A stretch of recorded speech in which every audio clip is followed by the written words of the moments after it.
in the bunch. These twins, House and Senate. There we are. Good morning. Welcome everyone to the Joint Standing Committee on Labor and Housing. My name is Craig Hickman. I am the senator from Senate District 14, which are 11 towns in Southern Kennebec County, including my hometown of Winthrop. Today on our agenda, we will be hearing 12 public hearings on 12 bills and taking testimony from the public on that after we have the bill sponsors present along with any co-sponsors from the legislator. But before we begin our day, we will start with committee introductions. Today, I'll begin with Representative Prescott. Well, thank you. I'm Dwayne Prescott, House District 17, and that's Waterboro and Lyman. Representative Bradstreet. Thank you and good morning. I'm Representative Dick Bradstreet from House District 80, my hometown of Vassarboro, Windsor, Somerville, and part of Augusta. Senator Mearmont. Hello, Senator Dave Mearmont, representing Senate District 12, Knox County. County seat is Rockland. Senator Guerin. Good morning. I'm Senator Stacey Guerin, representing beautiful Southern Penobscot County. Representative Drinkwater. I am the original Gary Drinkwater from District 121, not that other fake one, but the real one. Thank you. Representative Rader. Hi, my name is Amy Rader. I'm the representative formerly known as Gary Drinkwater. I represent District 125, which is a portion of Bangor, and I am in the committee room today. Oh, wonderful. Representative Pebworth. Morning, everyone. I'm Sarah Pebworth. I represent House District 133, where it's raining, Blue Hill Peninsula. Representative Gear. Good morning. I'm Tracy Gear. I represent House District 9, which is Kennebunkport and Coastal Biddeford and Kennebunk. And Representative Warren, are you still having trouble with your video? I am still having trouble with my video, but good morning. Good morning, everyone. I'm Sophie, and I represent my hometown here in Scarborough, Coastal District 29. Thank you. I think there you are. We also have today with us our committee clerk, Ms. Alyssa Thompson, and our analyst, Mr. Steve Langland.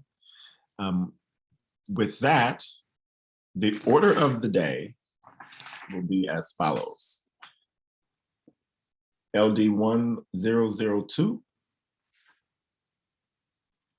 LD 1613, LD 786, LD 898, LD 993, LD 1580, LD 1269, LD 1530, LD 1590, LD 399, LD 341, and LD 1633. There's your quiz. Anybody want to repeat that back to me? 1002, 1613, 786, 898, 993, 1580, 1269, 1530, 1590, 399, 341, and 1633. Somewhere in the noon to one-ish hour, we will break for lunch.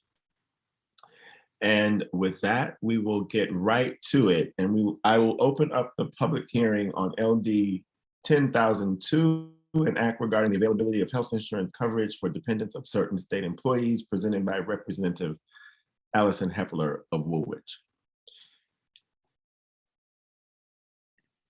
And she told me she would be here. I didn't check to see if she was or is not. And if she isn't, it's okay. Oh, there she is. She was in the wormhole. Welcome. Good morning.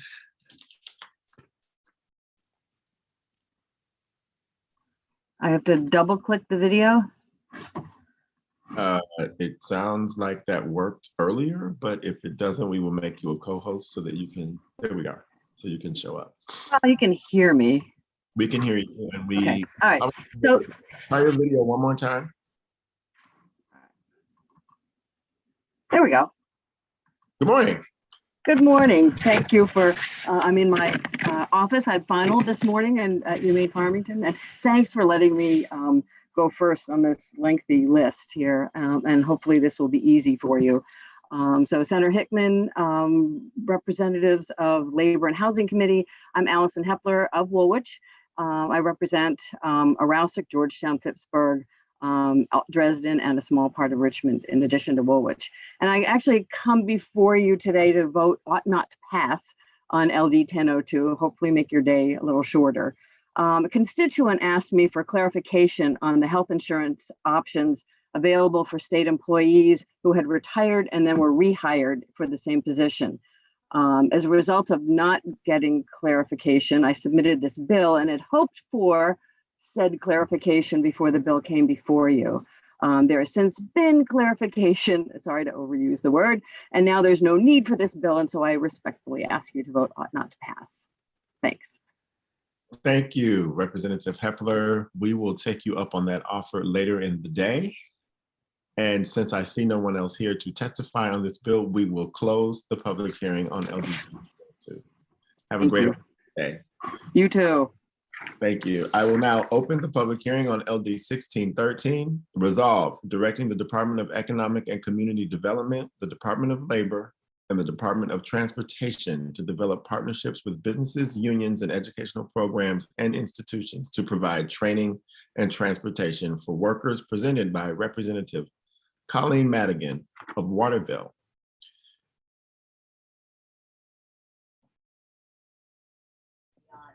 Good morning, Colleen. Representative Madigan, excuse me. It's good to see you. You are on. The floor is yours. Thank you. Before I get started, I just, I was listening to your conversation before you officially opened the committee. And yes, you should have your committee party at Senator Hickman's farm. And you should absolutely work on the farm. And the goats are adorable. So, here we go. Thank you, Representative. Please proceed. You're welcome. I would be blushing if I could. Good morning, Senator Hickman, Representative Sylvester, and members of the Labor and Housing Committee. I'm Representative Colleen Madigan, and I represent part of Oakland and part of Waterville. I'm here today to introduce LD 1613.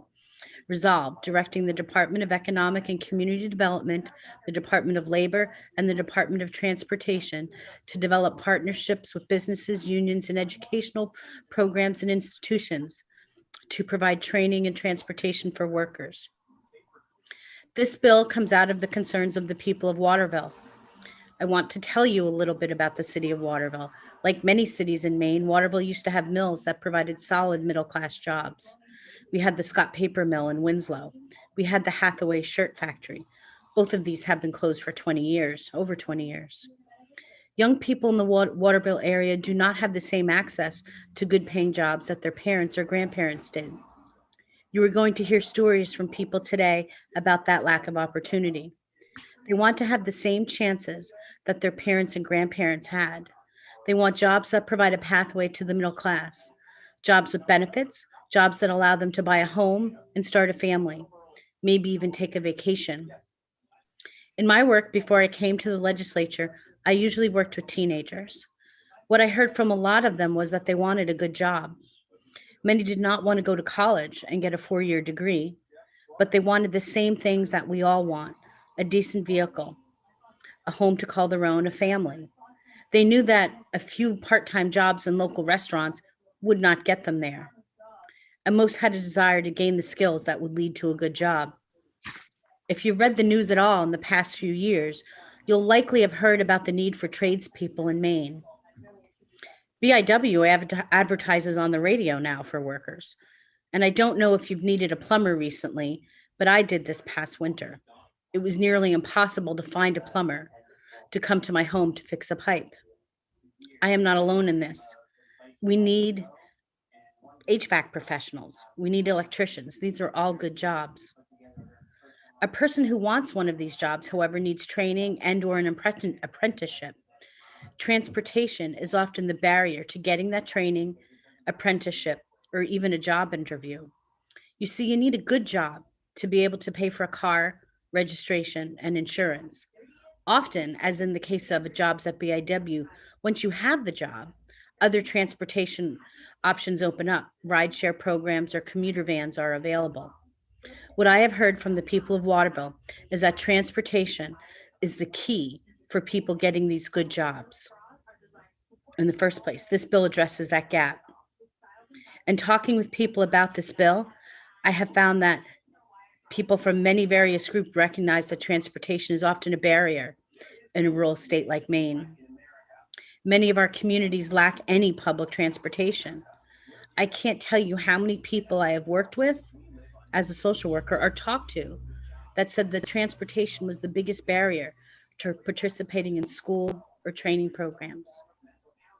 This bill says that the Department of Economic and Community Development, the Department of Labor, employers, unions, and others work together to set up transportation to get people to these programs so they can get the skills and training that they need to qualify for good paying jobs in the skilled trades.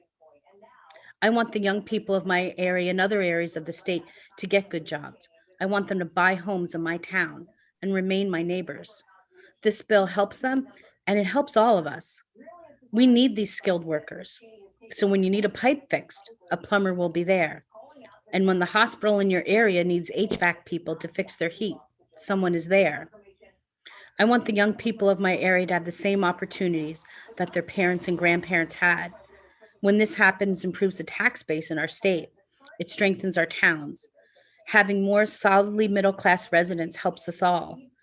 I hope you listen to the hopes, dreams, and ideas of young people and their families today. The fact is, we need them. We likely have an historic opportunity here that I did not anticipate when I first filed this bill. There are more federal funds available. I hope we can pass this bill and provide for a better future for the young people and for our state. Thank you very much. I look forward to working with you on this bill. And I just want to say that the people in the south and north end of Waterville traditionally had jobs at some of those mills. And the folks of the South End Neighborhood Association came forward with these concerns. One program in the South End is the South End Teen Center, where I worked many years ago, and I continue to have contacts with. And a lot of those kids want to stay in my town and be able to buy a home and raise a family. And I really want them to be able to do that because they're the backbone of my town. And I think of all our towns, young people like that. So with that, I thank you very much, and I'd be happy to take any questions.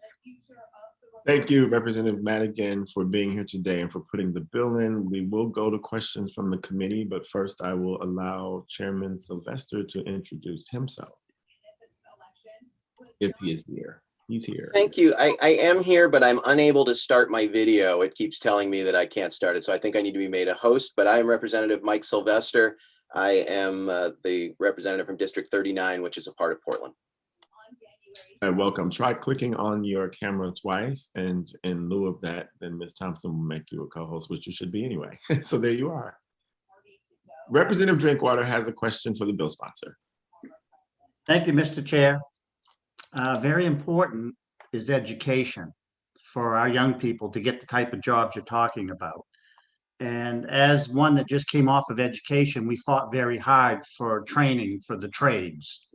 My question to you is transportation. I'm assuming Waterville has the public bus system? We do not. Really? We do not. No, we have KV Cap has a sort of a shuttle bus that runs a few prescribed routes between Augusta and Waterville, but it's not really public transportation. There's only a few runs a day, and the rest of what they do is provide Medicaid appointment transportation. So we do not have a public bus system. All right, thank you. Chairman Sylvester. Thank you, Mr. Chair. Welcome, Representative Madigan. I appreciate you bringing this bill forward. I know when I speak to the young people in my district, Portland High School is in my district. And when I talk to folks in my neighborhoods, young folks about career opportunities, and I talk about apprenticeship programs, it isn't that they don't want to do it. It's that those programs don't happen within walking distance.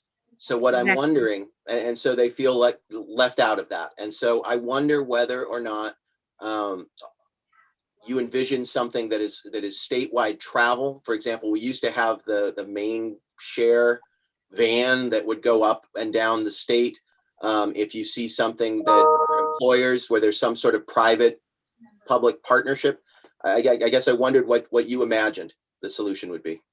I imagined very much a public-private partnership.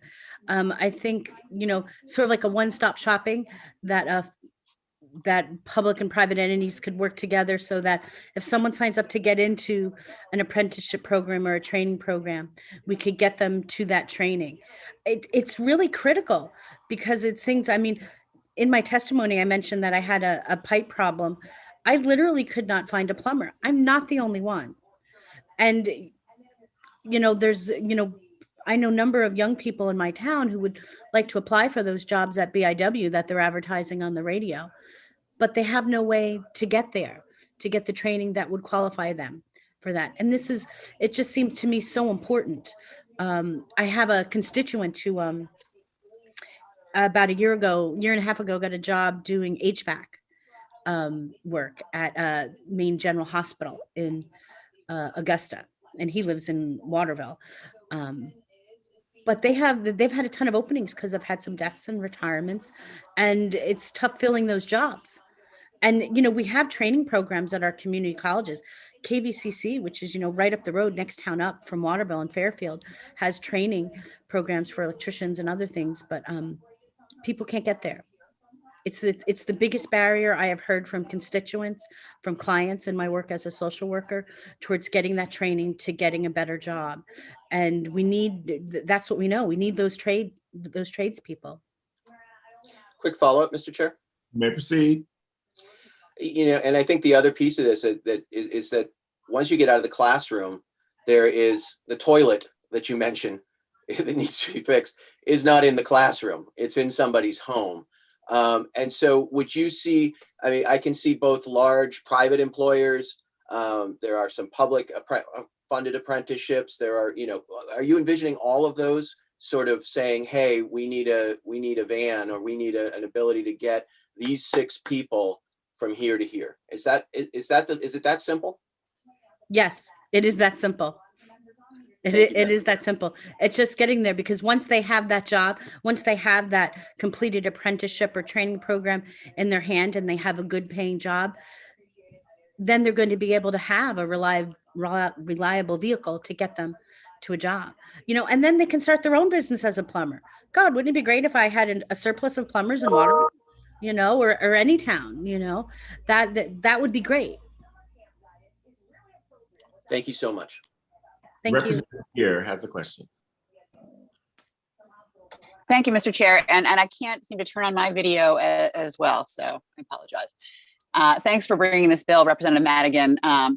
Just following on from those questions just then, is there a good awareness amongst folks of the training and education opportunities that are available, as in addition to the transportation issue? I'm just wondering, are people aware of what's out there and sort of where it's located, and that's then leading to the conclusion on the transportation issues? I think there could be more awareness of the training programs right now. Some of the folks I talked to, what they try to go for is limited by the realization that they don't have the transportation. I mean, it really is sort of a chicken and the egg question, right? Like, which came first? If you don't have reliable transportation, sometimes you're limiting yourself to looking for jobs that are within walking distance or a cheap taxi cab right away. And in my town, that often means just getting a job at one of the local restaurants, or fast food places, or Walmart or something. And I think, and nothing, I don't want to say anything bad about those jobs, but that usually doesn't lead to someone being able to afford to have a reliable vehicle, to be able to afford to have enough money to make rent, let alone, put down a down payment or pay your mortgage on a home. Thank you. And Representative Gear, you can try your video again. Representative Bradstreet has a question. Yes, thank you, Mr. Chair. Thank you for being here, Representative Madigan. You mentioned KV CAP a few minutes ago. Is there anything in your plan, or could there be anything in your plan to maybe incorporate organizations such as KV CAP to help with this endeavor? I know I do see KV cab vans, but a lot of them are pretty much empty a lot of the time. So it would be nice if we had something to utilize something we already had. Absolutely. You know, when I think about this public-private partnership, I think organizations in my area like KV Cap could absolutely play a role in that. I mean, if you've seen the KV Cap vans, you've also seen the Kennebec Explorer vans, which, like I said, that they have a limited runs between Augusta and Waterville that drop off at like DHS offices or the hospital and things like that. But I would love them to be involved in a conversation and love to hear their ideas on how to get people to KVCC for training programs or other opportunities, you know, for training programs. I think there are similar organizations in different rural parts of the state that could also play a role, you know, other CAP agencies, other places that provide transportation, that I absolutely want to play a role in it, that I think having that public-private partnership is important, because there's some folks on the ground out there that do some limited transportation. If they could be involved in developing the solutions, I think that's a good idea. Thank you. Representative Prescott has a question, and can everyone please try to turn on their video? I just found another button. All right, well, thank you. You know, I've been to Waterville, and right off the highway, that main drag is jacked up with businesses, and Maine recently passed a living wage. So why are they not taking a job at one of these businesses, making a living wage, 40, 50 hours a week, getting on their feet and providing themselves with transportation, as well as why should it be the responsibility of the state? Isn't that the responsibility of parents? First of all, yeah, Waterville does have 2 main drags, and there are a number of businesses on them. Many are fast food restaurants or there's Walmart. We've also had some business closures, you know, recently in the past few years. I think that one of the things in working with a lot of young people, particularly that could benefit from a program like this, some of them are perhaps their families aren't available, whether that's because they're foster children that have aged out of foster care, whether that's because there are other struggles in their family. I think sometimes not everyone lives in a family where their parents can provide and pay for transportation or other things to get them to a good, solidly paying training program or job. I don't think that means we should let them go, particularly in the case of children who have been in foster care. They were in state custody. They're all our kids. And they don't have families that can provide that for them. That's how they wound up in foster care. Chair, may I have a follow-up? May proceed. Thank you. So even, all right, I understand that part and I'm on board with that, but that's not everybody. But why are they not going and getting jobs right off the 2 main drags with a living wage, working 40, 50 hours a week first, and then see, you know, and then work into a car or work into being able to pay for Uber or something like that? Why are they going directly from nothing to being transported to a program? And then, you know, we're also talking about many different programs in many different locations. True. I think I know most of the young people I know do have jobs. Oftentimes those jobs don't offer them 40 or 50 hours a week. Cobbling together 2 or 3 jobs to work more than 40 hours a week, in my experience in talking to people, is much tougher than it sounds, because you're trying to juggle schedules that are based on the business needs, not on what you have opening because you have another job. My experience in talking with people who do that is their executive function skills, as far as able to manage a schedule, are pretty high, but it's not always possible to put together those many hours and have enough money to pay your rent and have a reliable vehicle to get to a training program that, if you had the time to do it while working 50 hours a week, I mean, I don't know where they would find the time for that, considering that some training programs aren't just up the road at KVCC in Fairfield. Some are farther away. All right, well, thank you. Are there any other questions? Representative Raider has one. Thank you so much, Mr. Chair. Thank you so much, Representative Madigan, for this bill. I have a quick question. It struck me to hear about foster kids who have aged out of the system. I'm an adoptive parent of foster kids, and I'm seeing my child, who is very supported by his parents to get out and get a job. In fact, enthusiastically encouraged to get out and get a job any day now. And I was wondering if you had spoken with folks like the Adoption Foster Families of Maine or any other organizations that work with foster youth that have aged out of the system that have provided you with any data about how many people this might help. For a number of years now, I've never worked for the Department of Health and Human Services, but there's a group called YLAT. I don't know if people are aware of that. The YLAT actually has their area meeting right around the corner from my house. And I usually go to those meetings. So I know a number of the youth in care or formerly in foster care in my area. And there is some support that happens if they sign up for what's called the V9. Right? If you know that's kind of a program for young people that have formerly been in foster care. But there's some restrictions around that as far as having to sign up by a certain age and things like that. And there's still some support that young people who have been in care do need, and this bill would certainly help them. Transportation is a huge barrier.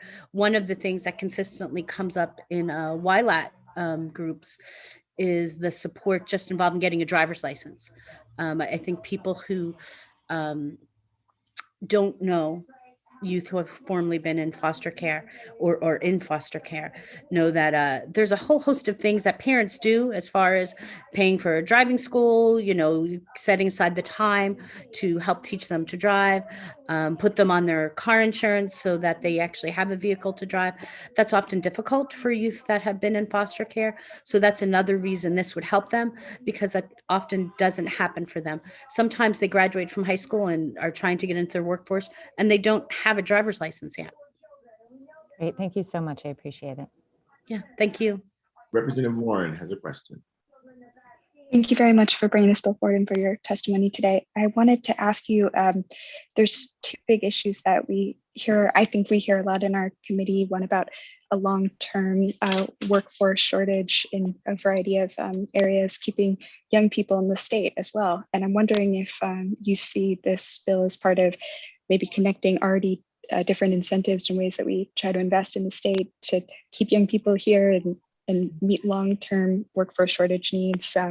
It seems like this may be a way to make those other things happen in line with those longer term issues.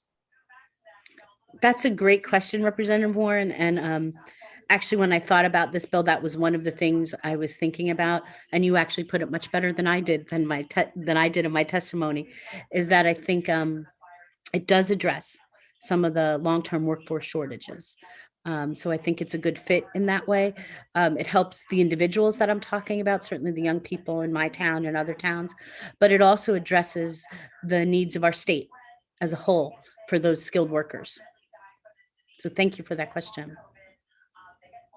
Representative Chairman Sylvester.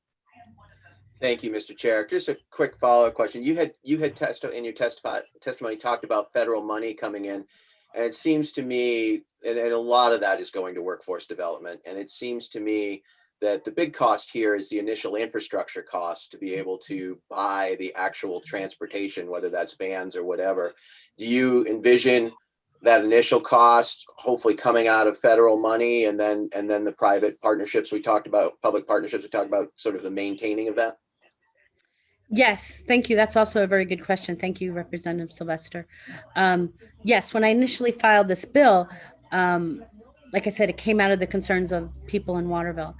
And I have to confess, I didn't have a lot of great hope for it, because when I filed this bill in November, our revenue forecast wasn't looking so well. There hadn't been relief funds passed at the federal level, let alone guidelines about them.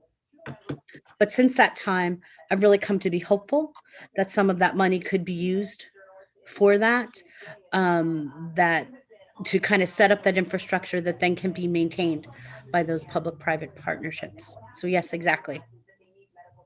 And I apologize to the committee. A very quick follow-up. You may proceed.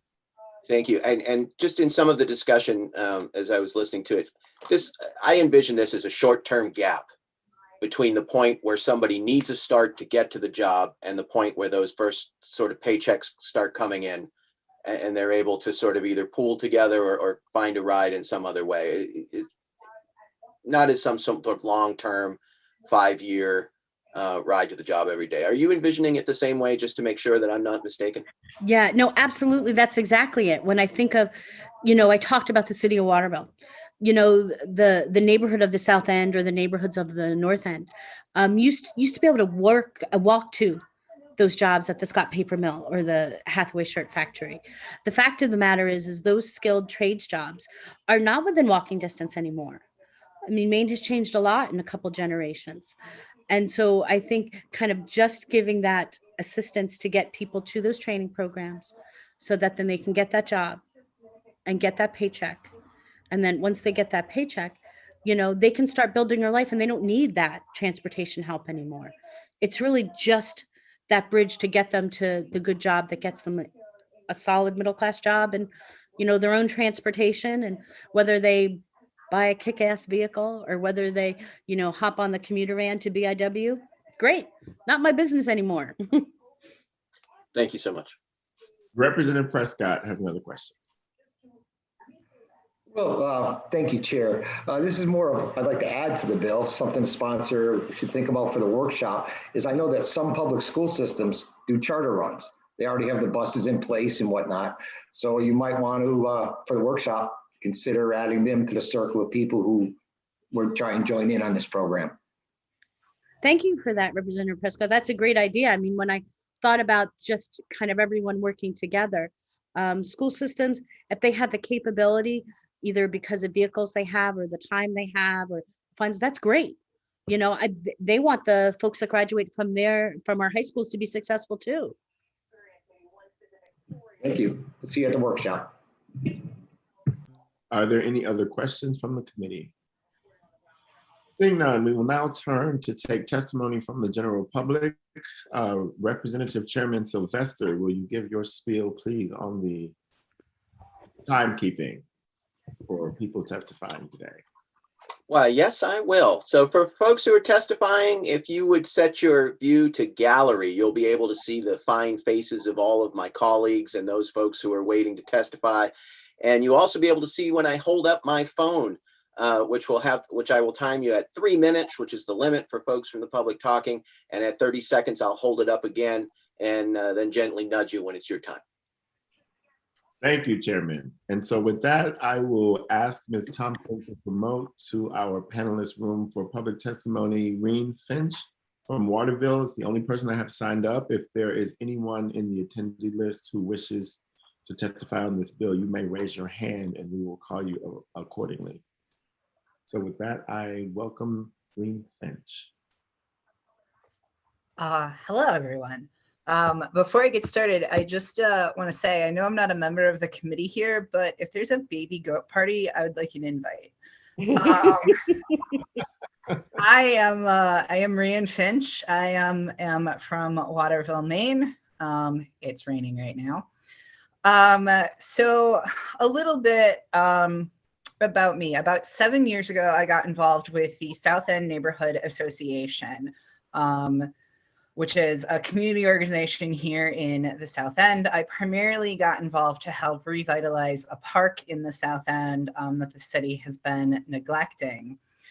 And after getting to know this community for the last 7 years, and talking to residents, talking to students, seeing kids, kind of go into high school and graduate from high school and kind of seeing where they are now.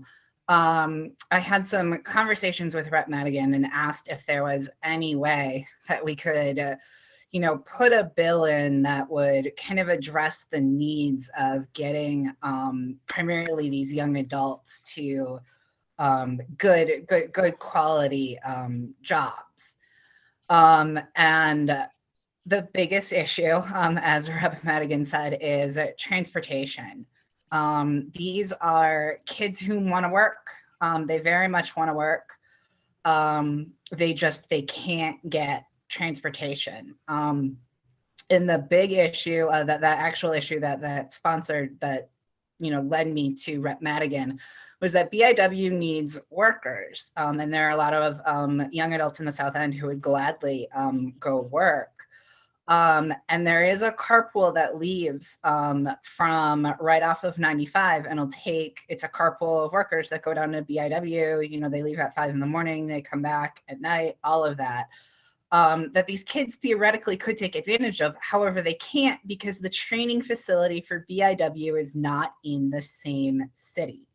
So if there were a carpool to transportation to the training facility, that's something they would gladly take advantage of. And this, I think, Rep. Madigan also touched on this a little bit, but this would really kind of not just keep kids in Maine, but it's also going to give people the opportunity to stay in their hometowns, kind of in the more northern areas of the state. Again, these are people who want to work, and they just need a little help kind of getting to these jobs and getting to these trainings. And with that, I will end it there and ask if anybody has any questions. Happy to answer any. Thank you. Thank you for coming in under time. We always appreciate that. Are there any questions? Representative Drinkwater has one for you. Thank you, Mr. Chair. Mr. Finch, thank you. We always appreciate hearing from people in the community that have experienced these things. In my community, on Facebook, on social media, we have a local page where we can ask for rides, and people respond to that. Is that something that is happening in your area also? Yeah, I know the state has a rideshare program, and then we do have a couple of community, Waterville community Facebook pages where people ask for rides and stuff. But again, when 6 people are all asking for a ride and all 6 of them don't have transportation, that's really where the issue kind of comes in. Some of them have cars, some of them can't because they're working in these low-wage jobs. They're only working 20 hours a week. They can't afford to get their cars fixed to get them properly registered. So it just becomes kind of a infinity circle of a problem of they all need to get to this training, and nobody who needs to go to the training has a vehicle to get themselves or anybody else there. Thank you. Are there any other questions from the committee? Seeing none, are there any attendees who wish to testify on this bill who have not previously signed up? Seeing none, I will close the public hearing on LD 1613. See you at the work session. For people who are joining now, if you check the chat box, you will see the order of the day for the bills. I will now open the public hearing on LD 786, an act to direct the Department of Labor to work with the Department of Education and colleges and universities and career and technical education centers to develop a pre-apprenticeship program and career ladder for the direct care workforce, sponsored by Representative Abigail Griffin of Levant.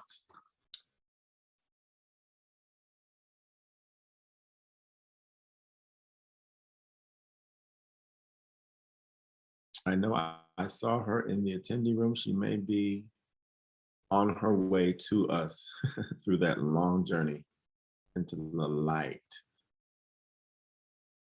So we'll just give that a moment or two to happen.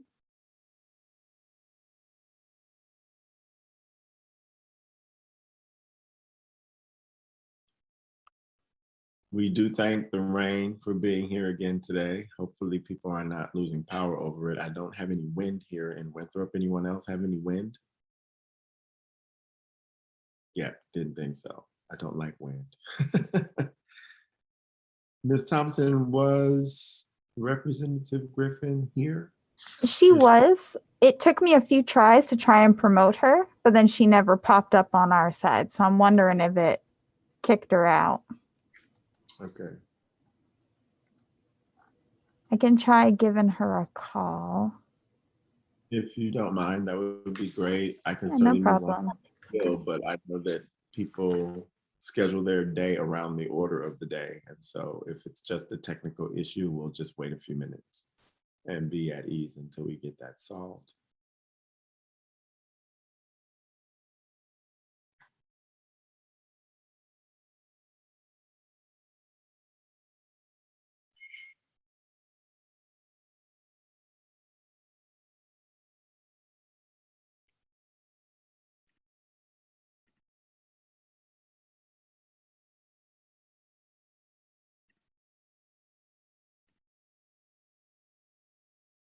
And Ms. Thompson, just let me know if you contact her by phone.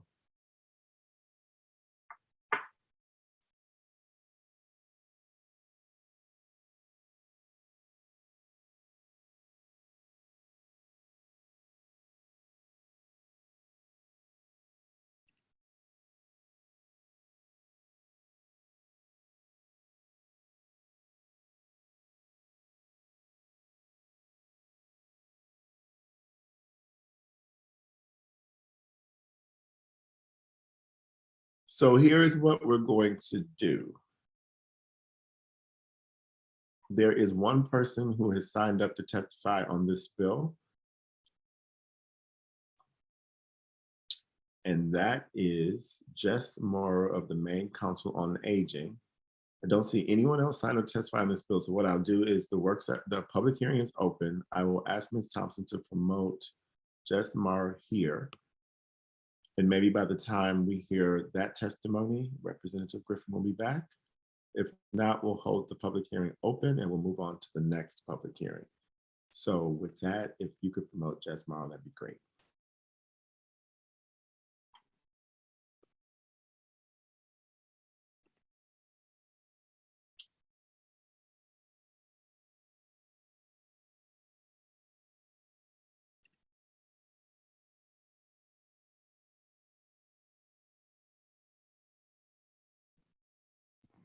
Did you say Jess Mara, Mr. Chair? I did. I don't see her here. I'm on the phone with Representative Griffin, and she's trying to rejoin right now. Okay, great. Thank you. Yeah, of course. Oh, Jess just joined. I'm promoting her now. Okay, great.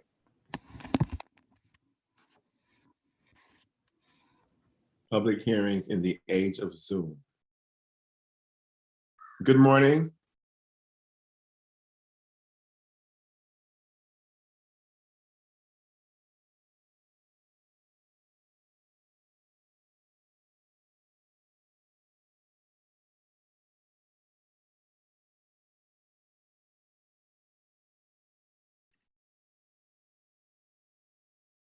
Okay, now I also see Representative Griffin. And we will allow her to establish her connection to the audio and the video, which looks like it's happening right in front of our faces. You'll have to apologize. Well, you'll have to accept our apologies. We're all doing work sessions over in Health and Human Services and these two bills in Labor and Housing, and juggling between YouTube and Zoom. I completely understand. Well, why don't you, oh, there we go. Representative Griffin is here, and so you are both in the same situation. Welcome, Representative Griffin. You may present your bill. And please unmute yourself. Representative Griffin, you're muted. You have to unmute yourself. There you are. Thank you.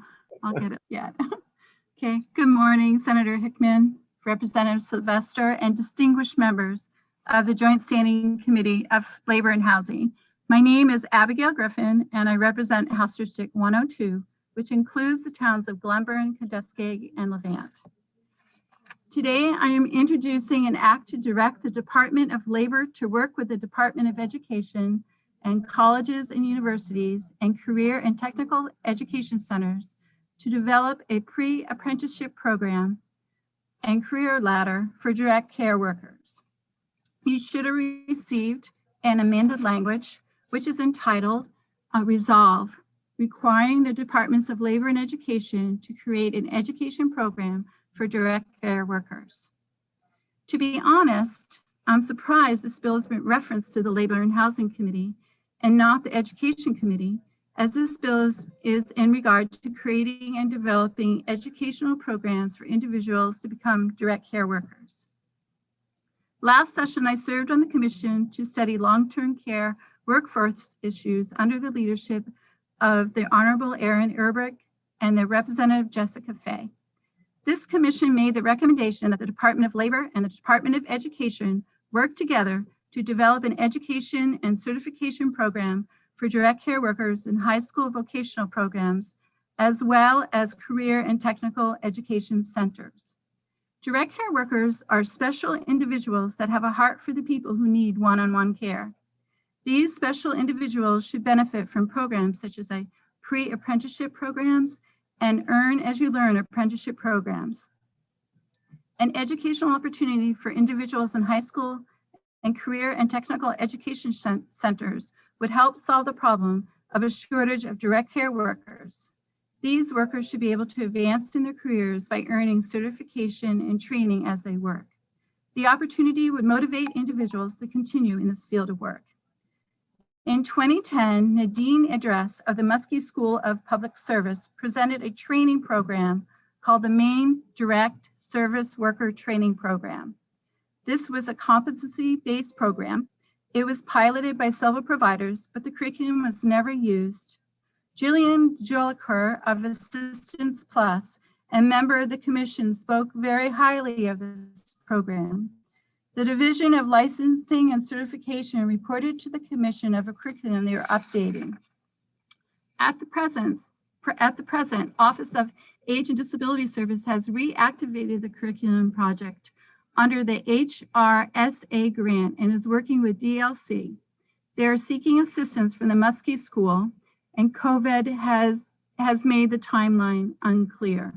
In summary, direct care workers are needed across the board for behavioral health, mental health, in nursing facilities, and home-based programs.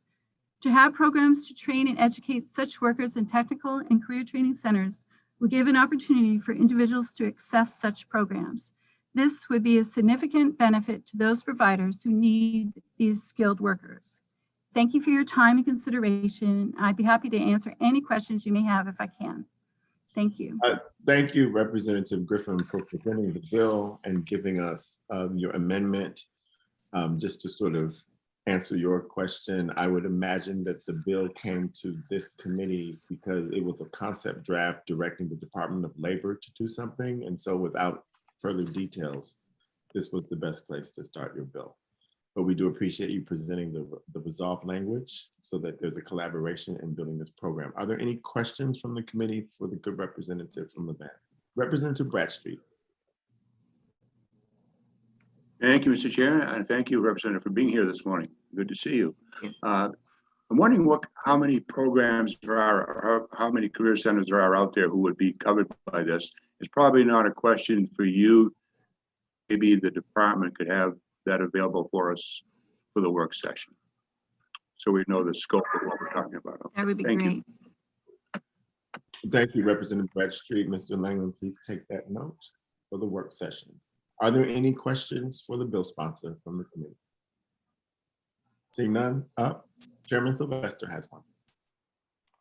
Thank you, Representative Griffin. Thank you for bringing us this amendment today. I'm curious, is this in, I know, having worked with many home care folks in the past, many of these companies offer their own classes or classes that are offered, but this is beyond the initial sort of certification class. Is that what you're envisioning? Well, for what I understand is that they're trying to motivate people to become, or individuals to become direct care workers, because there is a shortage. So they're hoping that if they provide that curriculum or those programs in like career centers, where high school students may go and get this training and certification is what their hopes are. Okay, thank you very much. I appreciate that. Are there any other questions for the bill sponsor? Seeing none, thank you, Representative Griffin, for being here today. Thank you. And testifying in favor of the bill is Jess Maurer, who is with us already. Welcome. Thank you. Senator Hickman, Representative Sylvester, and members of the Joint Standing Committee on Labor and Housing. My name is Jess Maurer, and I am the Executive Director of the Maine Council on Aging. We are testifying in support of LD 786. We have been for 5 long years trying to solve Maine's severe and persistent shortage of direct care workers. And 5 years ago, we proposed the creation of the Commission to Study Long-Term Care Workforce Issues. We'll just fast forward for a number of reasons, are really only having the conversation about implementing the recommendations of that commission 5 years later. So it's really critical that we act because I will underscore and won't, I know you all have heard this before, but for the commission during their testimony in 2019, heard considerable testimony that employers across the continuum are unable to maintain adequate workforce, mostly because of the rates that are being paid, but also because of our severe workforce shortage generally. They heard that in any given week, 10,000 hours of approved care goes undelivered to Section 19 members.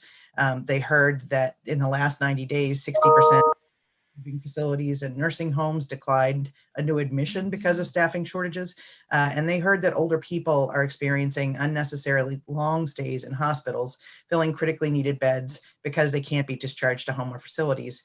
I must underscore that these issues not only persisted during COVID, but were exacerbated significantly, much to the point that I have been receiving calls from geriatricians around the state saying that they can't discharge people from the hospital who have had COVID because they can't find home care or a facility who's able to take them. So we're really at a juncture where we need to act. And this isn't just about rates, and I want to underscore that as well. The commission heard over and over again that there are really 3 critical components to building a sustainable care workforce. These involve creating a reliable pipeline of workers into the field, creating opportunity for advancement within the field and to other healthcare positions, and creating quality jobs that includes a livable wage, benefits, and quality supervision and support. LD 786 operationalizes a specific recommendation in the report about increasing the pipeline and allowing new workers to earn while they learn. Under this bill, the resources and expertise of the Department of Labor and Education are drawn together in the development of educational programming and transferable skills for essential care workers. A common curriculum that is accessible to a variety of settings, both in person and online, will allow workers to gain certification, transfer more easily between different parts of the essential care sector, and begin to develop a career providing essential services for people in need of these supports. A program that allows learners to work and earn money in the field while learning makes it financially possible for more people to move into these essential care jobs.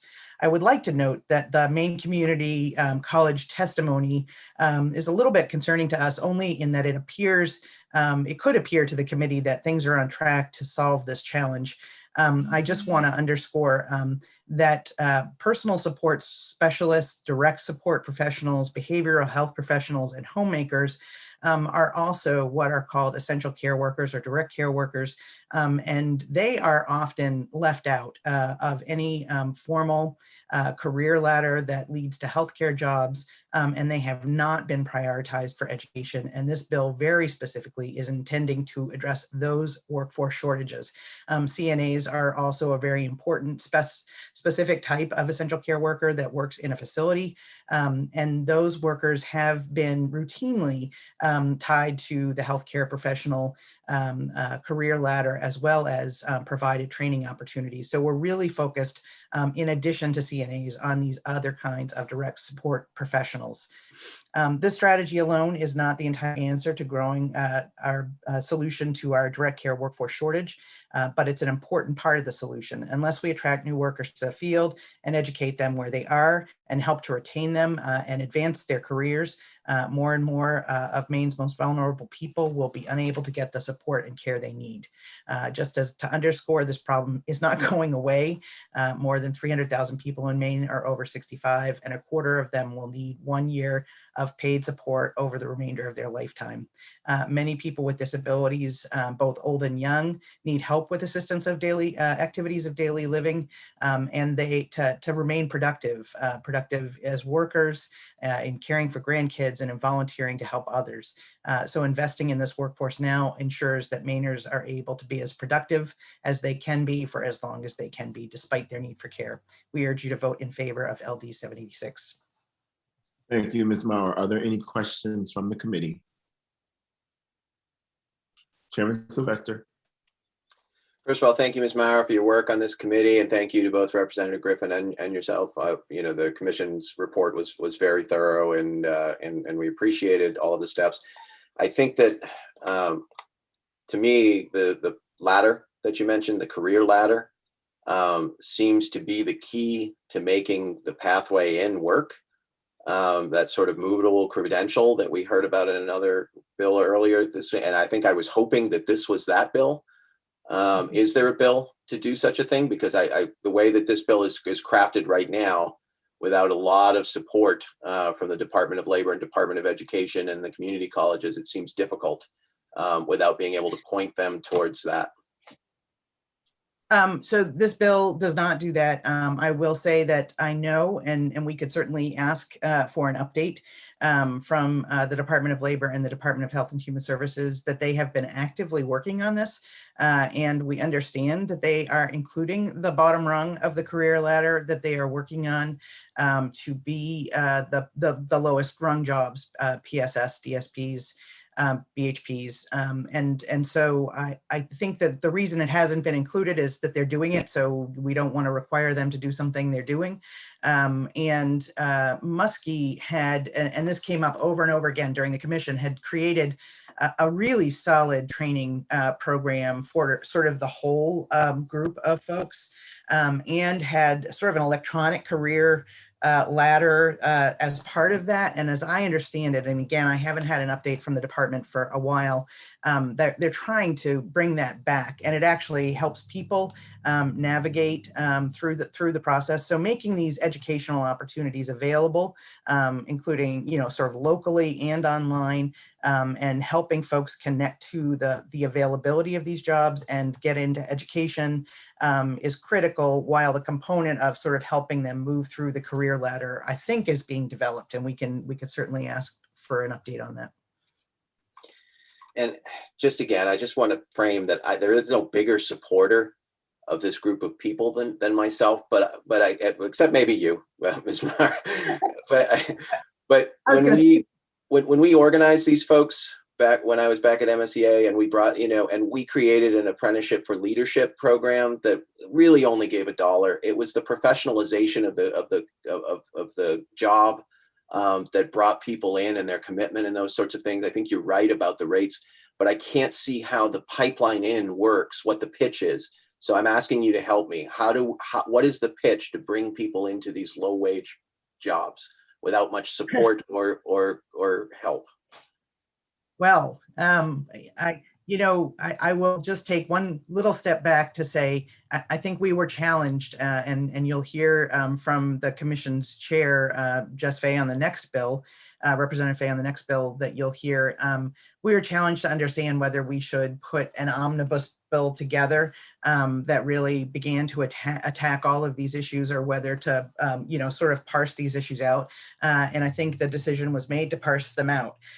But they are theoretically, so the bill you heard a week and a half ago on promotion is a critical component. I'm not in the Health and Human Services Committee right now, working LD 1573, which is really very focused on increasing rates to be closer to a livable wage and create some other important pieces.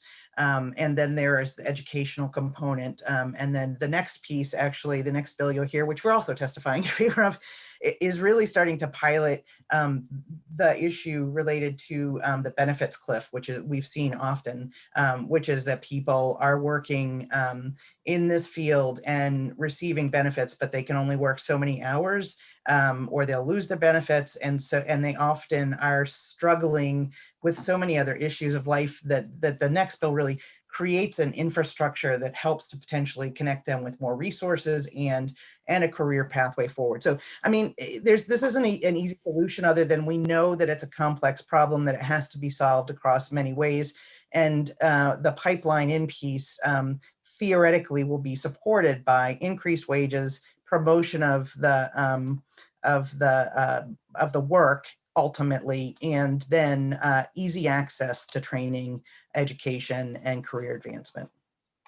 Thank you. Then Ms. Maurer, I wonder if you could work with our analysts to get this committee that slate of bills so that we can see the continuum, because it's difficult to work these bills in isolation without being able to see that. And that would be very helpful for the work session. Absolutely. Could not agree more. Representative Bradstreet has a question. Yes, thank you, Mr. Chair. And actually, this previous conversation leads to what I was asking. I see Representative Fay as a co-sponsor of this bill, and I was going to ask if this is part of this overall strategy of several bills to address the situation. I guess she's coming up next, so we'll hear. Thank you. Thank you, Representative. Are there any other questions, Ms. Maurer, at this time? Seeing none, are there any, Representative Bradstreet, are there any attendees who did not sign up who would like to testify on this bill? In any position, please raise your hand. Seeing none, I will close the public hearing on LD 786. I will now open the public hearing on LD 898, an act to provide incentives to unemployed workers to become part of the caregiver workforce, sponsored by Representative Jessica Fay of Raymond.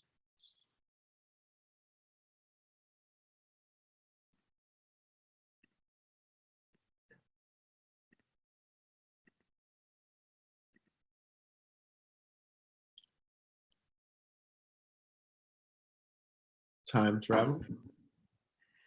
I'm here. I made it safely. Welcome. The floor is yours. Thank you very much. Thank you, Senator Hickman, Representative Sylvester, and members of the committee. I'm Jessica Fay, and I represent the people of House District 66, parts of Casco, Poland, and Raymond. And I'm here introducing LD 898, an act to provide incentives to unemployed workers to become part of the caregiver workforce. As you've heard, in 2019, I served as the House Chair of the Commission to Study Long-Term Care Workforce Issues, and that commission made 29 recommendations. This bill, which was originally a concept draft, and I hope that you have the language available or in front of you, was part of those recommendations. And I think the previous conversation really covered a lot of the detail, as well as the bill that this committee passed a couple weeks ago around the campaign. So again, there is a link to the report in my written testimony, and if you have any questions about that, I'm happy to dig into that with you as well. Because we haven't yet been able to get to a place where many in the essential caregiving workforce are earning a living wage, and because so many people in this workforce are limiting their hours because they depend on some forms of public assistance to make ends meet, and because there are folks doing this critical work who might be eligible for assistance but are unaware of that eligibility, we're proposing a pilot program to address these issues. The program is proposed so that people entering the workforce from the ranks of unemployed or from other careers will have access to a benefits navigator who can help them develop an individual career plan, as well as direct them to help that they might be eligible for. It also includes people currently in the workforce who might be having trouble making ends meet. It also helps them access benefits and career ladders, which you heard about from Representative Griffin. The details are provided in the draft legislation, and I'd be very happy to work with the committee to find a path forward on this proposal. As you've heard again and again, the issues surrounding the long-term care workforce shortage are complex and require multiple solutions that address multi-layered reasons for the shortage. I believe that this crisis deserves as many creative solutions as we can identify, because people's lives and livelihoods are at stake. And I will certainly try to answer any questions either now or at the work session. Thank you, Representative. And yes, our wonderful analyst, Mr. Langland, has put the language to your amendment in our chat for all of the panelists and attendees to see. With that, are there any questions for the good representative from Raymond?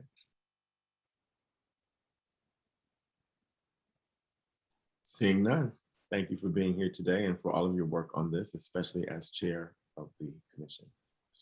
Thank you, Senator Hickman. I will ask Ms. Jess Maurer to present her testimony in favor of this bill at this time. And Ms. Thompson, can you please promote the next testifier, which will be Sandra Butler from Orono, if she's here. Thank you.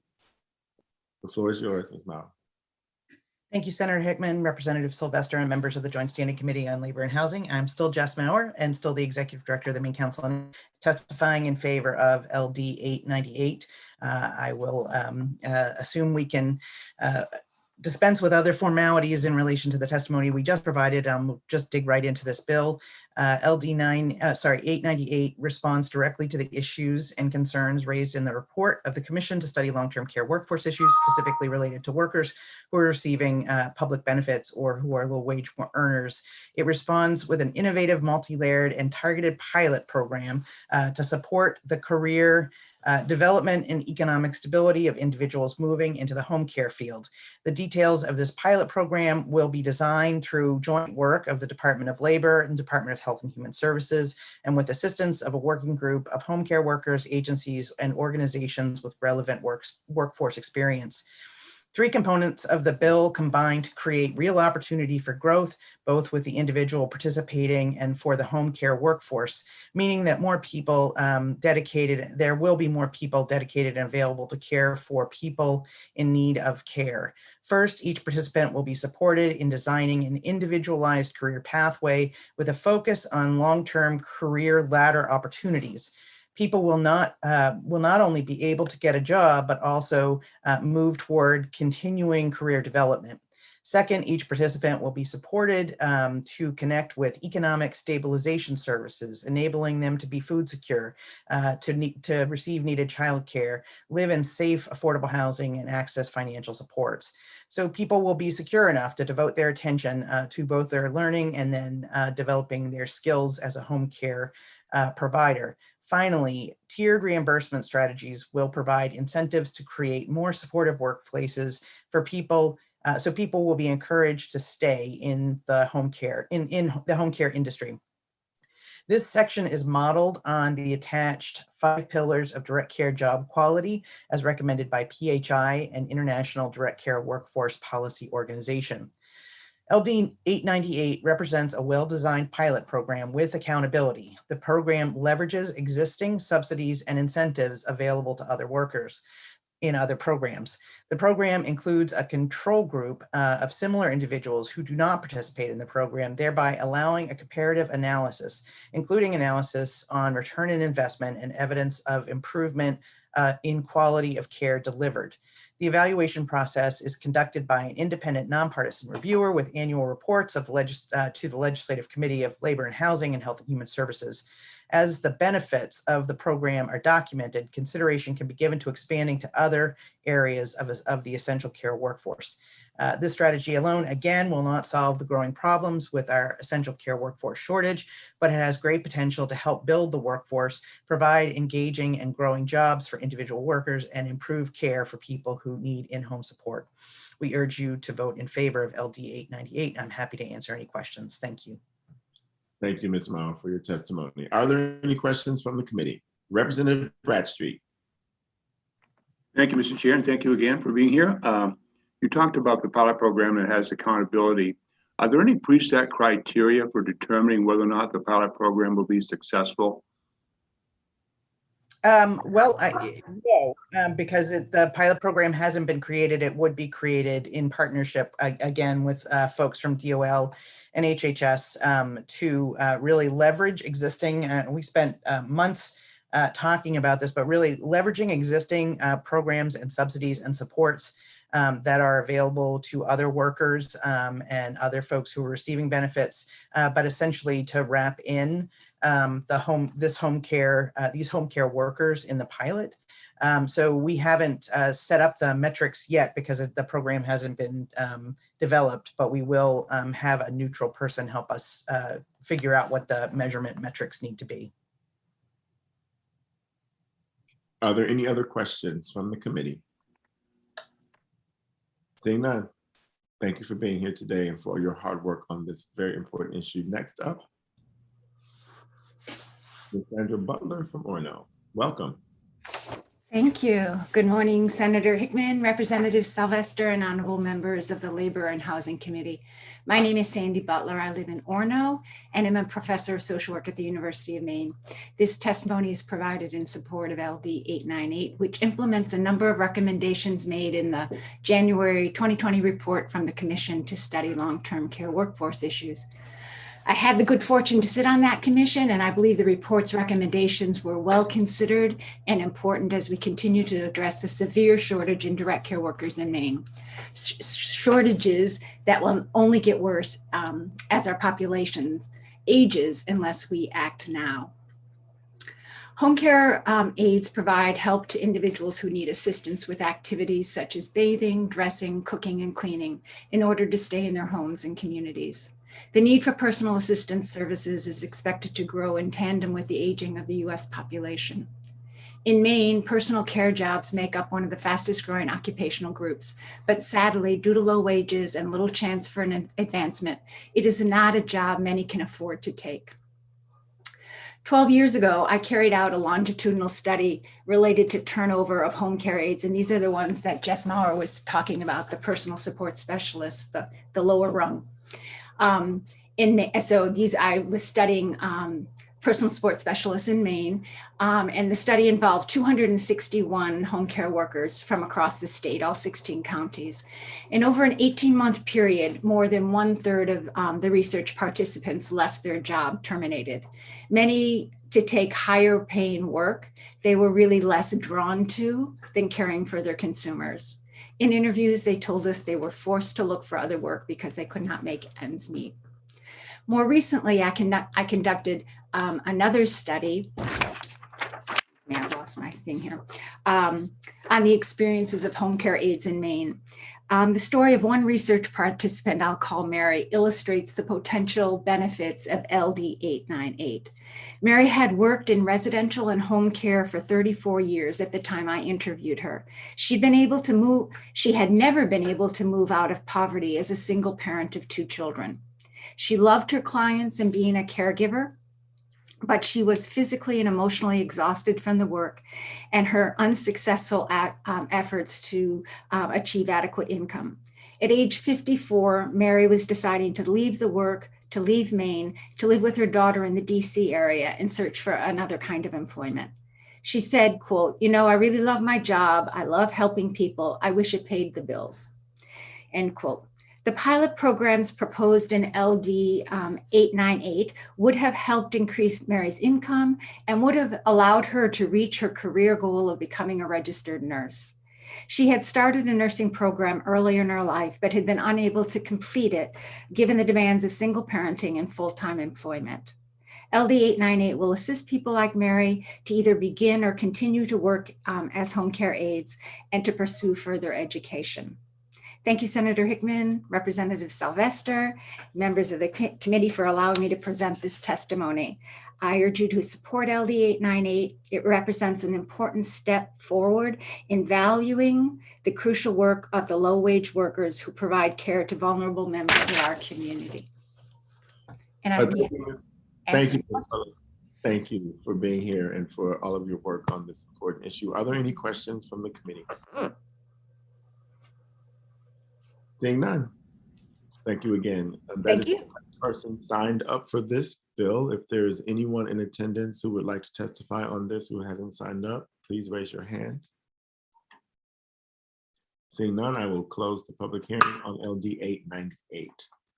I will now open the public hearing on LD 993, an act to prevent the spread of infectious disease in schools, presented by Representative Bruce White of Waterville.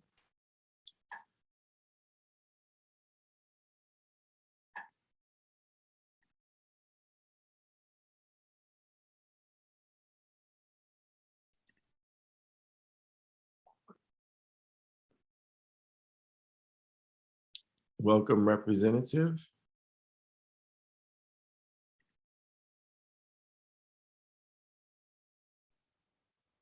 Welcome. There we go. Hi. Well, I know I heard you, some of you speaking about video problems earlier. I guess I've got that. And my biggest fear is usually getting my Bluetooth headset connected. So we're good. Well, good morning, Senator Hickman, Representative Sylvester, and esteemed members of the Labor and Housing Committee. My name is Bruce White, and I represent part of Waterville in the House of Representatives. I am here today to present LD 993, an act to prevent the spread of infectious disease in schools. I sponsored this bill after hearing of concerns from organizations representing working people about the lack of paid time off to cover quarantines and to help workers cover periods while infected with COVID or if they had symptoms of COVID. Many workers did the right thing. When they were sick, they stayed home, just as the Maine CDC and others employed all of us to do. Preventing the spread of this disease required all of us to be diligent to protect the health of our communities. This bill was originally referred to the Education Committee, and they conducted a brief public hearing on Friday, April 2nd. At that hearing, I asked them to send this bill to this committee because the overall scope of the bill seemed more relevant to the work of your committee. When that hearing was conducted, we were still learning the details of the American Rescue Plan and the paid leave provisions contained in it.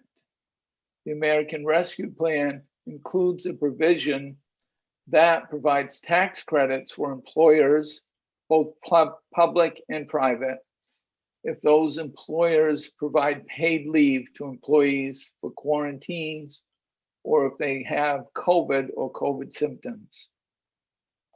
From talking with others, it appears the leave, coupled with the rapid vaccine deployment in Maine, will likely make this less of a concern for workers. However, something still concerns me. After working on this bill for several months, it has come to my attention that many educators, particularly hourly employees, were forced to use their sick leave, even if they were forced to quarantine due to a school-based exposure to COVID. I understand this is especially an issue for ed techs and school bus drivers who may not have the option of working remotely. I learned some hourly employees even had to go without pay. I would like to suggest we replace the language of the bill with a simple amendment. I hope the committee will consider reimbursing any school employee their sick leave they may have been forced to use to cover a quarantine or if they had COVID or COVID symptoms. At the very least, I hope we could consider reimbursing any school employee their sick leave if they had to quarantine due to a school-based exposure. I have learned some who needed who needed to quarantine due to exposure at school while working were required to use their sick pay while they were quarantined. I hope we can all agree to reimburse any school employee sick days they were required to use because they had COVID or COVID symptoms. I would suggest to the committee to consider reimbursing up to 15 days. Some of the educators who were required to quarantine, sometimes even multiple times, may now find themselves that they have few, if any, sick days left.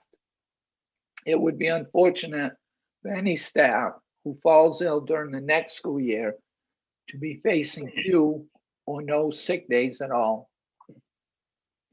Our educators have done so much to keep our schools open and safe. I hope the committee will consider this modest proposal to provide back to the school employees who have given so much this school year. If you have any questions, I will do my best to answer them, but I do expect there will be others after me with testimony who can better explain. Thank you for your time. Thank you, Representative White. So just to be clear, you are asking as a part of your presentation today that we strike and replace the bill and make it a reimbursement vehicle for up to 15 days of those who were exposed to COVID on the job and then had to quarantine. Is that correct?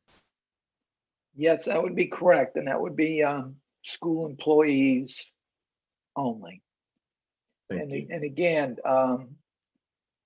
there were a lot of unanswered questions until we were able to clarify a little bit more on the American Recovery Plan. Thank you. Representative Drinkwater has a question for you. Thank you, Mr. Chair. Representative White, thank you for coming before us. As you know, schools have collective bargaining agreements. Teachers are paid a salary. Support staff, as in my school and most schools, they have contracts also. Wouldn't this be a local issue that needs to be discussed in order to change the local contracts? Well, I believe somebody from the MEA may be able to answer that better than I can, but I think this is a unique situation in that we as a state can address issues like this, which I believe we did it with our state workers. I'm not 100% sure, but you know, I think we all want to do the right thing in this pandemic. So yes, they do have contracts, but I think this is a unique situation that should be addressed at this level. Thank you, sir. Thank you. Are there any other questions from the committee for the bill sponsor? I had one more thing. I just like to remind people if this is a coincidence or not, but this happens to be Teacher Appreciation Week. So I think it's fitting, and thank you for having me present this bill today. Perfect. Thank you, Representative, for recognizing our amazing teachers. Seeing no questions, I will now turn to testimony from the public. I have two people signed up, former Representative, the Honorable Jeff McCabe is here to testify in favor of the bill. Good morning.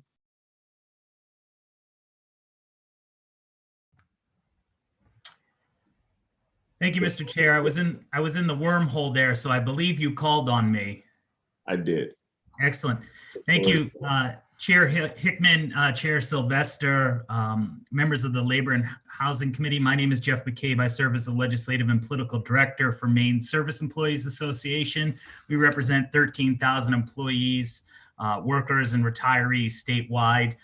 We're here in support of LD 993 today, and really appreciate the opportunity to sort of discuss this. I'm also happy to talk about some of the questions that have been raised in regards to collective bargaining agreements, as well as the state's approach to this. But for the purposes of today, I do find myself in a pretty interesting position. I often think of one of the most important jobs I have here in the state of Maine is that of a parent. I am the parent of 2 school-age children. Finn is age 12, Carly is age 15. And to say the last year has been challenging for them is an understatement. I have felt very fortunate this school year that they have been able to attend classes as regularly as possible, that, associated with several sort of, I would say, delays or sort of restarts in the beginning of the year. But our school district has done an amazing job. They have used remote learning. They have used, for my daughter, a hybrid model that's every other day. And for my son, who has been in school practically every day since probably around October, it's been challenging, but it's definitely been a year that I've been thankful. I'm definitely counting my blessings. And as this week is Teacher Appreciation Week, I think of the folks beyond just the teachers, but the school staff, the bus drivers, the coaches, the substitute teachers, hourly employees, ed techs, and others who have stepped up because we've asked them to. This remains an issue for school employees. There are a number of situations, and I know people personally who've been forced to quarantine without leave time.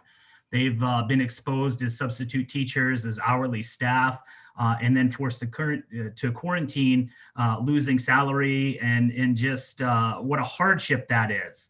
I think that this is a great opportunity, and I'm surprised that sort of we're just having this conversation now.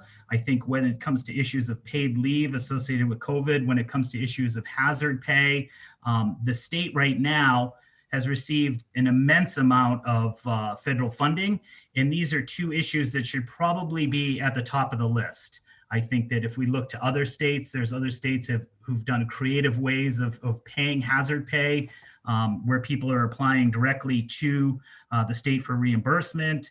Businesses are able to get funding. And I think now is a great time to create a model that would not be an issue for folks that are associated with collective bargaining agreements. Those could be worked out. But there's also folks that work in our schools and other public sector jobs that are outside of collective bargaining. And I just think we need to recognize their sacrifice and their efforts throughout this COVID pandemic. And Mr. McCabe, my computer froze, so you got a little extra time there, but that is your time. So I'm happy to take any questions. I know there was one in regards to the state, and I can dive into that if folks want. Are there any questions from the committee? So Mr. McCabe, please tell us about the state's role in this reimbursement request from the bill sponsor. Yeah, absolutely. I think that for folks that are in the executive branch, there has been some different approaches as far as how to create more access to leave. So for folks that are state employees, they were given additional COVID leave. They also were, through discussions with collective bargaining agents, allowed to borrow against future leave time. So that is sort of a unique circumstance. I know that's also the case for the community college system as well. But for these folks who Representative White spoke about, these are folks that in many cases probably don't have leave available to them. Others probably do have leave available to them, but just the sheer amount of time that in some cases these folks have been expected to quarantine, it's definitely sort of staggering. I know of within our school district and talking with some of the staff and teachers, some of them have had to quarantine 3 and 4 times. Which when you think about that over the course of 10 days, that's a long period of time.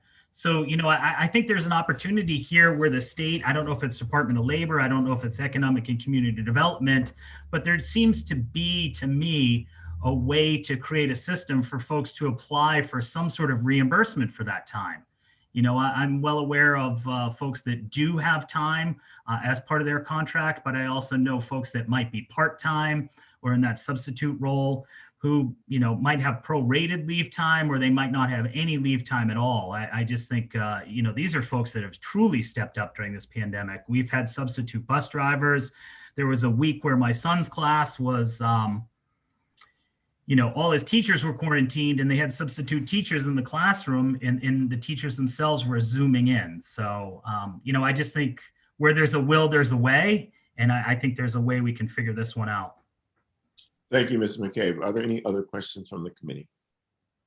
Seeing none, next up is Mr. Stephen Bailey to testify in opposition to the bill. Good morning. Mr. Chair, I don't mean to interrupt Mr. Bailey, but Mr. Kaczynski seems to be having trouble with his hand. But maybe Alyssa can check out whether or not he was looking to testify and can come in later. That's fine. We will take care of that. Thank you for pointing that out, Chairman Sylvester. Mr. Bailey, the floor is yours. Hey, thank you very much, Senator Hickman and Representative Sylvester and members of the Labor and Housing Committee. I am Steve Bailey, Executive Director of the Maine School Management Association, testifying today on behalf of the legislative committees of the Maine School Boards Association and the Maine School Superintendents Association on LD 993. Initially, you do have my written testimony, and yes, it was initially in opposition to LD 993 as it had been initially proposed. Considering the strike and replace with an amendment to reimburse, our legislative committees may take a different position on this, and would definitely be interested in participating in the work session with regard to that particular concept.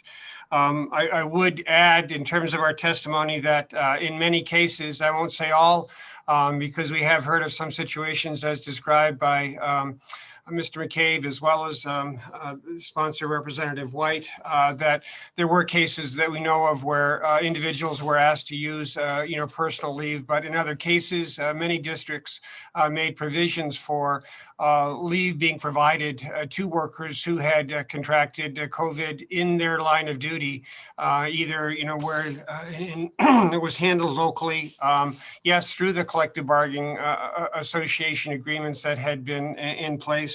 And it was partially dependent upon how they had or where they had contracted the COVID exposure. So, part of that was really dependent upon how and where they had become impacted by the COVID disease itself.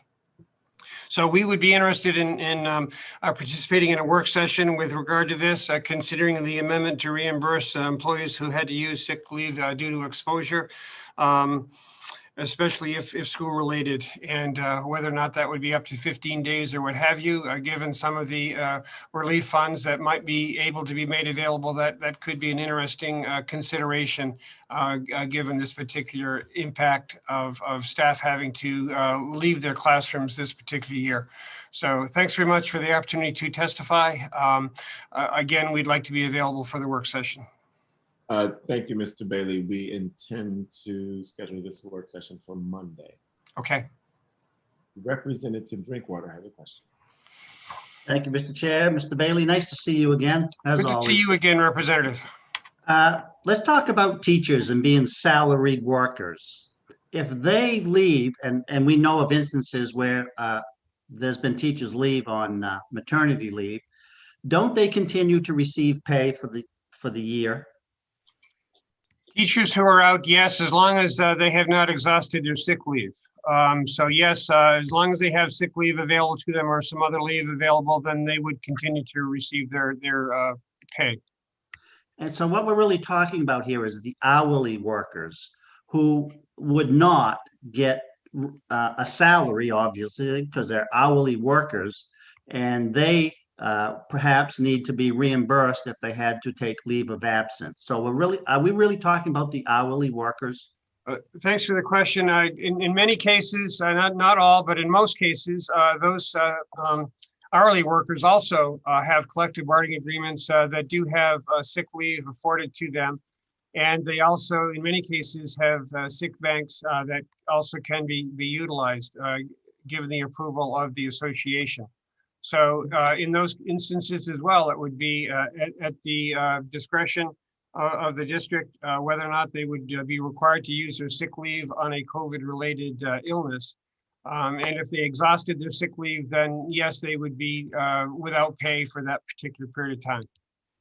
If I may just ask a quick follow-up, Mr. Chair. You may proceed. So if this committee passes this legislation, talk us through the process. Would it have to go back to every school district and be negotiated with the union? I think that would need to be a conversation, yes, as well, because essentially the determination would have been made at the time in terms of the use of that sick leave, and then it would be a matter of whether or not the days would be reinstated based on amount that the district, would have been received as it related to the payment for the reinstatement of those sick leave days. So I would think yes, that it would need to be a local conversation as well as a decision by this body. Thank you, sir. Representative Bradstreet has a question. Yes, thank you, Mr. Chair, and thank you, Mr. Bailey. Interesting that you're going to revisit this in light of the strike and replace request. I'm wondering, though, to the best of your knowledge, do the federal monies that are coming directly to the schools, would they be able to be utilized for something like this? I believe they would, because I do believe that they are able to be used for hiring of substitute teachers and for pay in this particular instance, yes. Okay, thank you. Are there any other questions from Mr. Bailey from the committee? Seeing none, thank you, sir. We'll see you at the work session and hope that you can, bring us the point of view of your organization at that point in time on the strike and replace amendment proposal. Mr. John Kaczynski is with us. Are you here to testify on this bill, sir? Yes, sir, I am. I'd like to testify in support. The floor is yours. Thank you, Senator Hickman, Representative Sylvester, other esteemed members of the Labor and Housing Committee. My name is John Kaczynski, and I'm here on behalf of the Maine Education Association to testify in support of LD 993 as amended. First of all, I want to recognize and appreciate the kind words from the sponsor and from Jeff McCabe. It is Teacher Appreciation Week. We like to call it Teacher and Educator Appreciation Week.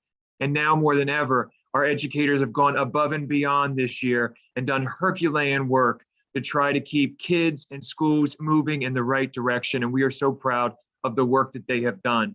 One challenge consistently throughout this school year has been paid leave around the state and how that applies to teachers and hourly school employees, particularly in cases where they needed to quarantine due to school-based exposure. As you heard Representative White say, there have been educators who had to go without pay because they did not have sick time to cover school-based required quarantines, let alone COVID or COVID symptoms. In all those situations, obviously, we were trying to keep people safe, yet unfortunately, some employees, particularly hourly employees, as was stated, had to go without pay. And in some situations, I would say more situations, they were forced to use their own sick leave. And some of the ground has moved underneath of us during this conversation because there was the federal leave plan that expired in December, which gave all employees, public and private, 10 days of paid time to quarantine, or if you had COVID or COVID symptoms. So that covered one quarantine or one period for educators. As you heard from Jeff McCabe, some educators reported to us needing to quarantine 3 or 4 times due to school-based exposure. After that expired in December, there was no other requirement until the American Rescue Plan came forward, and that instituted tax breaks, as you heard Representative White say, for any school districts that provide paid leave to districts. Not all districts are taking advantage of this, and it's a Medicare tax credit, so it's a very small tax credit for school districts. But we feel strongly, now what we're seeing around the state is educators reporting to us that they were forced to use many of their sick days, if not all of their sick days, to cover quarantine periods that were required of them in order to remain whole.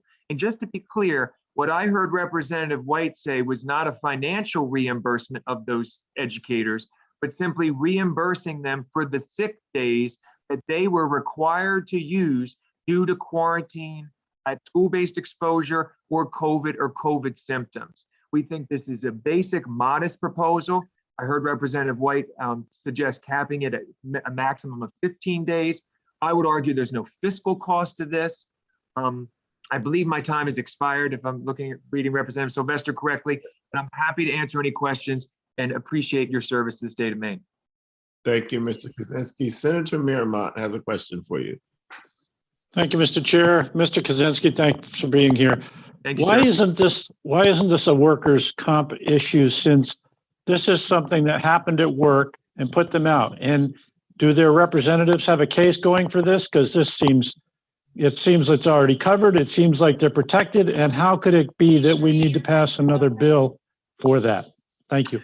Thank you for that question, sir. I'm not an expert on workers' comp, but our general counsel has worked on that. We have encouraged individuals who had school-based exposure to file for workers' comp. If I understand correctly, there's a waiting period there with workers' comp, which is prohibiting people from accessing benefits, but you all would know that better than I do. But what's happened here is because of the rotating quarantines in many of these districts, they have been told, if you want to continue to remain paid, you have to use your sick leave.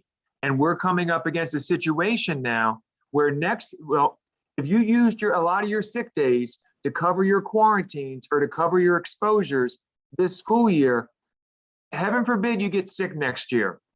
Or if you try to have a baby, we know we talked in this committee last year, a lot of educators try to plan their births for the summer months in order to maximize that baby bonding time as a new parent, but that doesn't always work out. And so in some cases, they may need sick days to help cover that. And they're gonna find, we're hearing from folks, they're low or at zero because of what was required of them this year. I hope that answered your question, sir. I can get back to you on the specifics of workers' comp, but you all probably know that better than I do. And a little follow-up, Mr. Chair. You may proceed. Yeah, so this bill does speak to retroactivity, and that is good, but I'm sorry, this will get rhetorical. I'm really upset at this, so thanks. I'll wait and hear. If I can respond to what I think you were saying, Senator Miramont. Yeah, it's okay. I think that what we're gonna do is ask our analysts to get some feedback from John Rody, the Workers' Compensation Board, for the work session on Monday. Chairman Sylvester. You have covered my first point, Mr. Chair. And then secondly, this is really, if this has been paid out, a reimbursement to the districts who have paid up and would be reinstating sick leave days that they've paid for. Is that correct? I mean, what? Yeah, I think the hope from Representative White was if a teacher used up to, let's say they used 20 sick days to cover 3 quarantine periods, that teacher would then be reimbursed up to 15 sick days back in their sick leave accrual. That's how I understand what Representative White was describing. Thank you. Representative Drinkwater has a question. You're on mute, sir. Thank you. Mr. Kaczynski, nice to see you again. Good to see you, sir. When we say educators, I'm assuming we're talking about all employees in a school district would be eligible for reimbursement. Is that true? I would think so. Yeah, I think that you hit the nail on the head earlier when you talked about, I mean, teachers often could work remotely during this time. So I would argue the impact was less impactful on teachers. Ed techs, bus drivers, others, as Representative White described, might not have had remote work opportunities and were probably more required to use more of their sick leave than others.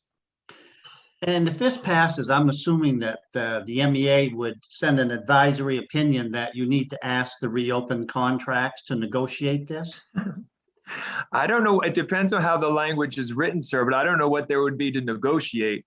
If it's required that you have to, replenish up to 15 sick days for somebody who had a school-based exposure, I think you could do that in a meeting with administration. I don't know if you need a bargaining session to do that. All right, thank you. Representative Bradstreet. Thank you, Mr. Chair. Thank you, Mr. Kaczynski. Good to see you again. Good to see you, Mr. Bradstreet. I think if I heard your testimony right, you said different school systems reacted differently and some offered sick leave and others didn't. And if that's the case, would the passage of this bill then affect different school systems differently? We'd have to look at language, obviously, sir, but I would say across the state, school districts dealt with this issue very differently. As I said in my testimony, and I can convey this in writing as well, there are districts that said if you do not have sick leave, you will not get paid. So if you're forced to quarantine and you don't have the sick days, you will have to go without pay. Other districts have said, if you're gonna have to be out because of COVID symptoms or quarantine, you're using your own sick days. And other districts did the right thing and said, if you had COVID or COVID symptoms or you're forced to quarantine, we're gonna make sure you're covered and we're not gonna penalize you for it. I wish there were more who did that, but unfortunately there's too many who did the first and the second.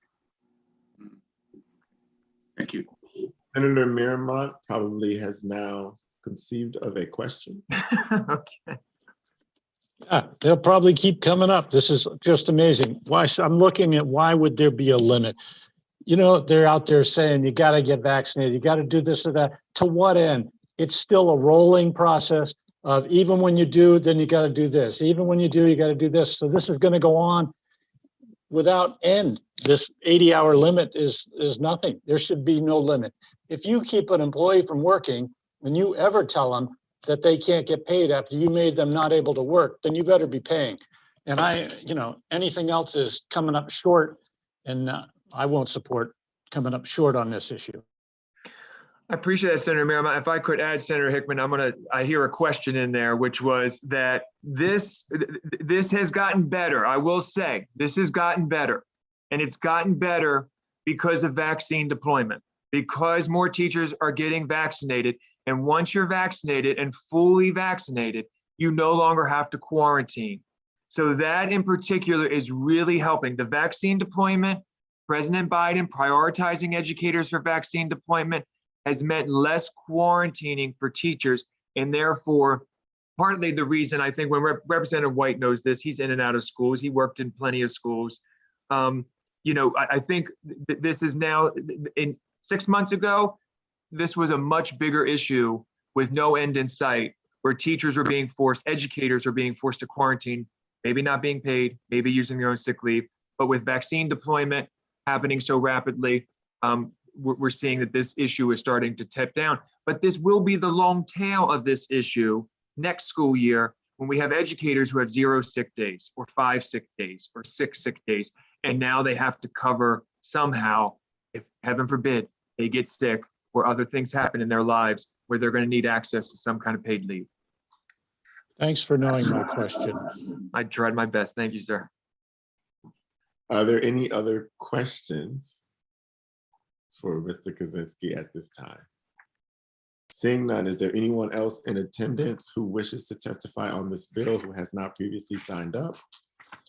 Seeing none, I will close the public hearing. On LD 993, thank you, Representative White. And yes, we appreciate our teachers, especially this week, as we officially recognize and appreciate our teachers. So Thank you. Thank you. All. The committee now will see what bill sponsors we have. This is the part of the day where folks are in 5 different places. And so what we're going to do is go out of order. Flexibility is key, and I'm going to open up the public hearing on LD 1530, an act to allow people to live in tiny homes as a primary or accessory dwelling, sponsored by Representative David McCray of Fort Fairfield. I know that he is here, and so we look forward to hearing from him as soon as he arrives through the tunnel.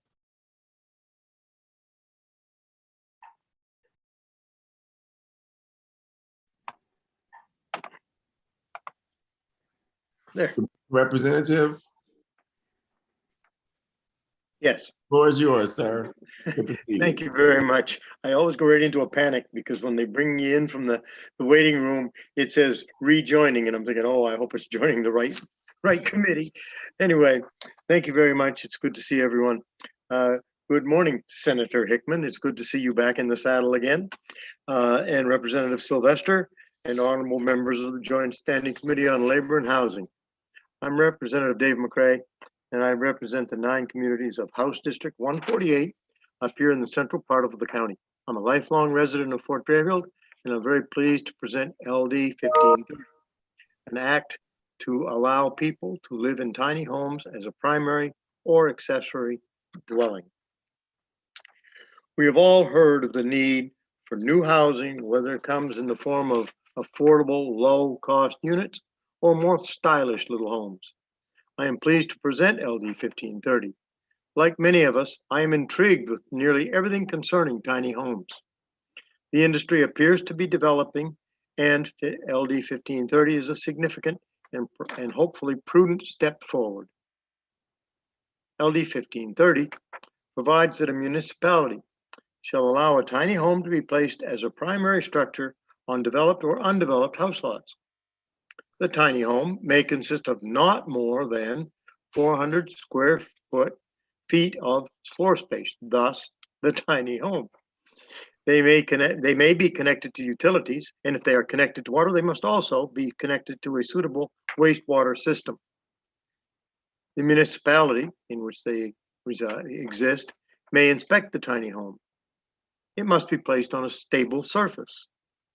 The municipality may assess the tiny home for property taxes if that tiny home is affixed to the property by way of, let's say, a utility or what have you, is in a state of permanency, or is located on the property for more than 180 days. Municipalities may create their own ordinances as they see fit, as long as these ordinances are less restrictive than those set forth by this bill. There will be others following me who are certainly more knowledgeable and better equipped regarding tiny homes to answer any questions than I. However, I'll be most happy to take a crack at any that you may have for me. I thank you for your time and attention. And I would say that this, as the discussion goes on today, I will certainly work with the analyst and people that speak behind me and the committee to streamline as quickly as possible any possible amendments that would make this go smoothly. So on that, I will stop talking. Thank you very much for your time. Thank you, Representative, for presenting the bill and for being here today. Representative Bradstreet has a question, followed by Representative Prescott and Senator Merrimont. Thank you, Mr. Chair. Thank you for being here, Representative McCray. I look at your bill and I said that under Section 2, the location of tiny homes, it could be placed or erected. So, and when I say placed, I assume then that means that it's built off-site. Yes. So how would a local code enforcement officer be able to ensure that a home built outside his purview it meets all the fire safety requirements? I guess there probably will be people behind me that'll answer that better, but I'm gonna take a shot at it anyway, Representative. I think that these are built to standards. Okay, they are not just shacks by any means. Even the most low cost of them have standards, and I suspect that they have to meet certain of those standards. And if one landed here in Fort Fairfield, I'm sure that our code enforcement officer would inspect it and deem it satisfactory or not. So that's my 15-cent answer. Follow up, Mr. Chair. May proceed. Yeah, thank you for that. The reason I'm asking that is I think I sat in on a commission a number of years ago trying to develop standards for tiny homes.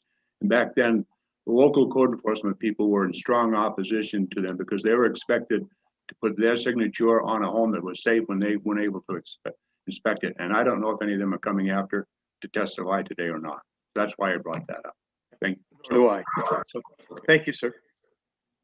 Representative Prescott, you're next. Well, thank you. I thought I heard you say that municipalities can create local ordinances as long as they are less restrictive than this bill. Right. It's always been my understanding that it's exact opposite. You can't create an ordinance that is, you can create an ordinance that is more restrictive, but not less than the state. That, to be very honest with you, the information that was brought to me, obviously I'm not a tiny home expert, nor am I in the business. And that was the information that was fed to me. I would respectfully ask you to ask that question of the people that come behind me, because I'm not going to try to defend something that I don't know. All right, thank you, buddy. Thank you, Representative McCray. You're such a good sport. Are there any other questions for the good representative? Seeing none, we will now turn to testimony from the public on this bill. Thank you very much. Thank you, sir. I have signed up Corinne Watson, followed by Ian Johnson, followed by Leonard Blanchette, followed by Megan Marquis. Those are all signed up in favor. And then opposed to the bill, we'll hear from K24. So Ms. Thompson, if you could promote the first three folks who are testifying on the bill, I'd appreciate it very much. Good afternoon.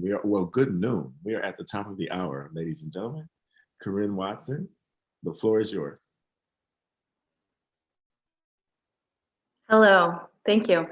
I am Corinne Watson. I'm a tiny home advocate, and I am the founder and CEO of Tiny Homes of Maine.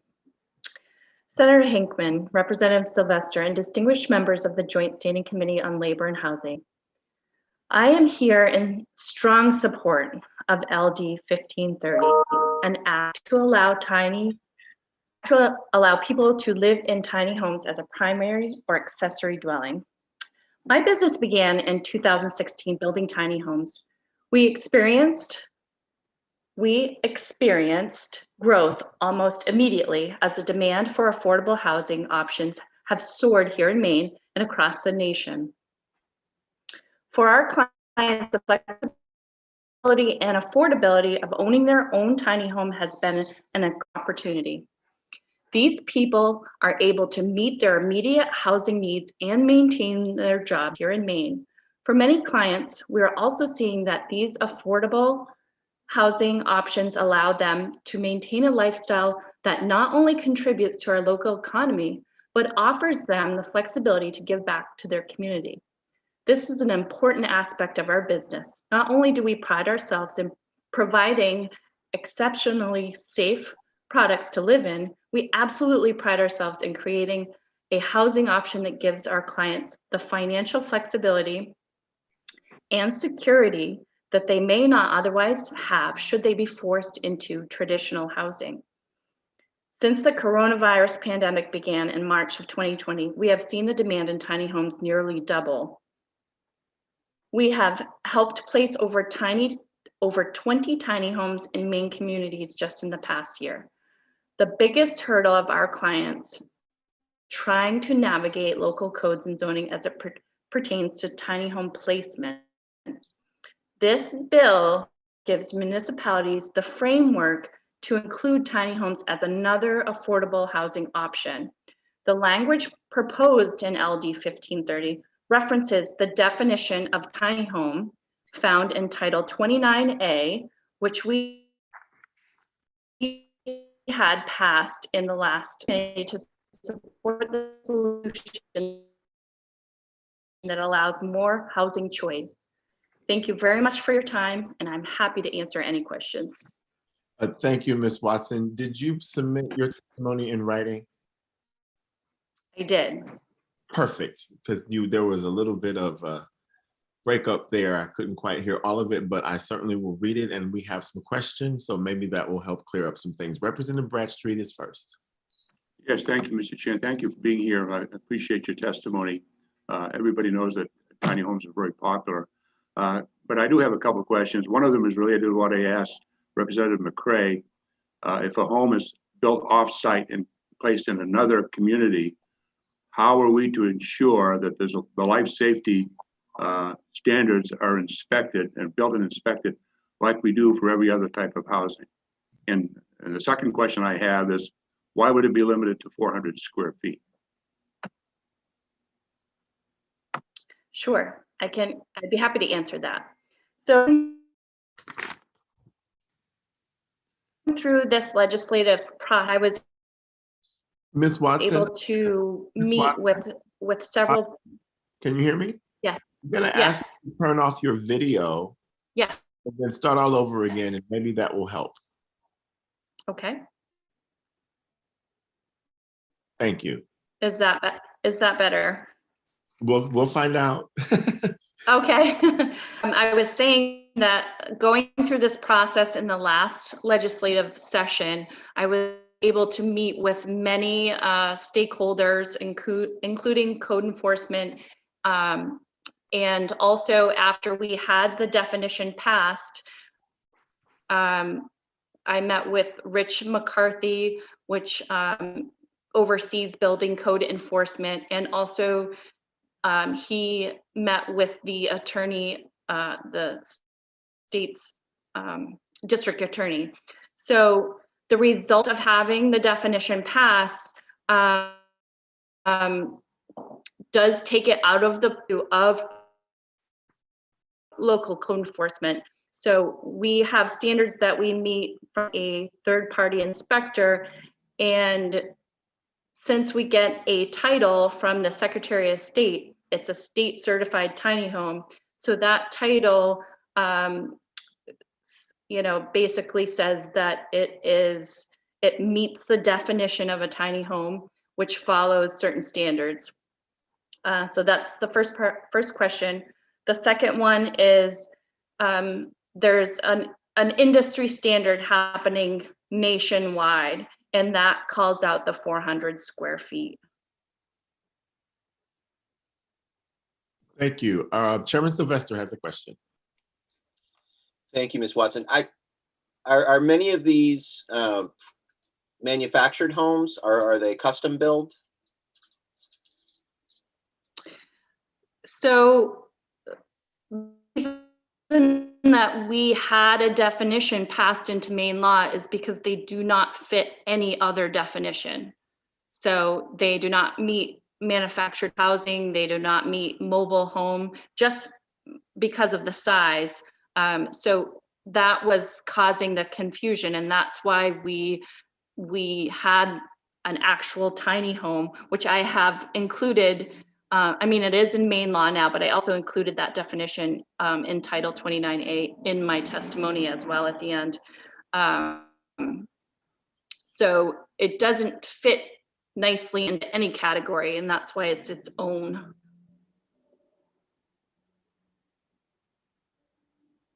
Chairman Sylvester, do you have a follow-up? Yes, if you can still hear me, Ms. Watson, I'm just curious, the house that we see behind you, what the square footage is of that? It's 240 square feet. Thank you. Senator Mirmont has a question. Thank you. And I apologize, I am on 2 other meetings right now. But so if you didn't mention it, there's no building code for Maine. There are standards for plumbing and electrical. Are we holding these tiny homes to a higher standard than we require of regular homes, and for what reason? And is there any, it's a great question to ask, are they manufactured or are they built by individuals? But we don't have any restriction on people building their own homes as long as they meet the standards for those utilities that are determined to cause harm to people, excluding Spectrum and those sort of companies. So the question is, why do we hold them or sound like we're holding them to a higher standard than we do for any other home when this is a great way to expand communities? Is it a clear question there? And if it's already asked, then sorry if I missed it on one of my others. I can try to answer that. Go ahead. They are not held to a higher standard. If you reference the definition of tiny home in Title 29A, it specifically calls out 2 standards. It's an NFPA, which is a life safety standard, which talks about egress, and also an ANSI standard. So in those standards, it does reference just the normal plumbing and electrical codes. So they are not held to a higher standard. Thank you. Representative Prescott has a question for you. Well, thank you. I thought I heard you say that this would take it out of local control.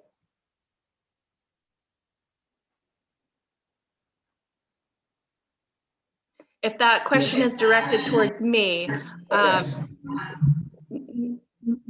no, it does not take it out of local control as it pertains to zoning and land use ordinance. So, you know, this, a town or a municipality can write their own ordinances on where tiny homes are allowed and such. The definition that we had last session is takes it out of the purview of having it inspected during the construction by a local code enforcement, because obviously we manufacture tiny homes up here in Aroostook County in Holton, Maine. So if it's being delivered to Brunswick, Maine, we can't have the Brunswick code enforcement officer inspect the tiny home during construction. So we have a third-party inspection process, and per the definition, meet the standards prescribed and get a title from the Secretary of State. And that's what takes it out of the purview of a local code enforcement officer inspecting it during the construction. Thank you for that clarification, Ms. Watson. It sounds like there's going to be a couple more questions for you. Representative Prescott has a follow-up, and so any question you hear is directed at you until such time as okay? Well, thank you. Well, so yes, it does take it out of local control, which to me is a direct conflict with the state of Maine Constitution, the section under home rule. Because what you're saying is you're now telling, the state is now telling municipalities what they can and cannot do. So you cannot just impose upon a municipality the quality of the homes that are being built when we specifically have our own ordinances and our own code enforcement officers. In my case, we go by the national codes. So how do you plan on addressing that? So this is already in place currently, and we are placing tiny homes in communities currently. So how it is being managed is they essentially treat it just like they would a mobile home. So they would get a plumbing and electrical permit where the local plumbing inspector or the code enforcement officer would come out and inspect the connections to the tiny home. So that part has worked out well for placing tiny homes in some communities. But the reason this bill is we're presenting it to you today, there's several municipalities in Maine, and whether they don't have the bandwidth to update ordinances, they don't know how to handle this. So they're asking us if we can work that they can go off of because they don't have the resources to do it locally. Thank you. Representative Bradstreet. Yes, thank you again, Mr. Chair.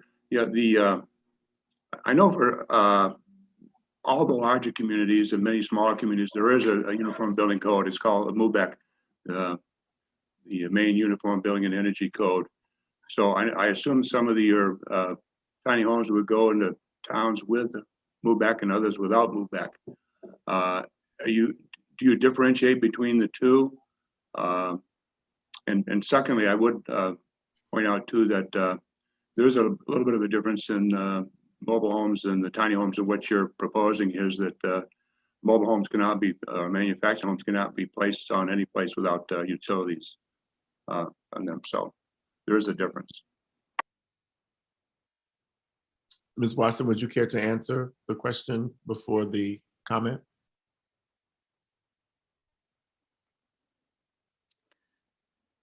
I'm sorry, can you repeat the question? Yeah, do you differentiate in the building of the homes between homes that are going to MUBEC towns and towns that are not MUBEC? Towns with the Maine Uniform Building and Energy Code and those that do not have a code?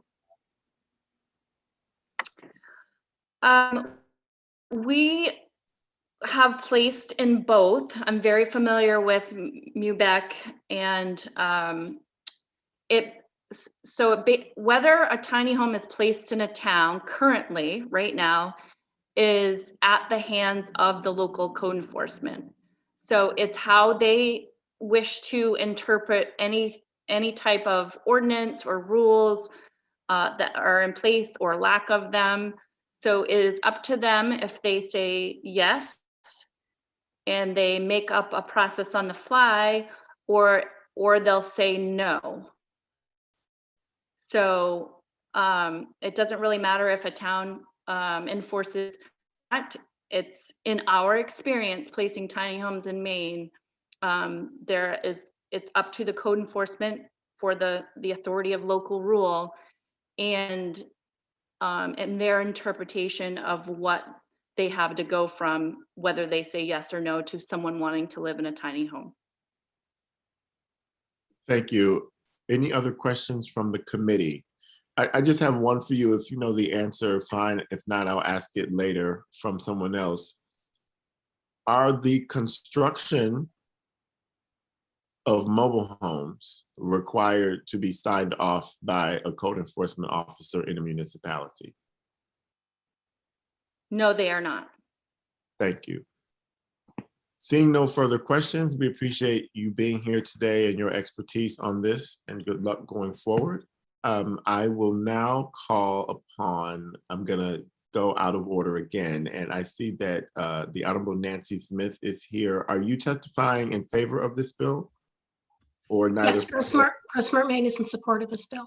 Okay, then the floor would be yours. Thank you. I appreciate that. Senator Hickman, Representative Sylvester, members of the Joint Legislative Committee on Labor and Housing. I'm Nancy Smith. I live in Monmouth and I'm Executive Director of GrowSmart Maine. I've been before this committee several times so far this session. GrowSmart Maine supports policies, programs, and projects that define and protect the quality of our unique built and natural places while supporting long-term economic opportunity. We support this bill from that perspective. As you've heard, the lack of housing puts at risk economic development, workforce development, housing equity, climate action, and all aspects of Maine's community of life. There is no single solution. Thus, the large number of legislative proposals this session to knock down barriers to affordable housing, to home ownership, and to specific kinds of housing. In this committee, GrowSmart Maine has already supported LDs 609, 1312, 1240, and 1246 because each presents a compatible and effective strategy. We also support LD 1530 as a valuable piece of the housing choices puzzle. Tiny houses are unique and creative solutions that create affordable housing, encourage diversity, and strengthen a community and neighborhood. I read several online submissions in support of this bill, and I heard in the lineup that you'll be hearing from Megan Marquis, who speaks of providing this affordable housing option for young people who choose to live independently and without significant debt. These goals should be applauded. Much like our support of ADUs in LD 1312, our enthusiasm for this bill does not negate our respect for local control. Municipalities have some ability already to adopt provisions to allow tiny houses, so there's a balancing act with respect to local control and statewide housing needs. This committee and then the full legislature must wrestle with whether the issue of housing choices in Maine has reached the point where this bill and LD 1312 are necessary. We think 1530 is part of an overall housing choices strategy and support the bill as presented. I can also address a couple of the questions that have been raised if you'd like. Thank you, Ms. Smith. Are there any questions from the committee? Representative Drinkwater. Thank you, Mr. Chair and Ms. Smith. This proposed law says that a municipality shall allow. How do you overcome the home rule? Because you talked a little bit about local control. So how would one overcome the home rule? Well, that's how I close our testimony, that this is a balancing act. There are times where the state takes precedent. And, from my experience as a legislator and having been an advocate, wow, totaling close to 20 years now between the two, I respect local control. It was actually the primary theme of our summit last year. And my question to the committee is this issue of housing choices to the point where we need to take this step, where if they don't already have ordinances that are less stringent, that these would be put in place? It's a question that comes up often in other committees, and I think it's one that you need to weigh here as well. And I think, I heard Corinne Watson talk about the fact that she's had municipalities come to her and say, can you give us something we can work with? And I think that's what she is trying to address. Thank you. Representative Bradstreet has a question. Yes, thank you, Mr. Chair. Thank you for being here again. Of course. So yeah, the desire of people to live in the type of houses they choose to live in, such as a tiny home, and they've done a great job in advancing the discussion on affordable housing. Does their desire to live in the type of house they wish to live in supersede any interest that the localities might have? No. I mean, that's why we have zoning and ordinances. That's why there's the balancing act between state and municipal, and between municipal and individual. And that's the legislature's role, is to continue to find the appropriate balance of all of those interests. And I don't, this bill isn't proposing that people can live wherever they want to without any consequences. It's trying to set a standard, and I think open more municipalities to tiny houses. Any other questions? So, Ms. Smith, I love discussions about home rule and preemption, but I also love discussions about individual rights. Yeah. If there were a right to housing in the Maine Constitution, then would you say the answer to Representative Bradstreet's question would be yes? I would say so, with the caveat I'm not an attorney, but from what I understand of those conversations, then a right to housing. I also think that we engage constantly in this balance of where your rights collide with mine. Where do we find coexistence? Thank you. Representative Gear has a question. Thank you, Mr. Chair. And thanks for being here, Ms. Smith. From the perspective of your organization, which is Grow Smart, again and again on our committee, we hear about the challenge the lack of housing is presenting to us as a statewide, in terms of having people being able to live here and work here. You can't work somewhere if you can't live somewhere. I don't think we go through the wormhole every day on the committee, but we can't teleport yet. So that said, I guess, when you look at this particular issue and looking at tiny homes, how do you see this fitting into the bigger picture of housing, the housing crisis in Maine? I put this, I think, in the same category as accessory dwelling units, which you all are working at, that these are, on the one hand, really cool adaptations. On the other hand, these aren't new. Mainers have always adapted. People have always adapted so that their housing fits what they need. Again, you're going to be hearing from this young woman, Megan. She wants to live independently without huge debt. Can we help make that happen in a way that respects her wishes and also fits into this balance of you live within a community and you need to make sure that your rights balance with others? But I think that if there was one solution, we would do it. If it was easy, we already would have done it. But to open up more communities to accessory dwelling units and tiny houses are both, I think, critical to addressing the housing issues across the state that tie directly to economic development. And can I have a follow-on, Mr. Chair? You may. Yeah, so again and again, and I'm just really wrestling with this issue. If we don't do anything at the state level, then local municipalities have no incentive or push or interest in doing something different. And if we don't do anything different, nothing is going to change. So I guess I'm just trying to really put that pointed question is, how far do we need to push in terms of looking at this particular bill in order to cause some of that change to happen? In my closing sentence on my testimony, and I'm not sure if you're able to plug into written, I say this committee and the full legislature have to wrestle with this. Is the housing issue to the point where we do need to say to municipalities, if you don't already have an ordinance for tiny houses, here it is. And the last sentence is, we think that this is part of of the overall strategy and support the bill as presented. That, I reached out, some bills I can address based on having represented Grow Smart for 11 years now. Some require planner expertise, and I'm not a planner. And so I reached out, and the several planners that are on my board were unified in, we need to do something, and we believe that this is appropriate. So, and again, this bill addresses zoning and ordinances. The earlier questions about MUBEC, that was addressed in the Transportation Committee last year. We testified on that bill as well. Creating the definition for tiny houses made it more of, and I may not be getting the language quite right, but it makes it more of a vehicle than a structure. And it's managed through the separate inspection process while it's being built, and they get a title from the Secretary of State. So that I would invite you to ask your analyst for clarity and for background from what happened in transportation last year.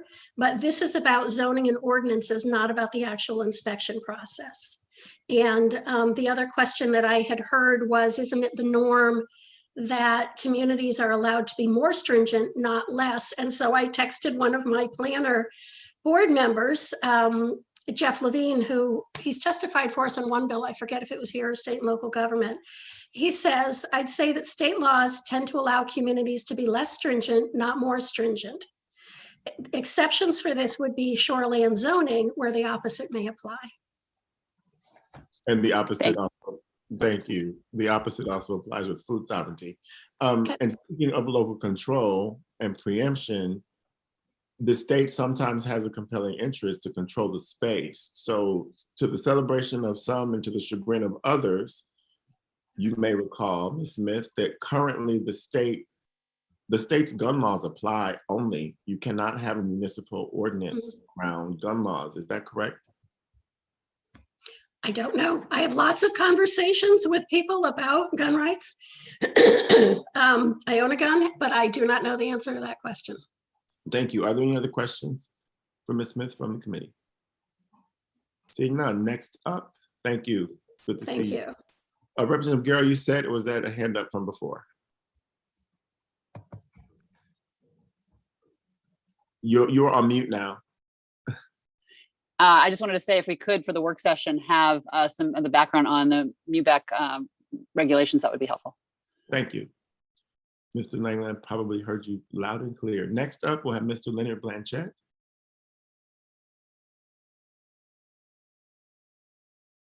Who I see with us. There he is. Yes, good afternoon. Good afternoon. Good afternoon, Senator Hickman and Representative Sylvester and members of the Committee on Labor and Housing. My name is Leonard Blanchett. I reside in Winthrop, Maine. I offer this testimony in support of LD 1530, an act to allow people to live in the tiny homes as primary or accessory dwelling. Last October, my daughter and her husband purchased a property in a local community that included a tiny home along with a standard family dwelling. The tiny home had been there for some time, around 4 years. The prior family's in-law resided in the tiny home. After my daughter purchased the property, the town told them they had 1 year to remove the tiny home from the property or make it unlivable. A complete turnaround for the town after allowing its residential use for a number of years. One of the reasons they bought that property was because it included the tiny home. It is set on a solid foundation and connected to the main home's water and connected to a shared leach field. The goal was to have their oldest child and his spouse live there rent-free so they could save up to buy their own home. which they did last month. Now the second child is living in the tiny home to begin the process of living independently. We need passage of this bill to place all municipalities on the same page and to stop the discriminatory practice of municipal officials deciding on the whim who, where, and when they will allow a tiny home's use as a permanent dwelling. I urge the committee to vote not to pass for LD 1530. Thank you. Thank you for your testimony today, Mr. Blanchett. Are there any questions from the committee? Seeing none, it's always nice to see a constituent testify and engage in the process. Good luck with everything and see you about town. Next up, Thank you, Senator. Ms. Kate Dufour.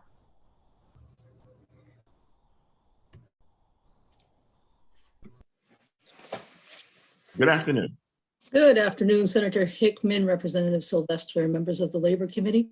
My name is Kate Dufour, here on behalf of the Maine Municipal Association to provide testimony in opposition to LD 1530.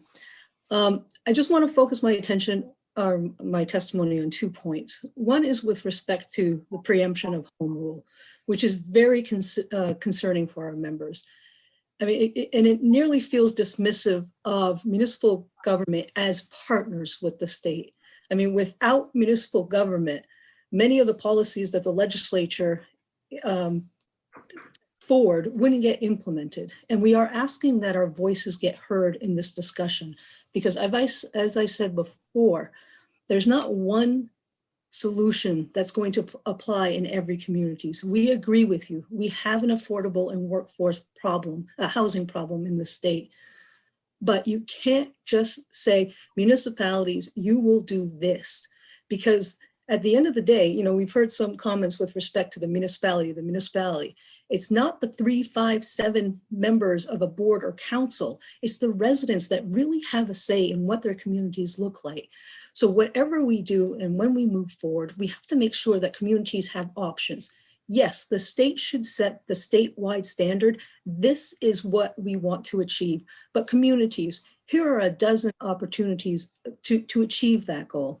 And we think that Speaker Fecto's bill that brings all the interested parties, the different voices, the different perspectives to sit down and discuss how best do we provide tools so that we can get to the end goal rather than demanding one particular process. And it gets pretty frustrating at the local level. With respect to the bill itself, we contacted our legal services division as well as many assessors from across the state.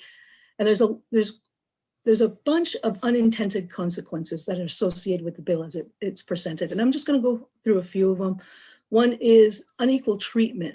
From our perspective, this bill would set a different set of standards for the location and design of tiny homes that is different from every other home that's in the community.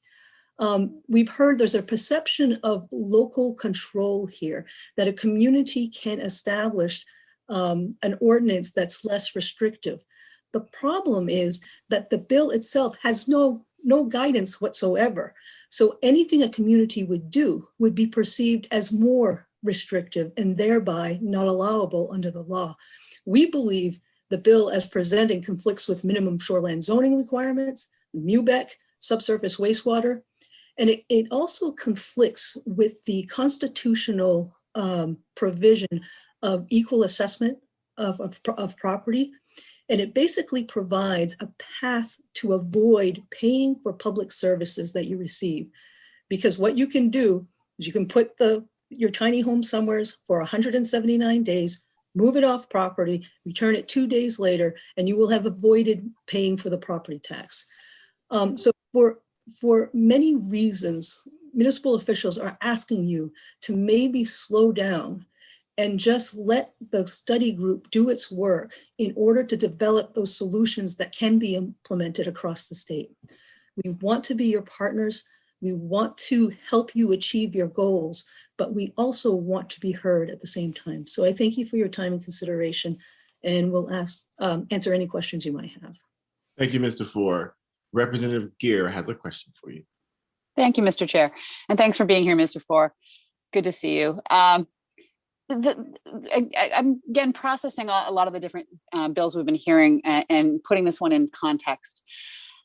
Would there be anything to prevent the MMA from coming together themselves and saying, we have an affordable housing crisis, here are a set of proposals that we would have to address the issue, including, for example, one around the treatment of tiny homes. Is that an unreasonable expectation that we would be able to see something like that as opposed to opposing a lot of things? Like what's a way to get to solutions on these things instead of waiting for a long time? Well, that's a good point. I mean, I'll take the constructive criticism with respect to our want to oppose something that's different and uncomfortable. But I think, well, let me back up. We heard from the testimony that communities are clamoring for assistance with moving affordable homes or tiny homes into their community. There's nothing that prevents a member community from reaching out to the Maine Municipal Association. We can assist. You need help devising an ordinance that allows this? We're here. We're a membership organization. So to whichever communities are struggling with this, I would encourage the supporters of the bill to send them to MMA. We can help them out. So I think to that extent, we have some flexibility. I think we also need incentives and technical assistance. And I think that's where the state comes in as a true partner, and to the extent that that's comfortable, a partner and rather than a regulator. And I get it. We have that uncomfortable relationship of being, we're the regulated and you're the regulating community. We understand that, but there's a real opportunity here for partnership. And I mean, we have come a long way. We've had some really bad years. If you look 12 years ago, the municipal partnership was completely eroded. And we are making great progress. This legislature, the previous legislature, we're getting to where we are. There's an opportunity here. And I think, again, it comes with options, it comes with incentives. And I know Representative Geer, on a similar bill, you said, maybe there's a stick at the end of the day. Here's all the incentives, here are all the choices, and here's where we want you to be by this particular point. And maybe that's what we're talking about, where the state flexes its muscles, but at least it gives us an opportunity to get there on our own before that flex comes in, if that makes any sense. May I have a follow-up, Mr. Chair? You may. Yeah, and I think you might make an excellent point, and I think that certainly that's something that I would be looking for. And just to stick with this particular bill, that I would love to see the day when MMA comes to the committee and says, hey, we have a bill that we're presenting to come up with a solution to and a set of proposed model ordinances or whatever to address tiny homes across the state, because we recognize this is a huge need. And I guess I'm just expressing the tension that I feel, because we've got all these folks working hard to find solutions to these really structural problems that we have. And then we hear, oh, we oppose this, we oppose that. So I guess when I hear the partnership, I would say, I would love to see that partnership. I would love to see it be, you guys coming to us and being part of that solution. And so I guess I would just want to say that. Thank you. And I think, despite the fact that, years ago, I used to do work in front of the Transportation Committee, and I was always called Dr. No. I get it. I get it. But I think our support of 609, I think signals what we're looking for. We're looking for an opportunity to sit down with the interested parties and figure out how to do this best. And I am who I am. I'm absolutely genuine in this. And, you can see everything I'm thinking on my face. So when I tell you there's a genuine interest in working together to solve this problem, I'm being 100% honest. Not that I'm ever dishonest, but and I'm being 100% honest, and I don't understand why we need a whole bill and a whole other thing to make that happen. I don't understand why that's not happening now. That's my only comment. Thank you. And that's fair. I mean, if you want us to adopt, I think that we work for the municipalities, they don't work for us. And so to the extent that they want something, that's what we promote. And, if people, if our members say, hey, MMA, we really need some help with a model ordinance, we're happy to do that. So again, to the extent that anyone who is a member of our association, which is, I think, every community except for maybe a plantation, they are welcome to reach out. We're a membership organization. Thank you. Chairman Sylvester has a question. Thank you. Good to see you, Ms. DeFore, this afternoon. I am curious about I think you answered the part about, I was going to ask you whether, if a municipality came to you, whether you had a model set of guidelines that you would give them, but I hear you saying that you would then help them develop one using your resources. So I'll move to my second question, which is, if there was an opt-out in this bill for a municipality that delivered their own standards, set of standards that allowed tiny homes in the way that they saw fit, or a timeline in which to develop them with standards such as this as a default, would that be something that your members would consider as the halfway point between home rule, the ability to develop one on their own, or the ability to have time to do so, thinking about Speaker Fecto's committee and the recommendations that might come out of that? I mean, if to the extent that, I mean, I understand the state's interest in that, in the stick, but to the extent that a community could engage in the process of developing an ordinance that met that community's unique needs without the standards being dictated, I think that is a positive way forward. So would you support an opt-in? An opt-in, so we would opt into the adoption of a local tiny homes ordinance? Similar to the opt-in that we have in some other parts of preemption and statute, like I mentioned food sovereignty earlier, it's state says, here's what we want you to do. So please opt into it if you so see fit. I mean, that's a very bare way of saying it, but so Chairman Sylvester asked for an opt-out, and that's one way to approach it. And I was wondering if the Maine Municipal Association would be okay with an opt-in. Yeah, to the extent that there's the opportunity and there's a model that works, I think with respect, and I'm not, I don't want to sound as though everything is a bad idea. And I think I understand the frustration of the proponents of the bill, but I think we really need to look at the way it's designed. I mean, if you want to use that standard, I think we need to do a little more work on that standard as the opt-in, because we have identified many pitfalls with it. And I don't think that's the intent. I mean, it may be that we could look to the, the homes, the prefab homes. I mean, there's a set of law that regulates that type of home. So maybe we could look to that as the opt-in approach, so that we don't get into these pitfalls of being able to avoid taxation, being able to avoid some really significant natural protection laws that we have, like shoreland, like MUBEC.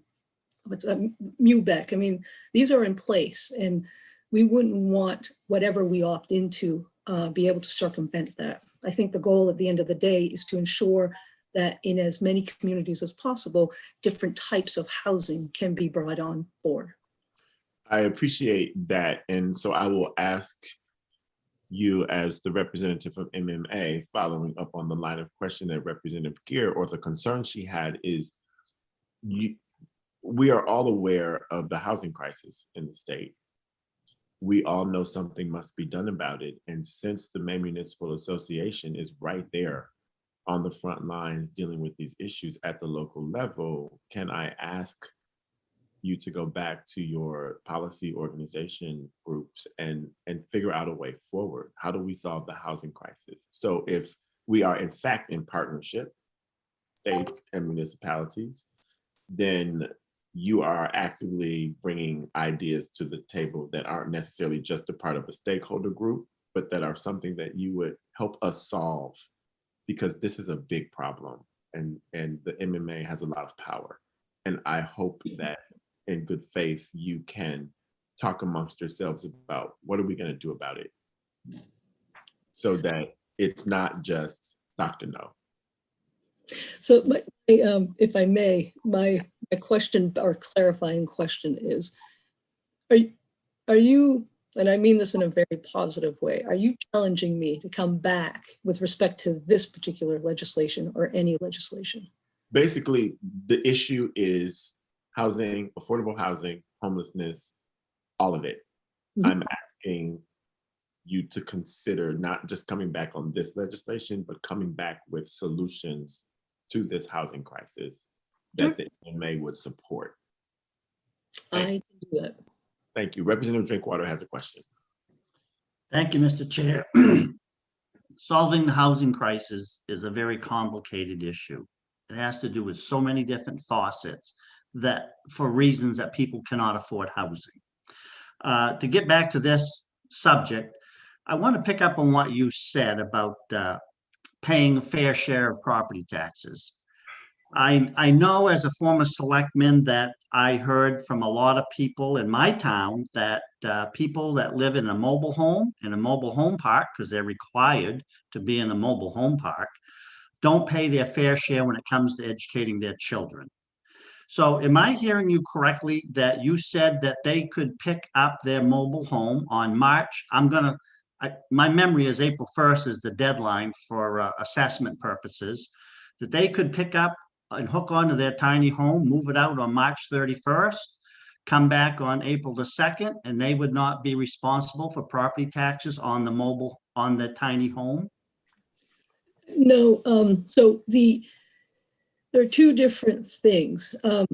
With respect to the comment on the mobile homes, I mean, there's a process in law and there's assessment of taxes. I mean, it's the taxes that are levied against a mobile home are based on what the Constitution requires. I mean, it is basically the market value, the fair market value. And to the extent that people don't think there's a high enough tax, well, that's too bad. That's the way the Constitution works. I mean, you don't pay for more than what you're assessed. With respect to this particular bill, the tax policy shifts a little bit in that it's based on the number of days that tiny home is in place. So it's only after it's been in the community for 180 days that you can start to tax it.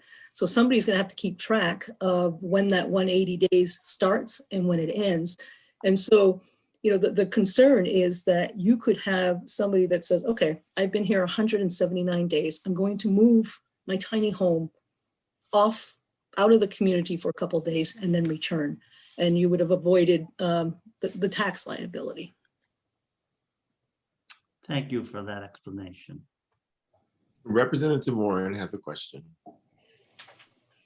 Just a point of clarification. Maybe this is a little out of the bounds, but you were just commenting on what the Maine Constitution says as far as these different rates on property taxes. But isn't it true that the Constitution says a just value, not a fair market one? I know that different laws and courts have determined that to be related to be a fair market value, but it is a just value, and that's open to interpretation, right? Yeah, you're absolutely right. The Constitution does say just value, but the supporting statute defines how you get to just value. And there are 3 ways in which assessors review the value of property. Thank you. Are there any other questions from Mr. Four? I appreciated this back and forth. We went a little bit outside of just clarifying questions, but it's okay because I said so. Anyone else? Seeing no further questions, have a great day. I like having constituents back to back to back. Thank you. Ms. Thompson, is there anyone else signed up who is here to testify on this bill? No.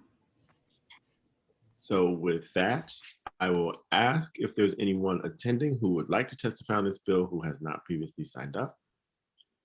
Seeing no hands raised, I will close the public hearing on LD 1530. It is 12:50. I see Senator Baldacci here. Welcome, but we are not going to take up your bill that goes to mobile home park residents until we have a break for lunch. We all need it. Our staff certainly needs it. And so I will say we will be back at 1:25. We'll Thank be you, at ease committee. 1:25.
So, welcome back from lunch, everyone. This is again the Joint Standing Committee on Labor and Housing. We are halfway through our public hearings for the day. We have 6 left, and I won't necessarily read these off in the order they will be presented, because with lawmakers all over the place and a few not here at all, we're just going to take up bills when we have folks in the room. So we are going to still have to hear LD 341, 399, 1269, 1580, and 1590.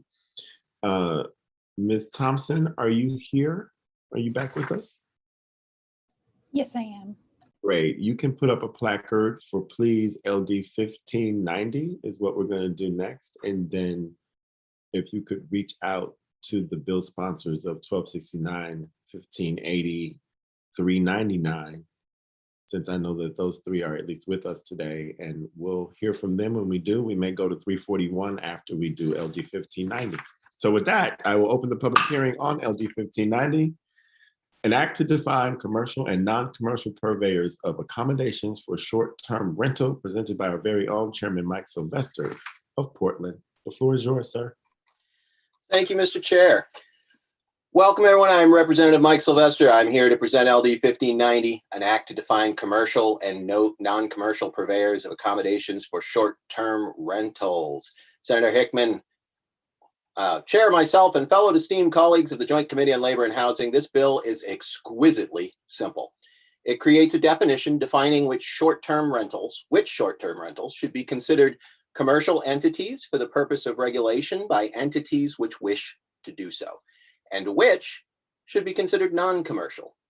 The law directs that should municipalities enact a law restricting, regulating, or allowing rights to short-term municipalities, and should they choose to make a distinction between commercial and non-commercial entities, there would be a definition in state law to guide them. Now, why is this necessary? If you have ever sat in a hearing, either at the state or municipal level, that concerns short-term rentals like Airbnbs, etc., then you know that the distinctions between the out-of-state investor renting multiple properties and the grandmother renting out her now adult child's back bedroom are often intertwined and conflated. To proponents of short-term rentals, to regulate the real estate mogul with 20 units as if he were running a business is to throw Granny heartlessly into the street. The vast amount of the testimony is an emotional entangling of these two entities, yet these enterprises are, by common sense, vastly different. The 20-unit purveyor of short-term rentals is clearly operating a commercial enterprise. Granny is operating a side hustle. Yet what of the people with 3 or 4 or 6 units? Is there a distinction between them? The other distinction, which dominates hearings about short-term rentals, is the distinction between units where the owner-operator lives on site and those in which the operator does not live on site. Residents clearly prefer units in which the owner-operator lives, and so I have defined these units separately, allowing lived-in units to have up to 3 rental units before they are termed commercial, and non-lived-in units to have up to 2. Is this the correct number? To be honest, I picked what seemed to me to be the median in listings which I examined. I am open to conversation, yet to my mind, I have been generous, and someone who is operating units more than what is in LD 1590 is doing so as a for-profit enterprise and should be considered a commercial entity. They are a business, plain and simple. So in summary, while 1590 in itself enacts no regulations, either in favor nor to regulate short-term rentals, what it does do is to make a crucial definition for those entities which are proposing to do so. For ultimately, one of the great duties of the state is to guide its citizens and municipalities in the regulation of commerce. LD 1590 seeks to fulfill that duty to achieve by creating a clear and simple set of definitions as to the scope and number of what should be considered commercial and non-commercial entities. And I know there'll be folks behind me who will talk about home rule, and I feel like I was just testifying on a bill this morning that was allowing local options to municipalities. But this is a tool that I created for municipalities. This is a tool that municipalities can use to make these distinctions in order to get to the real issues, which are how do they want short-term rentals to work in their communities? How do short-term rentals affect housing units? How do what opportunities do they want to give to short-term rentals? Should that be something that they want to see in their community, and not to get entangled with the fight between Granny and the out-of-state real estate mogul, and the person who lives there, and the bachelor parties, that do not happen because they live there, and the absentee landlord, where all get up happens. So that is my bill. And with that, I would be happy to answer any questions that the committee may wish to proffer. Thank you, Chairman Sylvester. Are there any questions from our colleagues on this committee for the bill? Seeing none. I'm wondering if there are any attendees present who are here to testify in favor of this bill. Please raise your hand. I don't see any signed up, which is fine. Okay, well, with that, Ms. Thompson, can you please promote Kate Dufour so we can continue our conversation from before lunch?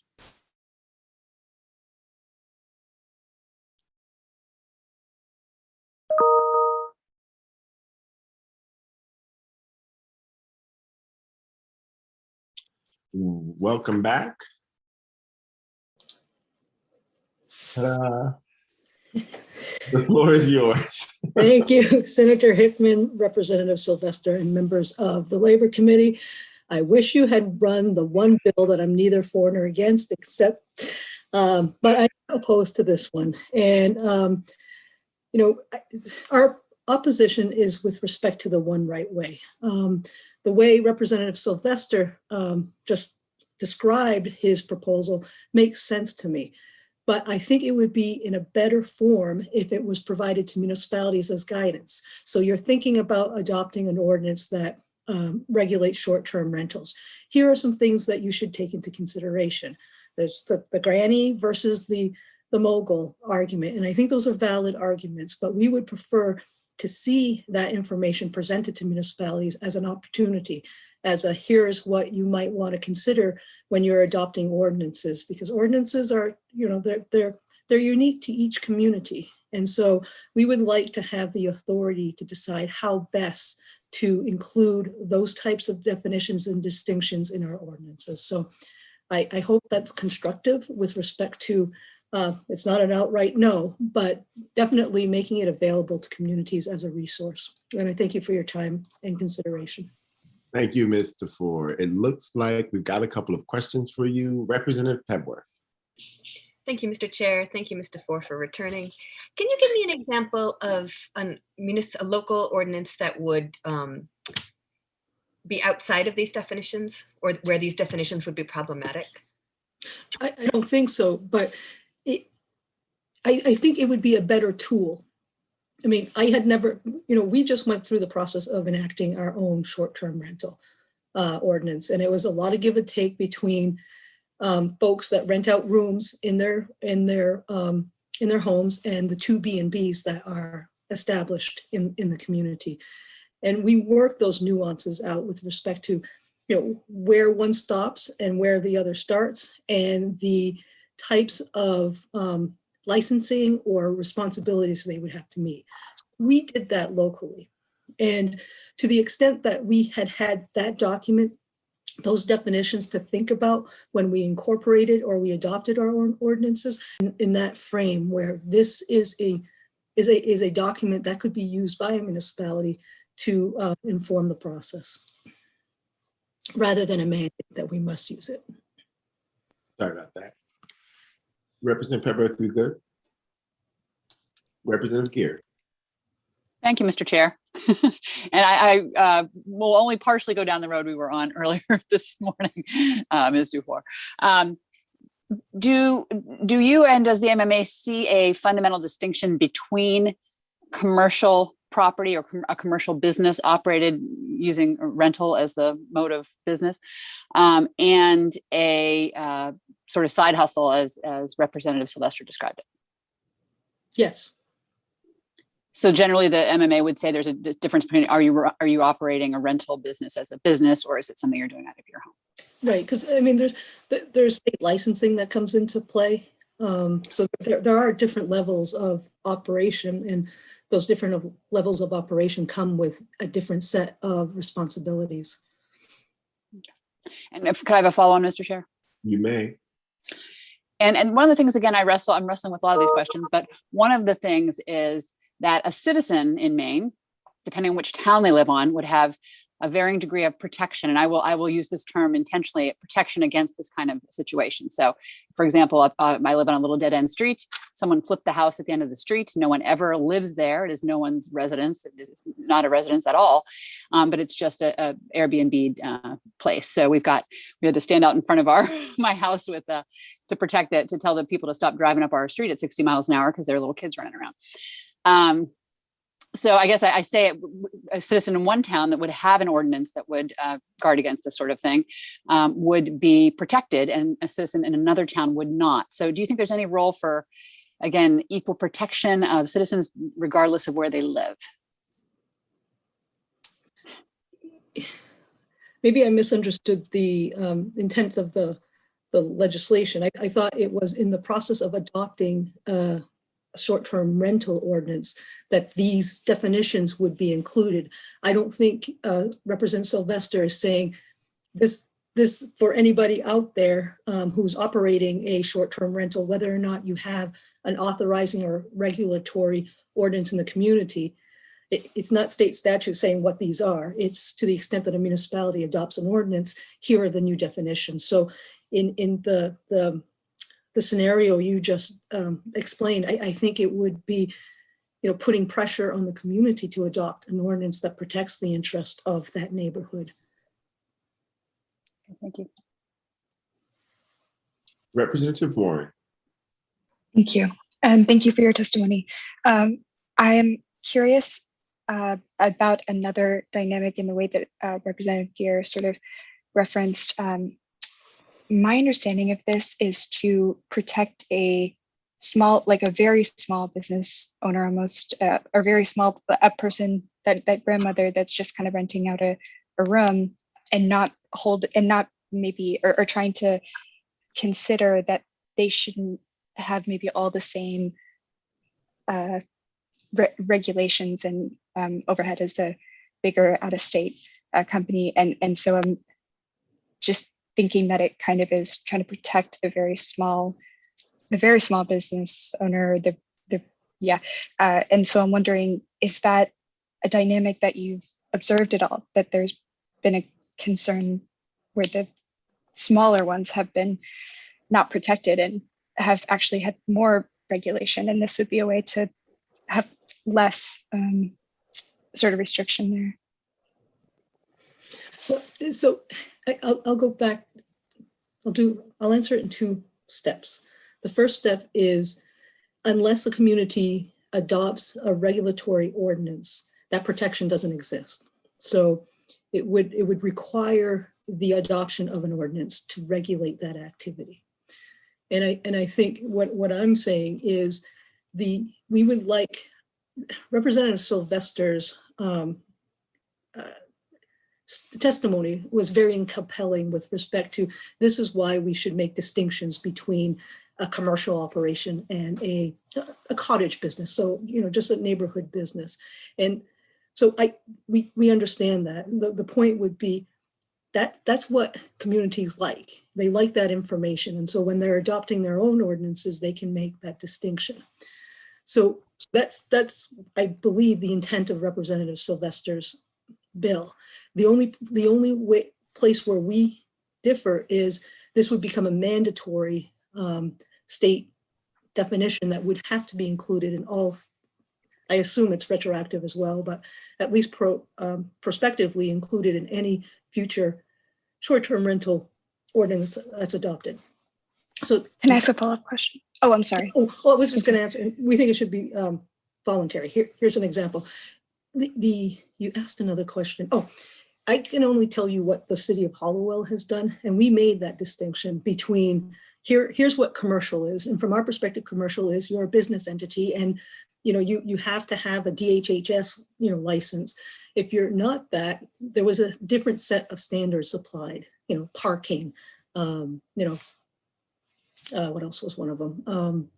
A communication with the law enforcement, so we knew that there might be somebody in your rental unit, and we could make sure everything was okay. So there was a line that was drawn between commercial and business cottage. Are there any other questions for Mr. Ford from the committee? Representative Gear, is your hand up from before? And are you all set? Representative Warren? So seeing no further questions, thank you for being here, Mr. Ford. If there is no one else here to testify on the bill, I would like to request for the work session that we look up the definitions in Title 22, where B&Bs and inns are regulated by the state. I know a little something about that title as an inn owner, and I do know that there are some exemptions for properties that let out fewer than 5 rooms or up to 5 rooms from state regulation as an inn or B&B. And then within some of those definitions and rules by the Department of Health and Human Services, it says, what it would take for you to cross a line. You can rent a room out under those exemptions for pretty much as long as you want, so long as you don't have a landlord-tenant relationship. And I don't know how that interfaces with what Chairman Sylvester is putting in front of us. So I just would like to see some clarification from Title 22 around small business owners who just let their houses, and they might even be considered business owners. They're just letting their house out. So that's what I would request. And if no one else has any requests for work session, Chairman Sylvester, you good? It's your bill. I will close the public hearing on LD 1590. Let's see what legislators we have here. So we're gonna go to a different subject matter, it seems, because we have Representative Nicole Krahowski in the House. Ms. Thompson, if you could promote her, we will open up the public hearing on LD 399, an act to clarify retirement benefits under the Maine Public Employees Retirement System. Before I did open this public hearing, I'm going to hold it open because I realized that I don't see our analyst for this particular bill. Mr. Langland, can you let me know if we need to wait for Ms. McCarthy-Reed to join us on this bill? And if so, we'll just hold the work session and the public hearing open until that happens. No, I'll be covering the public hearing. She might be doing the work session, but either I'll give her my notes or she'll go back and watch it on YouTube. So we're good. Great. Representative Krahowski, the floor is yours. Thank you so much. Good to be with you all. I think my first time in this committee in this session. I am Representative Nicole Krahowski, and I represent the communities of Ellsworth and Trenton in the Maine House. And I'm glad to see you, Senator Hickman, Representative Sylvester, and all of the distinguished members of the Committee on Labor and Housing. I appreciate the opportunity to speak on LD 399, an act to clarify retirement benefits under the Maine Public Employees Retirement System. And I will submit my written testimony after I finish presenting it to you. I've had a couple other hearings and work sessions today, and I'm sure you all know the feeling. So first, I want to thank you, your analysts in particular, for helping me bring this bill from a concept draft to a drafted bill in early April. I had the problem statement, but I wasn't sure of a solution. The new version is now titled An Act to Require the State to Pay Medicare Part B Premiums for State Retirees. It would require the state to pay 100% of a retiree's share of premiums from Medicare Part B when the state requires the retiree to enroll in Medicare Part B in order to receive their healthcare coverage benefits. This issue was brought to me by a constituent who retired before age 65 from the Marine Patrol and had his health insurance premiums fully covered by the state at that time. When he turned 65, he was moved to a Medicare Advantage plan, which required that he also subscribe to Medicare Part B in order to receive. The state will not cover the cost of Part B, so this was an unanticipated new expense for him. Current cost of Medicare Part B is $148.50 per month, and it increases annually. Now, I was not really sure if this was the norm or an exception because of how the statute on this matter is layered. Spoiler alert, it is confusing. And because there are some retired state employees who have their full costs of Medicare covered based on what program the state was paying into during their careers. So once I had the bill drafted, I turned to Anya Trundy of DAFS to help determine what its effect would be. And I want to spare you many of the details, which I do believe Ms. Trundy intends to document for her use, my use, and anyone else's use who at some point in the future will try to figure this out again, because they were not easy to sort out. And so I will skip to the findings. Basically, there are now 8,917 state retirees who must pay for Medicare Part B. That number is increasing. By 2025, it is estimated to be 10,362. It's hard to say what actual percent of all state retirees this is because of the myriad of ways people access health insurance when they're retired. I also learned that people who retire from the private sector who have Medicare coverage pay for Medicare Part B.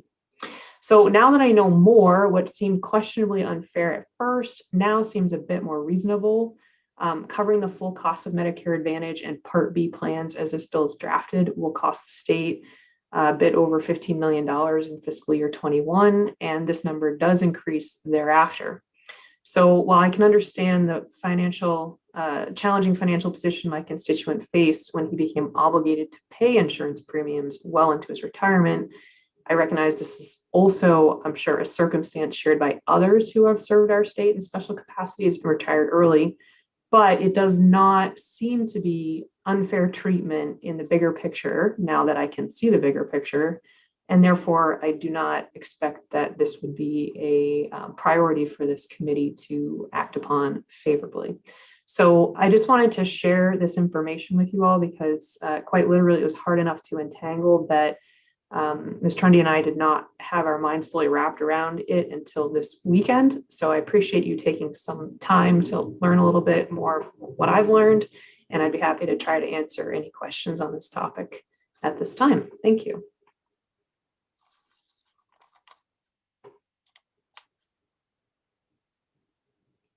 Thank you, Representative. I am going to turn the gavel over to our competent co-chair, Representative Sylvester. I have to run to another committee. And thank you again, Representative Grochowski, for giving us your concept draft to this particular amendment. I'll see you on the other side. Thank you, Chair Hickman. I can put down my hand now as I can call on myself. My very quick question for you was whether or not you were, because we actually did discuss this earlier in another bill and had no information with which to guide ourselves, as this is not our normal bucket to dip our hands into. So, so my question was, did you come up with any sort of total of what the average is that people are paying out of pocket for B? Let me just get out my calculator here. It is a fixed rate for everybody. So everybody that's on it in 2021, just give me a second. I can multiply by 10 easily in my head, but not 12. $1,782 for this year, and it goes up every year. Yep. Which I think is a little bit of the rub for folks, because I'm not certain if it goes up based on cost of living or something else. But when you look at a price that you think is fixed, but it's actually not fixed, even if it's changing at a regular rate, it just feels hard for people, I think. So but that is the actual number as of now. Yeah, and I do know that Ms. Trundy really did want to sort of chart all of her findings out, because she had to interview a number of different people who had pieces of it in their heads. So if that's helpful to you for your other bills, I think we could definitely encourage her to help with that. If you would, Steve, if you would reach out, but also if you would ask her, Representative Grochowski, if she has anything for the work session to send us. And of course, we'd like to see the update on that as the issue does come up time to time, to have that as a future resource. That would be very helpful. Did you know what the LD number was for the other bill that you had similar questions on? I appreciate that you think I would remember that after all the bills we've heard, but I do not. So, but we will endeavor to find that. But it was another bill that was talking about healthcare, covering healthcare costs for retirees, and the suggestion was made that we would help in this way rather than in the way that the bill helped. And so we didn't have any information on that. So that was the summation of that. Are there any other questions for Representative Grochowski? Seeing none, thank you, Representative. Alyssa, I don't see anybody else to testify on this bill. That's correct. I went down this rabbit hole quite literally by myself and with Anya Trundy. And we appreciate you doing it. And and we will try to make something out of the small rabbit that you pulled out of the hole. And thank you for that. So with that, I will close the public hearing on LD 399. Alyssa, is Senator Baldacci here? I don't see him yet, no. Who do we have? I don't see anybody for sponsors. I don't know everybody yet, so I got to double check my list. Okay. I know a few people have the intentions of getting on. All right, let me look. I believe that Representative Collings is ready to go when we need him. And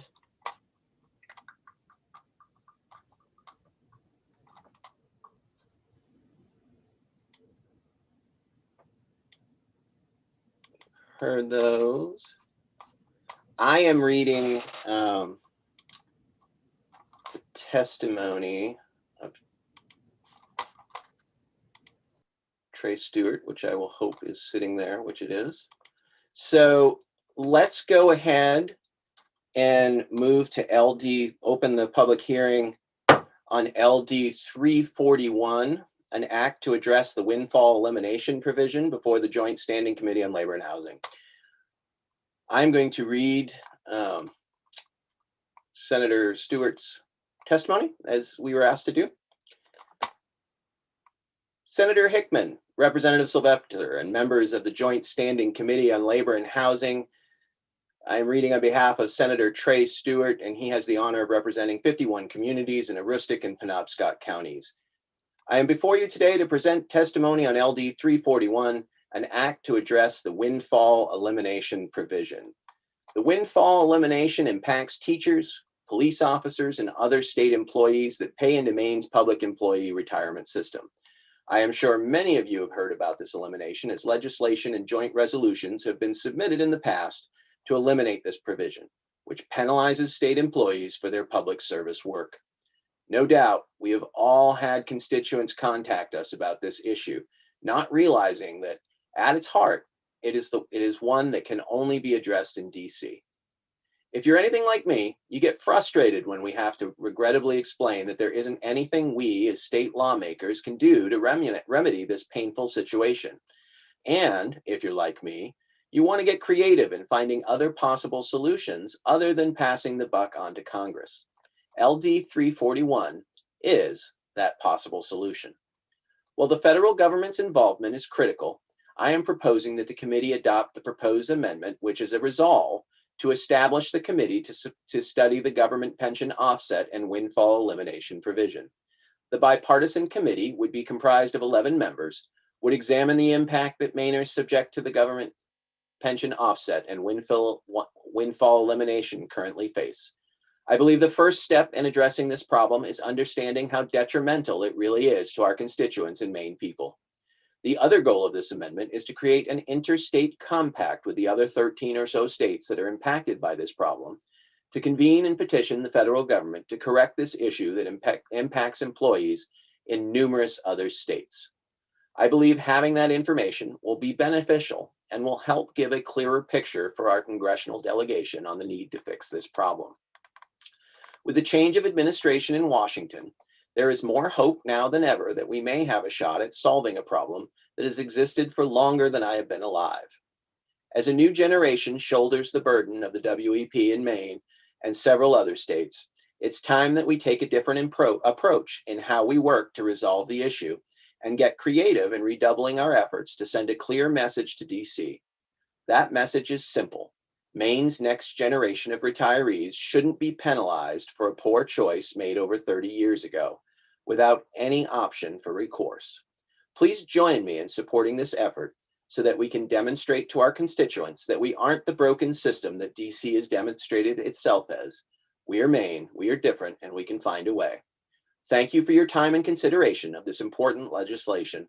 I look forward to answering any questions that the committee may have at this time.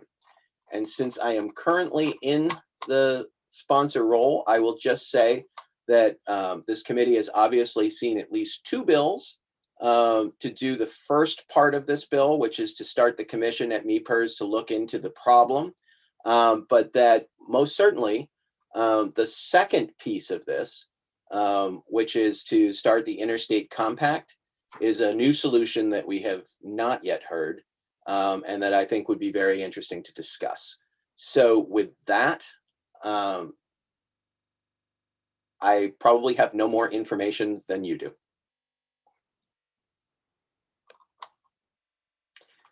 Are there any questions? Seeing none.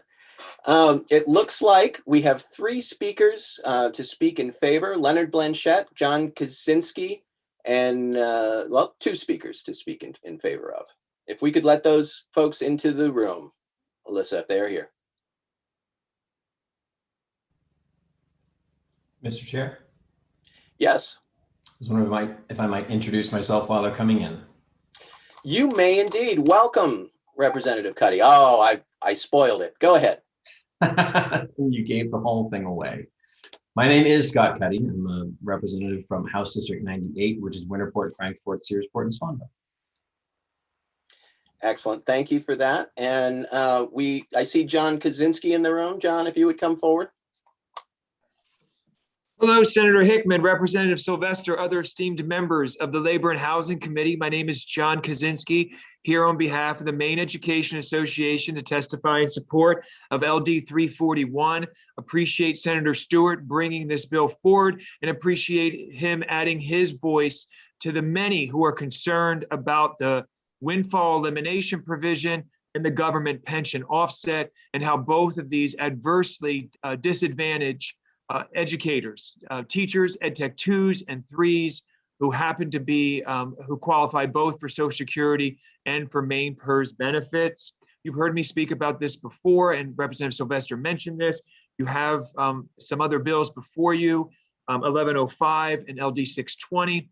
Both of those are designed to try to design a new pension system to get around this. We have worked on this issue for years, decades even, and it is a challenging issue because, as this Representative Sylvester mentioned, depending on who you ask, it's somewhere between 13 and 15 states are impacted. And obviously finding the political fortitude in Washington to correct this has been a challenge. Every session in Congress, there are bills sponsored to undo it. And every session, those bills go nowhere. There is a little glimmer of hope. Representative Neal of Massachusetts has a bill in to make some very small changes to the windfall elimination provision. And I must add, even the term windfall elimination provision is a smack in the face to the teachers and ed techs. There is no windfall. They have paid into Social Security. They have paid into MEPERS. And it's just unfortunate that we even call it a windfall when in fact it is their retirement that they have earned and deserve.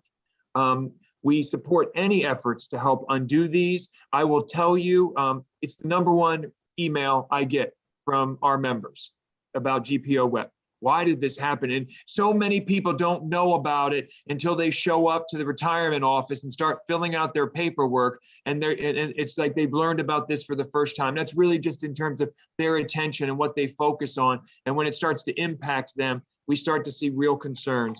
I would add the GPO provision is even more unsettling because it impacts widows and widowers. So as you can imagine, those calls are even harder to take. When folks call in and they learn about those provisions once a loved one has passed away. So we thank Senator Stewart for bringing this bill forward. Appreciate all the committee has done to help raise up this issue, and we remain committed to a solution in the future. Thank you for your time and your service to the people of Maine. Thank you, Mr. Kaczynski. Are there any questions from the committee for Mr. Kaczynski? Seeing none. Alyssa, I do not see Mr. Blanchette. Is that correct? No, there he is. Oh, there he is. Okay, hey. Welcome, Mr. Blanchette. Thank you for suddenly appearing on my screen. I don't know where you were before that. The floor is yours, sir. Thank you. Thank you all. Good afternoon, Representative Sylvester and members of the Committee on Labor and Housing. My name is Leonard Blanchette. I reside in Winthrop, Maine, and I offer this testimony in support of LD 341, an act to address the windfall elimination provision. But before I get into my testimony, I'd like to also note that I am a public employee. I am the general manager for the Brunswick Sewer District. I will be retiring in 8 months, and I will be facing this possible issue. It was interesting on the introduction from Senator Stewart about the formation of a commission. I'm not sure who will be appointed on it, but I have contacted Senator Stewart when I first learned of the bill and volunteered to do whatever I can to help him in this endeavor. And I would gladly volunteer to be on that commission if, a public representative could be there. My testimony. Last week, there were hearings dealing with bills proposing reducing the taxable portion of one's civil service pension as it applies to the main income tax. And LD 1145, in contrast, proposed a total exemption of the state income tax on Maine public employees' retirement system pensions. But this bill, in my view, is to try to offset the reduction imposed by Social Security on public employees' Social Security pension, a reduction known as the windfall elimination provision. Its counterpart, the government pension offset, affects to the same degree any survivor benefits one receives from Social Security. Because the state of Maine signed on to the federal Social Security windfall elimination provision and government pension offset, my wife, a retired 33-year state employee, has lost 2/3 of her Social Security pension benefit that she has rightfully earned by working second jobs during and after her state employment. And if I pass before her, will lose 2/3 of her survivor's benefit. I am in full support of this bill and have been trying for several years now to have our congressional representatives act on bills S-915 and HR 1205, both of which propose federal elimination of the WEP and GPO. But with only 13 states involved, it does not look promising. In public hearings several years ago, it was noted that 40% of state retirees participate in Maine's welfare program, a key reason being the windfall elimination provision. The state pension is simply not enough to get by. Thank you. 2 more sentences. Even with the current exemption, 58% of my wife's state pension is taxed under Maine's income tax. Most of Maine's public employees were we're our lower level of earners with a pension around 20 to 25,000. Not much of a windfall. Please do the right thing and help offset this financial harm. Thank you. Thank you, Mr. Blanchett. I'm glad you got those last two sentences in there. Are there any questions for Mr. Blanchett from the committee?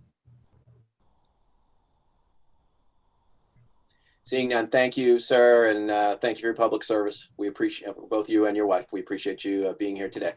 Thank you. I don't see anyone else to speak in favor. I do see Jeff McCabe to speak neither for nor against. Welcome, Mr. McCabe. Thank you, Chairman Sylvester, Chairman Hickman. My name is Jeff McCabe. I serve as the Legislative and Political Director for Maine Service Employees Association.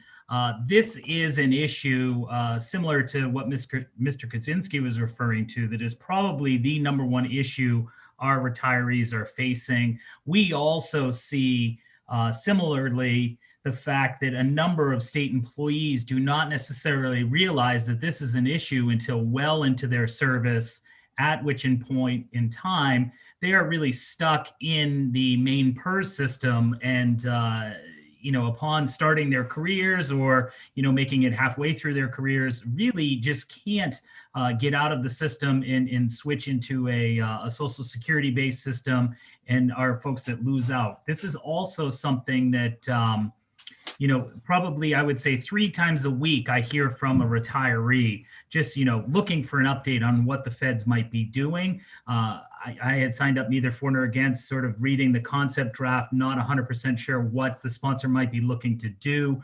But in hearing the testimony presented by the chair on behalf of the sponsor, we would be in strong approach or strong favor of sort of a new approach that draws attention to this. I will also very publicly thank our federal delegation who continues to work on this issue. We have had some recent correspondence with folks and are trying to set up a meeting with Senator King's office on this issue. We know that the rest of the federal delegation has co-sponsored measures to sort of move this issue forward and try to right this injustice. And I will say there's no issue amongst our retirees that is more nonpartisan than this issue. And I would hope that the committee would move forward on this, as well as other mechanisms, to really send a message to the federal government that it's time to fix this issue. Thank you, Mr. McCabe. Are there any questions from the committee for Mr. McCabe? Representative Gear. Thank you, Mr. Chair. And Mr. McCabe, I'm curious from your perspective, is it primarily the fact that there are only 13 states that are affected by this that's causing the issue that makes it difficult to fix at the federal level? Yeah, thank you, Representative. I would say that that's probably one of 2 issues. The second issue is coming up with the funding to pay this. There's been all sorts of sort of creative solutions out there to make this sort of prospective, to make it retroactive, to establish a date for employees, retiring in the future. And I think it's just overall the cost, as well as those 13 states just not necessarily having the political capital and power to move that forward. I think what you're seeing under the current circumstance of our federal delegation is that we have folks that are very influential in our federal delegation. So I think a lot of folks who've been involved with this see this as an opportunity. You also have an administration in the White House that just seems very interested in trying to address issues like this. So I think we're hopeful, and we just need to sort of join that chorus.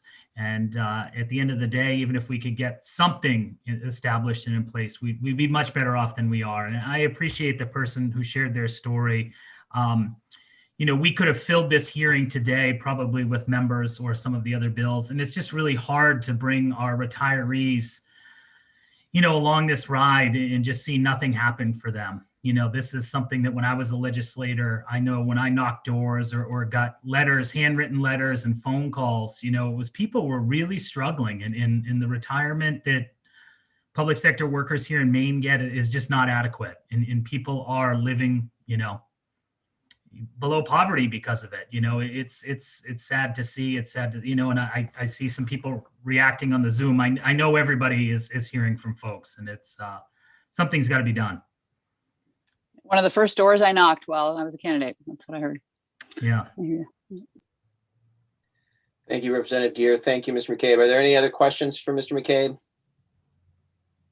Seeing none, thank you for being here, sir.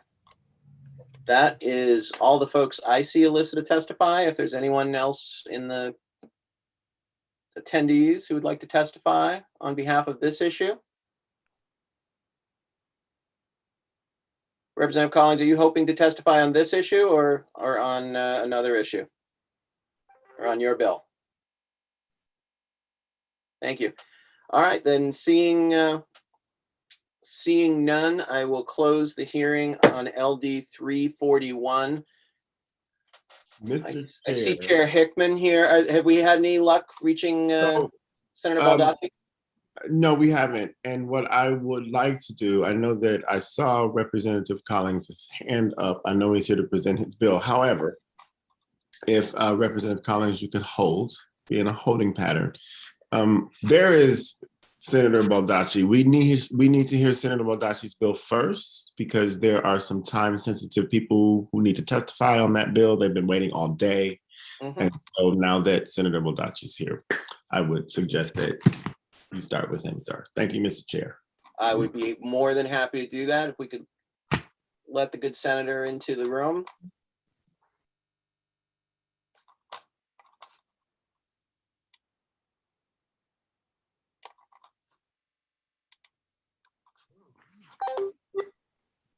Good afternoon. Welcome, Senator Baldacci. You have the floor. Thank you, Mr. Chairman, and thank you, distinguished members of the Labor and Housing Committee. I very much appreciate your time. Just if you could just give me one moment to get my testimony up. Take your time, sir. Apologize.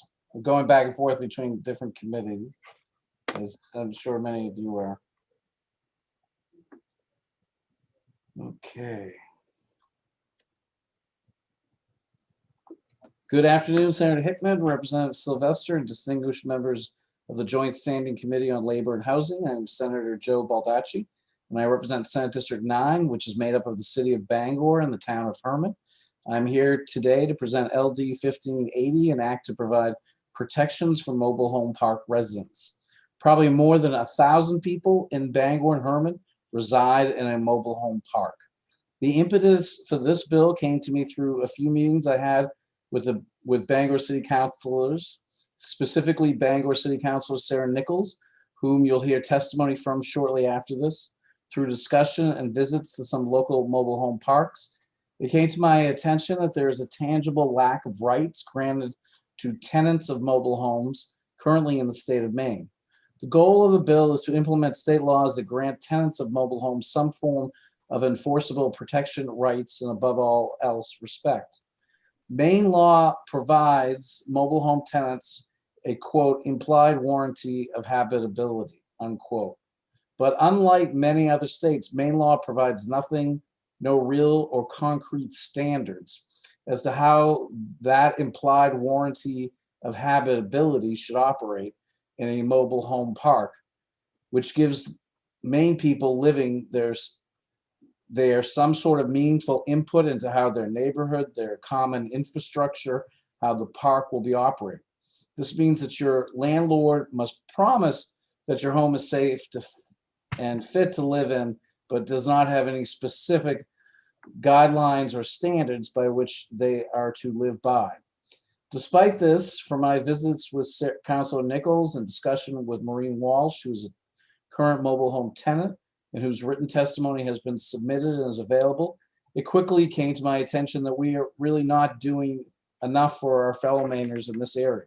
Across this state, tens of thousands of Maine families live in mobile home parks.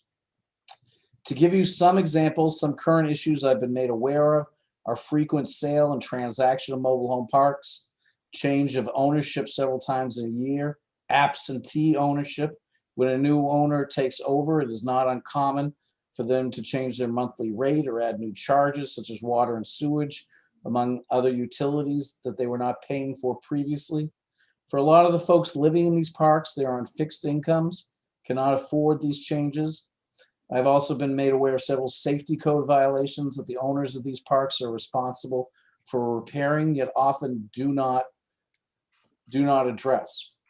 One might say that these folks ought to move their homes if presented with these conditions, but the costs of moving a mobile home are substantial. And with our current housing crunch, we all know there's usually nowhere for people to go. By passing this bill, we are granting Mainers who live in a mobile home parks some level of common decency, respect, and rights as tenants that they currently are not being provided under state law. Thank you for the opportunity to testify, and I would be happy to answer any questions that you may have. Thank you. Thank you, Senator. I see that Representative Bradstreet has a question for you. Well, yes, thank you. And before that, I'd just like to say that I am affiliated with the industry which this bill covers. I'm part-time executive director of the Manufactured Housing Association of Maine.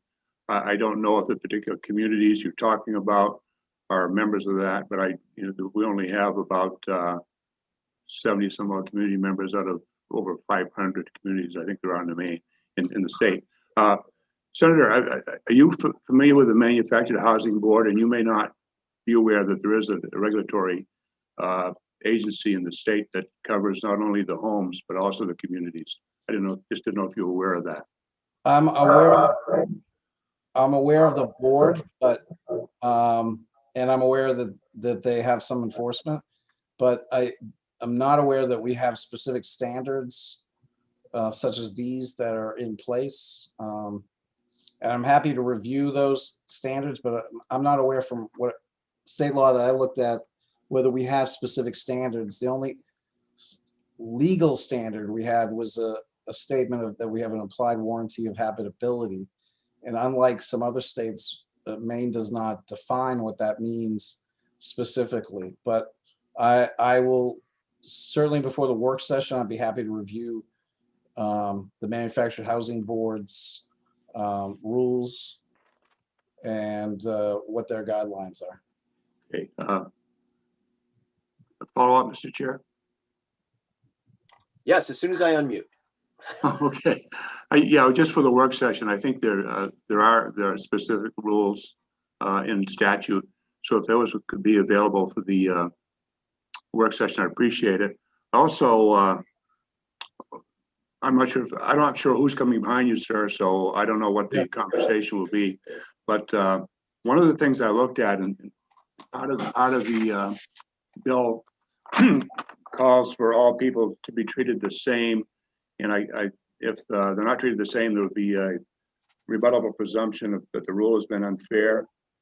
A couple of things one's about rebuttable presumption, but the other one, the one I'm asking about right now is, I know some landlords, in light of the pandemic, have agreed when people are laid off and not able to get unemployment benefits that they would either waive or decrease some of their rents. So would this bill preclude their being able to do that without being in violation? I think that's a good question. Obviously, we want to avoid a situation like that, but I think it was more that if there was a rule requiring a park, somebody to do something in the park that applied evenly to all members. I'd have to look at that particular situation, but it's a good question in terms of how the language should be. Representative Drinkwater. Thank you, Mr. Chair. And Senator Baldacci, it's always good to see you, talk to you. Always good to see you, Representative. You certainly bring some interesting bills before us. As a freshman senator, I want to keep it interesting, learn while I do it. You certainly do. As a city councilor, I'm assuming you're still a city councilor. No, I did 12 years on the city council in Bangor. I did 4 terms, but I am not on the city council anymore. And so I ran for state senate and then I'm here. So no, I could not also do I couldn't also do city council. So I'm a former councilor. Well, obviously you like punishment. So welcome to the club. Do you know if the city of Bangor has a similar ordinance to cover these things that you're hitting here? I don't think that they do, and to be honest with you, that's why the discussions included a city councilor. I had provided these kind of model regulations to Councilor Nichols to hopefully initiate a discussion, but since I'm not on the city council, I can't initiate something there. But since the state does not have any specific standards other than, and I'll have to look at the Manufactured Housing Board standards as well, but from what I had seen, then I submitted this legislation. So it's up to the city council. If I was on the city council, I might initiate it there. Representative Drinkwater, and that's a good question, but I would not want to tell the city council what to do. All right, thank you. Thank you. Representative Gear. Thank you, Mr. Chair. And Senator Baldacci, my question has to do with the ownership and management of these mobile home parks. Was it part of your discussion that sometimes there's a lack of clarity or around ownership or complicated ownership structures or lack of clarity on management for these kinds of entities that make it harder to make sure that they're being well managed? Yeah, I think that one of the biggest issues was absentee ownership. And when there were issues, there was really no response and they didn't have anybody on site that was handling maintenance. So yeah, that would be definitely one of the biggest issues for people. Okay, thank you. Representative Bradstreet, did you have another question? Yes, sir, I do. Thank you, Mr. Chair.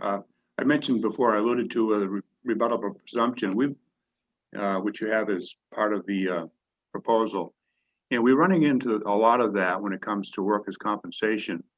I'm not sure how much of this I've seen as a standard in real estate law or landlord-tenant relationships. Do you have any idea how prevalent this concept is in those particular laws? And is this something that's fairly new in this realm? I don't think it's particularly new in the realm of landlord-tenant laws. It's a legal device.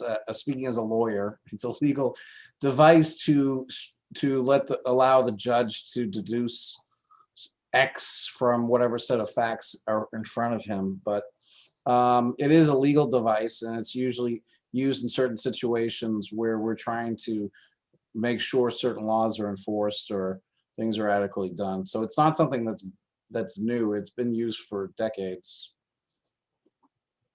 Thank you. Are there any other questions for the good senator? I very much appreciate your time, and I apologize for going back and forth, but I know you guys are busy, and I really appreciate your time. Thank you very much.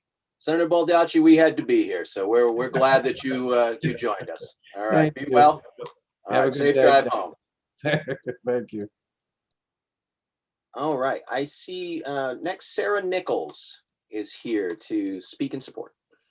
Hi, thank you so much for having me. Senator Hickman, Representative Sylvester, and members of the Joint Standing Committee on Labor and Housing. My name is Sarah Nichols, and I am testifying in favor of LD 1580, an act to provide protections for mobile home park residents. Over the past few years, a number of mobile home parks in Bangor and the region have sold, some more than once. With each sale, tenants of mobile home parks frequently face changes in terms of conditions of lease, as well as experiencing increases in lot rents. Unfortunately, this is something that has been seen nationwide. For those on a fixed income, the changes can be unsettling and cost prohibitive. For example, in one sale this year, new owners, in addition to implementing a rent increase, required all tenants to install and begin paying their own water and sewer bills. This resulted in rents being cost prohibitive for some individuals. Compounding this challenge is that tenants frequently own their mobile home, and yet they do not have the flexibility or funds to pay to move their homes to another piece of land or park. Moving a mobile home can cost as much as $10,000. more than what the home may be worth, as mobile homes are some of the only dwellings that decrease in value. These changes in terms and conditions and increases in rent can create an affordability issue, which may result in low income or elderly individuals being required to sell their homes. In essence, folks in mobile home parks are often captive to whatever changes the park owners wish to make. In addition, a lack of standards and oversight for mobile home parks can be difficult for mobile homeowners. As a municipality, we've responded to obvious life safety code violations, but it can be more challenging to deal with them with more subtle violations. Owners of mobile home parks should be required to maintain certain health and safety standards, which ultimately protect the investments made by individuals to their homes. Bangor, like many communities, understand that mobile home parks provide important housing for the elderly.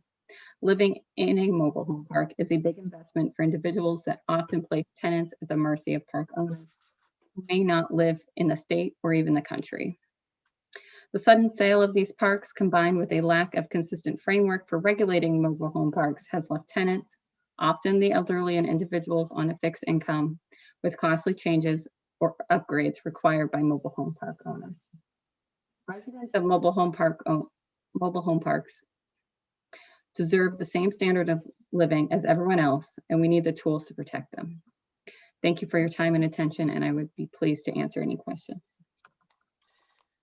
Thank you, Councilor Nichols. And while I'm querying the committee on whether they have any questions, Alyssa, if you could let in Ms. Smith and Ms. Desfosas, that would be great. I see that Representative Cuddy has a question. Thank you very much, Mr. Chair. Councilor Nichols, thank you for being here and for your testimony. Do you know the answer? It was posed to Senator Baldacci around the council's ability to promulgate an ordinance that would handle this as opposed to having this done at the state level. Do you know if that is something that the council can do? From my understanding, because this is something we've been looking at, that we cannot, and that's kind of where the hindrance has been. From our understanding, the impression is that it is the state purview to regulate mobile home parks, and I guess it's actually to help with the inverse discrimination of municipalities keeping mobile home parks in their communities and not preventing them from existing. So, which also then makes it harder if we're trying to advocate for those residents. It kind of hurts us as a municipality in the reverse. So no. Thank you very much. Representative Drinkwater. Thank you, sir. Counselor, thank you for being here. Representative Cuddy stole my question. Shame on you. You mentioned about you've been told you're not. I'm assuming you got that from Maine Municipal or maybe your own legal department? Yeah, so I guess this is what I've been conversations with our city manager, who I assume she talked to, with our city legal, but this has been kind of a conversation over the past years. So I'm pretty sure that's where she got her answer from. I can't say exactly who she spoke with, but that was my understanding. Well, certainly for our workshop, I think I'd like to have our analyst find an answer to that question so we can be educated on also. And isn't your job also as a counselor? And I know when I was a selectman, that was part of my job, that I actually help people with poverty tax abatements. And in this request, it's saying that the park owner or manager should help apply for poverty tax abatements. I just find that kind of interesting. Have you ever had the experience of helping somebody apply? Not me, but our finance director does actually on a regular basis, and especially in terms of most of the mobile home parks, as they get older, as like I mentioned in my testimony, they depreciate in value. So eventually with the homestead exemption, there is a point in time where that homestead exemption actually covers their entire property tax bill and therefore owes no taxes. Certainly. And do you know if your full-time code enforcement officer ever has the occasion to go over and do inspections at these parks? He did do one at Holiday Park earlier this year at the residents' request. I didn't really say this in my testimony, but I've had many conversations with the people at multiple homes multiple parks in the area. And so per their request, because Holiday Park in Bangor, which probably has about 150 people, maybe more, or homes, I mean, they had issues with trees not being taken care of, where it was actually like leaning on or very close to their homes in a dangerous way. Wires that weren't buried and other things that are on the land, which they don't own. And so that's a lot of the issues that we were trying to address that were life safety issues. And we do what we can to take care of. Yes, you have a very nice city. Thank you for your testimony. Thank you. Representative Bradstreet. Yes, thank you, Mr. Chair. Thank you for being here. I'm sorry for all the issues you've had. Were you aware that there is a manufactured housing board that addresses a lot of these problems that you have? We are aware, mostly because I first became aware of it 3 years ago. I think it was in 2018. I did link it in my testimony, but we actually had an issue with a different mobile home park in Bangor where we had a leaky sewer and some other issues that they were having in the park. And some of that we took care of, but we did have to refer them to that board to try to help get those other things addressed. I think at the time they were addressed, but then as I said, the owners keep changing, and so the same things then keep circulating. So, okay, the reason I do know they've addressed those. I've sat in a number of hearings where just those types of hearing issues have been addressed, and the owners of the communities have been forced to fix them. So, and I do have the number if you need it, but I guess you already have it. Thank you. Representative Warren. Thank you very much for your testimony. And if I don't want to put you on the spot, so if this isn't relevant to you, it's just a question I'm trying to understand. So please, whatever you have to say on it, I'd appreciate it. And if anyone coming after you may be more appropriate. There was a question, I apologize, I don't remember who asked it, to Senator Baldacci about this board. And I wanted to know if you were aware of the manufactured housing board and if you know that they would be part of this and enforcing it, and how it may be connected to certain statutes or laws on the books now, if this is in line with those other policies. I've heard certain mention of things in your testimony and in Senator Baldacci's that maybe I'm just trying to understand this area of law. I don't know if all of them, I don't know that I'd seen them in the text of the bill itself. So I'm trying to understand the bigger picture and how this would be enforced. Yeah, so actually that's also one of the questions I did mention in my testimony, that the city actually does have about what's currently written. And I really would hope that it would be addressed in a workshop as how it would be enforced. I think every municipality is very different on what their capabilities are. And a lot of these issues, I mean, Bangor, yes, we have a pretty robust code office. Not every town is Bangor.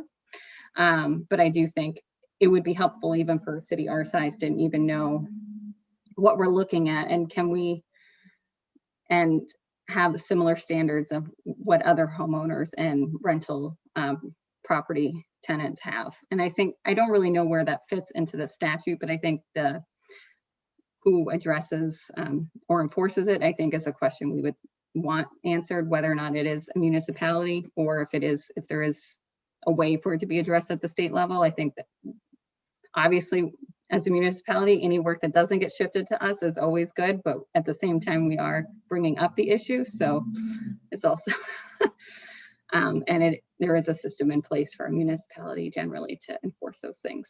So I don't know if that helps. In terms of how it fits in the law, I'm still also trying to figure that out, but. Totally, no, that's great. Thank you so much. And just for could I ask a follow-up question, clarification? Yes. Thank you very much. Are you in your work, especially with Bangor, had you worked with this, the manufactured housing board? It's part of I think it's part of the state of Maine professional and financial regulation, different things around I have not personally. There may be people on our staff that have. I'm just part-time essentially. So that's mostly why. So no, I have not personally and can't really speak to that. Absolutely. Thank you. Councilor Nichols, as folks with our part-time state jobs, we appreciate your part-time city job. And I just had a quick question. Were you part of drafting the legislation?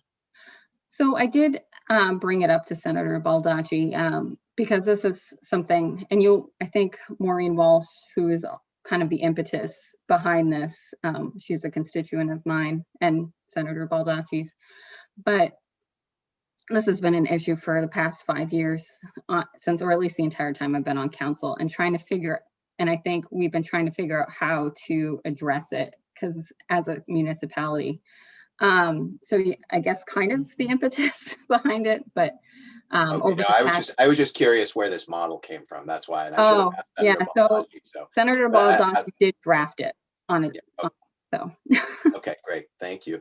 And I see that our analyst has posted some laws regulating mobile home parks in the chat, so that's very helpful as always. And are there any other questions for Councilor Nichols? Seeing none, thank you for being here today. Thank you. We will move next to folks who are opposed. And first, I'm going to call on Tina Marie Smith.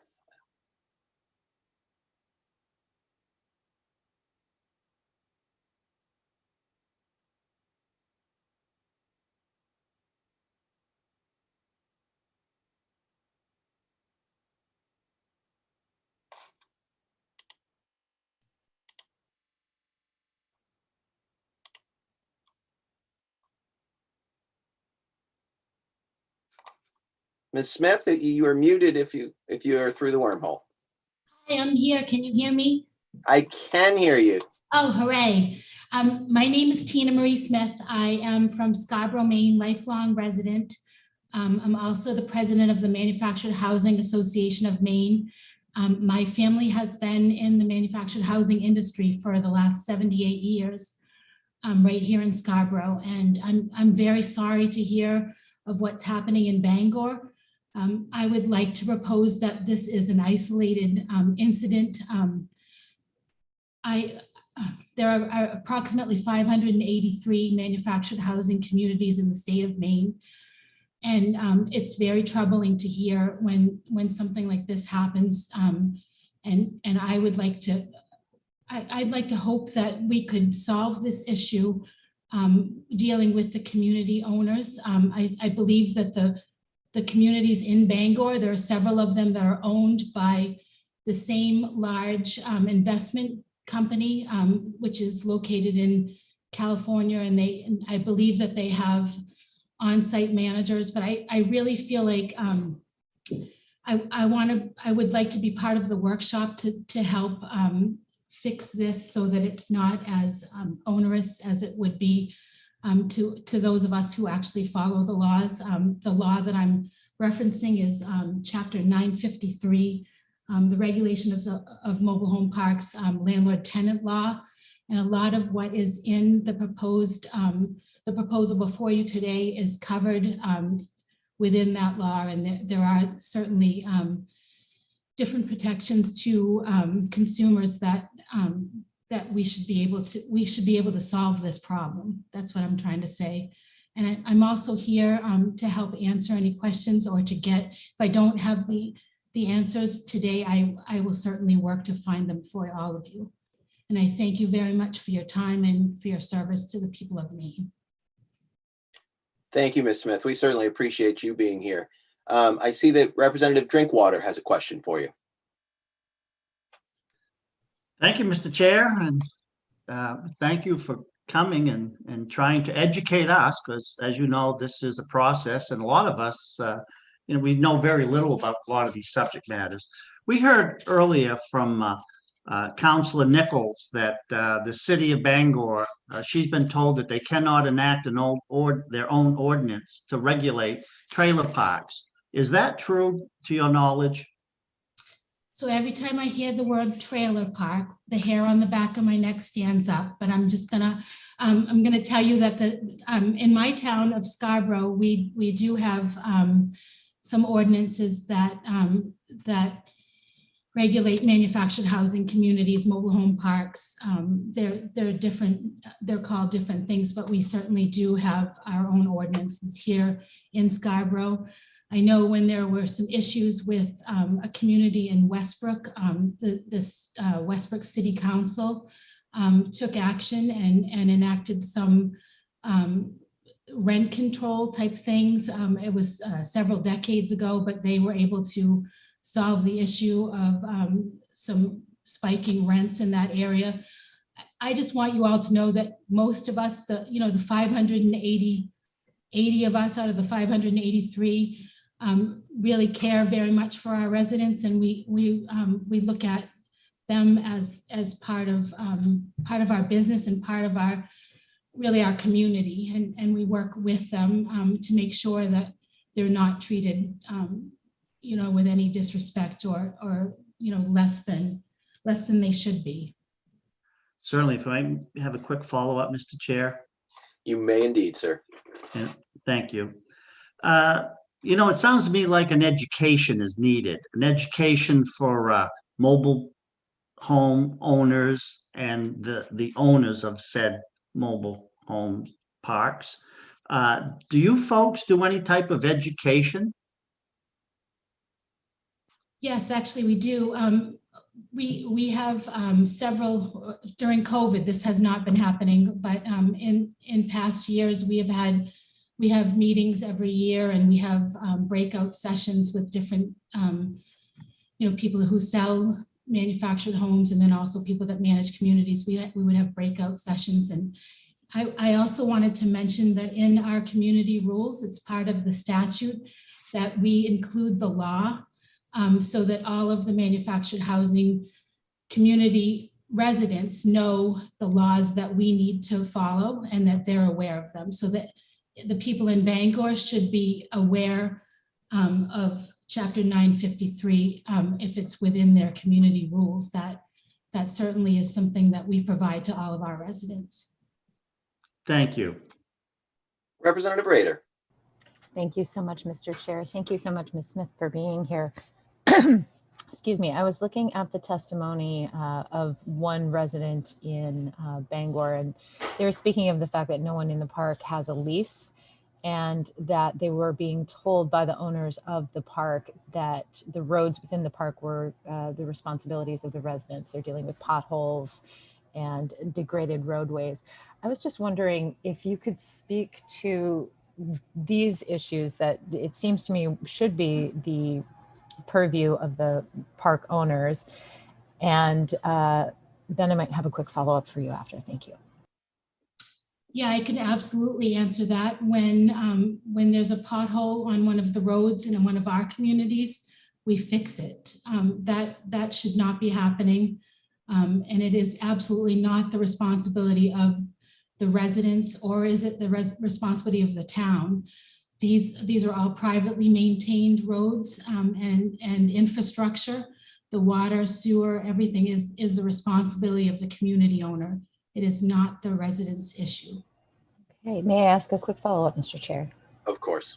Thank you so much. It seems that you have a lot of high standards for the folks that you represent. And I'm wondering if the folks that you represent are adhering to those high standards, what objection you would have for this law going into place, just so that there is some legal backup for the folks in this particular park, so that they would have recourse to this, because it seems like you have a set of standards that you're holding people to, but these folks are finding their way around it in order to save a buck and possibly potentially cause harm to their residents. So if you could speak to that, I appreciate it. Thank you. So I feel like a lot of the valuable rules and regulations are already covered under Chapter 953. It's almost the same language that Senator Baldacci used. We can go through that in the workshop, but there are certainly I would say the meat and potatoes of his proposal is already covered under Chapter 953. And I take great issue with some of the things that he has added. And maybe those are the things that should be addressed on a local level. You know, there's some things that are very overreaching, and it would make it very difficult for us to run our company if, for instance, there's a third party repair person that the residents can call and have repairs made. That I think that's on page 3 of this proposal. And then I get to pay for it. I would like to think that I'm still able to run my own company and take care of the repairs as needed. I really feel like there's a couple of bad apples that are spoiling the whole bunch. And I feel like we can deal with this differently than enacting this for the entire state of Maine. Representative Cuddy. Thank you very much, Mr. Chair. Thank you, Ms. Smith, for being here. And I missed at the beginning, are you president of do you say the association, or are you connected to the board? No, so I'm the president of the Manufactured Housing Association of Maine. And I also work at State Manufactured Homes, which is probably why it sounds like I work for the state, but my company's name is State Manufactured Homes. And it's I just completely missed when you initially announced. I completely missed it, so I apologize. That was my mom is actually on the regulatory board, the Manufactured Housing Board. Her name is Teresa DeFossis, and I believe she's going to testify as well. Oh, great, wonderful. How many then of the 580 plus communities are members of the association? I believe Mr. Bradstreet mentioned around 70. We have 148 members of our association. That would be manufacturers and people that install the homes, and mobile home park owners and dealers that just sell. So we have approximately 143 members of our association. And out of that 583 communities that I mentioned, some of them are very, very small, like maybe 3 or 5, the ones that you see on the side of the road, when you're driving and there's like 5 mobile home parks, that actually can be considered a mobile home park. And then you have the big ones, like, the 300 or 500 mobile homes. So it's a great mixture. Great, thank you so much. And Mr. Chair, I was going to ask if I could, for the work session, Chapter 953 is relatively new to me. So I was wondering if the analyst could perhaps look at 953 and the bill and see what kind of overlap there is between the two. I am certain that Steve heard that. Representative Warren. Thank you very much. And thank you very much for being here today. I wanted to ask you, broadly speaking, can you describe in your experience with the laws already on the books, how they're enforced? You mentioned the Manufactured Housing Board. Is that who you would be maybe part of the enforcement mechanism in your experience? And can you speak to that at all? Sophia, is that for me? Do you want me to answer that? Okay. Yes, okay. Yes, if there's anything relevant. Yeah. So if there is a problem, typically the resident would complain to the Manufactured Housing Board, and there's a state, the executive director, and then there are 2 inspectors, and there's also a commissioner. Ann Head, Bob Leclerc, Ryan and Jess are the 2 inspectors. They would be dispatched to deal with the issue, and it's quite effective actually, because all of us want to make sure that most of us want to make sure that we're doing what we should be doing, and if we're not, they're there to hold us to task. Thank you very much. Could I ask a second question? Yes, you may. Thank you very much. So I wanted to ask you, I think there's a lot that we want to bring to the work session that has to do with the laws that are currently in the books. And to pick up on something that Representative Roeder, I think, was speaking about, all the things that you do that maybe in a worst case scenario someone is not complying with.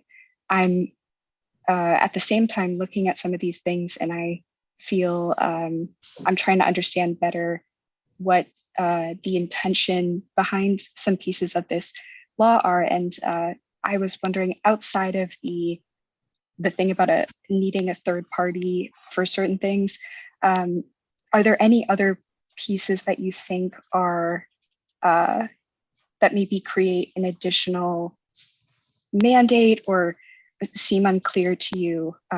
Because they do a bit to me, but you have more experience with this. So just wondering if you could speak to any more specifics in the bill itself.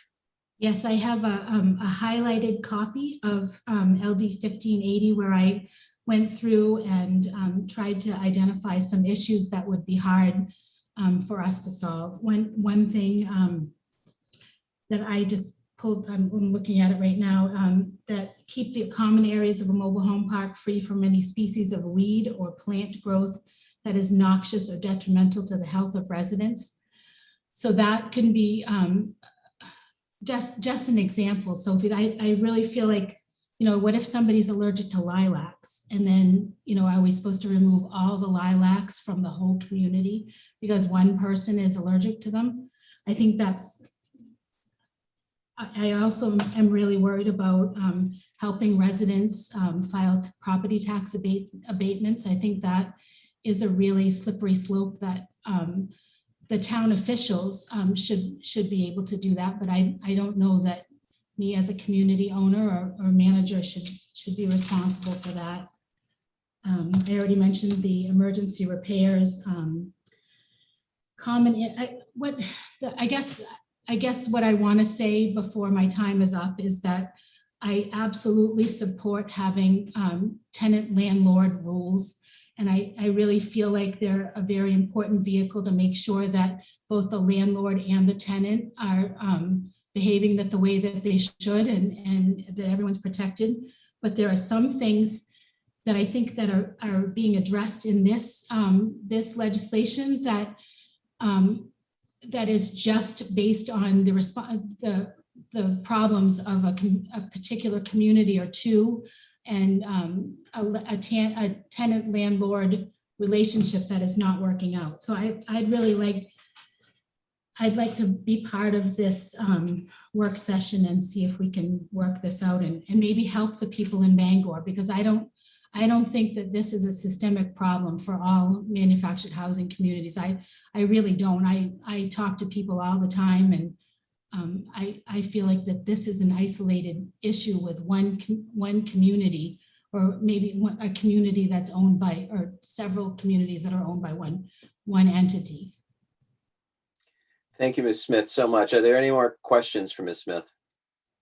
And seeing that, I would just say to you that if you have a list of best practices that you give to the members of your association, or if you have thoughts that you wanted to bring forward either through the committee, I see you, Chair Hickman, I'll be right to you.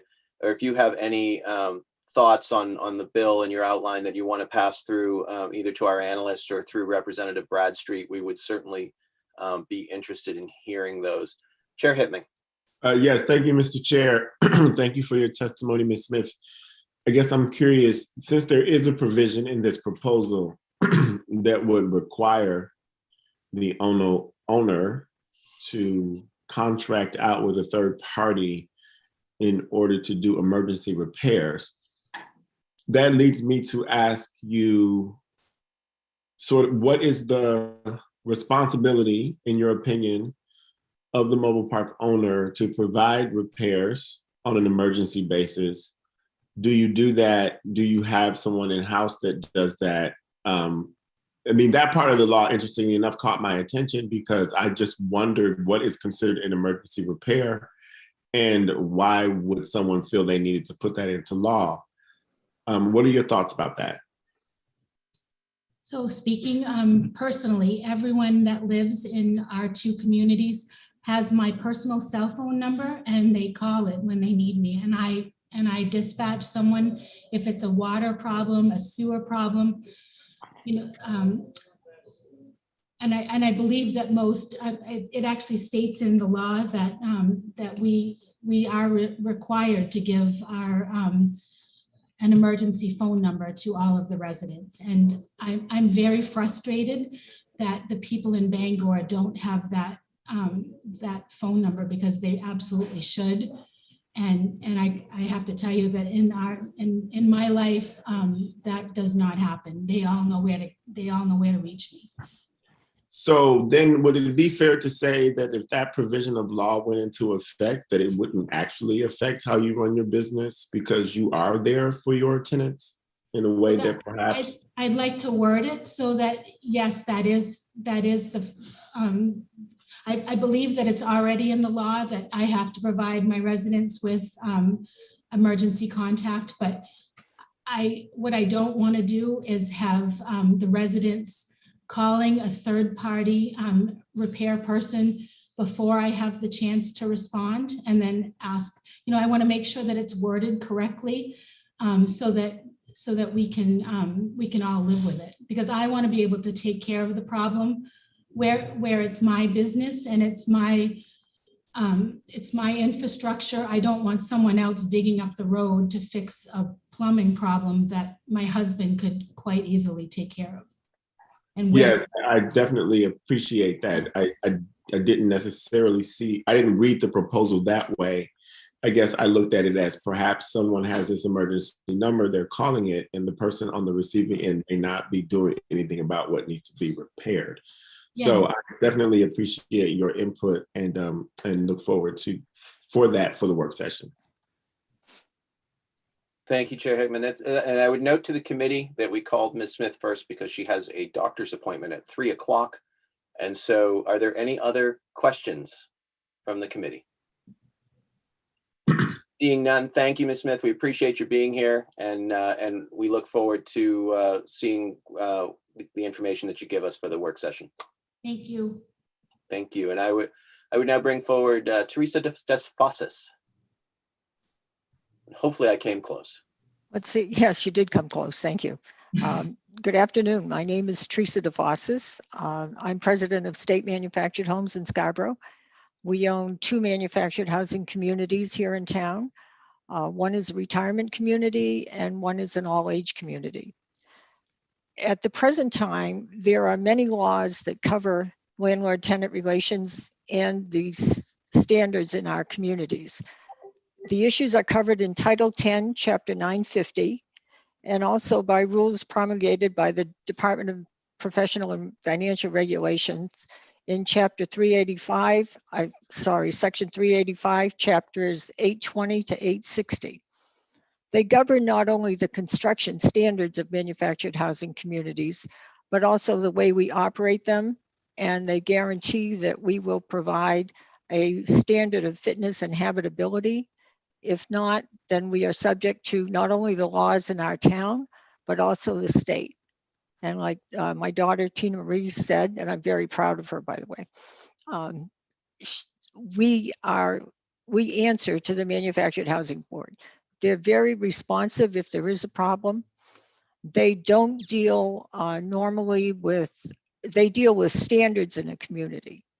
They don't deal with laws for eviction and all that stuff. That's covered by Title 10. Some of the issues that I noticed in the landlord and the legislation that's that's before us is provide access, including improvements and buildings at reasonable times for the benefit of mobile home park residents and their guests. Reasonable times is a question that people could answer very differently. We have a recreation center. It is staffed when it's opened. We don't allow, it's not opened at night after 9 o'clock, and we make sure that it's locked when we go home. To allow residents and their guests to use it when we're not there probably is not going to happen. Maintaining a safe and secure location for individual mailboxes. We provide mailboxes because we're obligated to by the post office. We try to make them secure, but it's also a responsibility of the police department if anything happens that's out of the ordinary and they're not secure. Maintain roads and sidewalks in good and safe condition. That's already covered in the existing law and rules, and it should be. That's one of our responsibilities. We build the roads, we pave the roads, and we plow the roads. Take responsible steps to exterminate insects. That could mean a lot of different things. I don't think it's our responsibility to take care of Mother Nature. If it's a real problem, we do, but how do you decide what an infestation is and how are we responsible for it? Take all the necessary steps to maintain the integrity of the foundation of a resident's home. Some of the mobile home parks and manufactured housing communities have been around for a long, long time. Some of the houses were installed before the installation standards came into effect, and community owners are not responsible for that. Ms. Desfosses? Yes. Fortunately, that is the end of your 3 minutes. Oh, good. Okay. Thank you. Yep. But I'll be glad to come to a workshop. Thank you. And what I'm wondering is whether or not you and perhaps along with Representative Bradstreet, because I think this is a new area of law for most of us, whether the analysts could reach out to you to ask questions. What I would like to see that I think would be particularly helpful is sort of a list of what's in this bill and what is already covered under the law. And so that we can see, because there's been a lot of discussion back and forth, but I would have needed a play card to score this at home. And so that would be very helpful, I think, to the committee. And I see that Representative Cuddy has a question. Okay. Yeah, why don't you come now?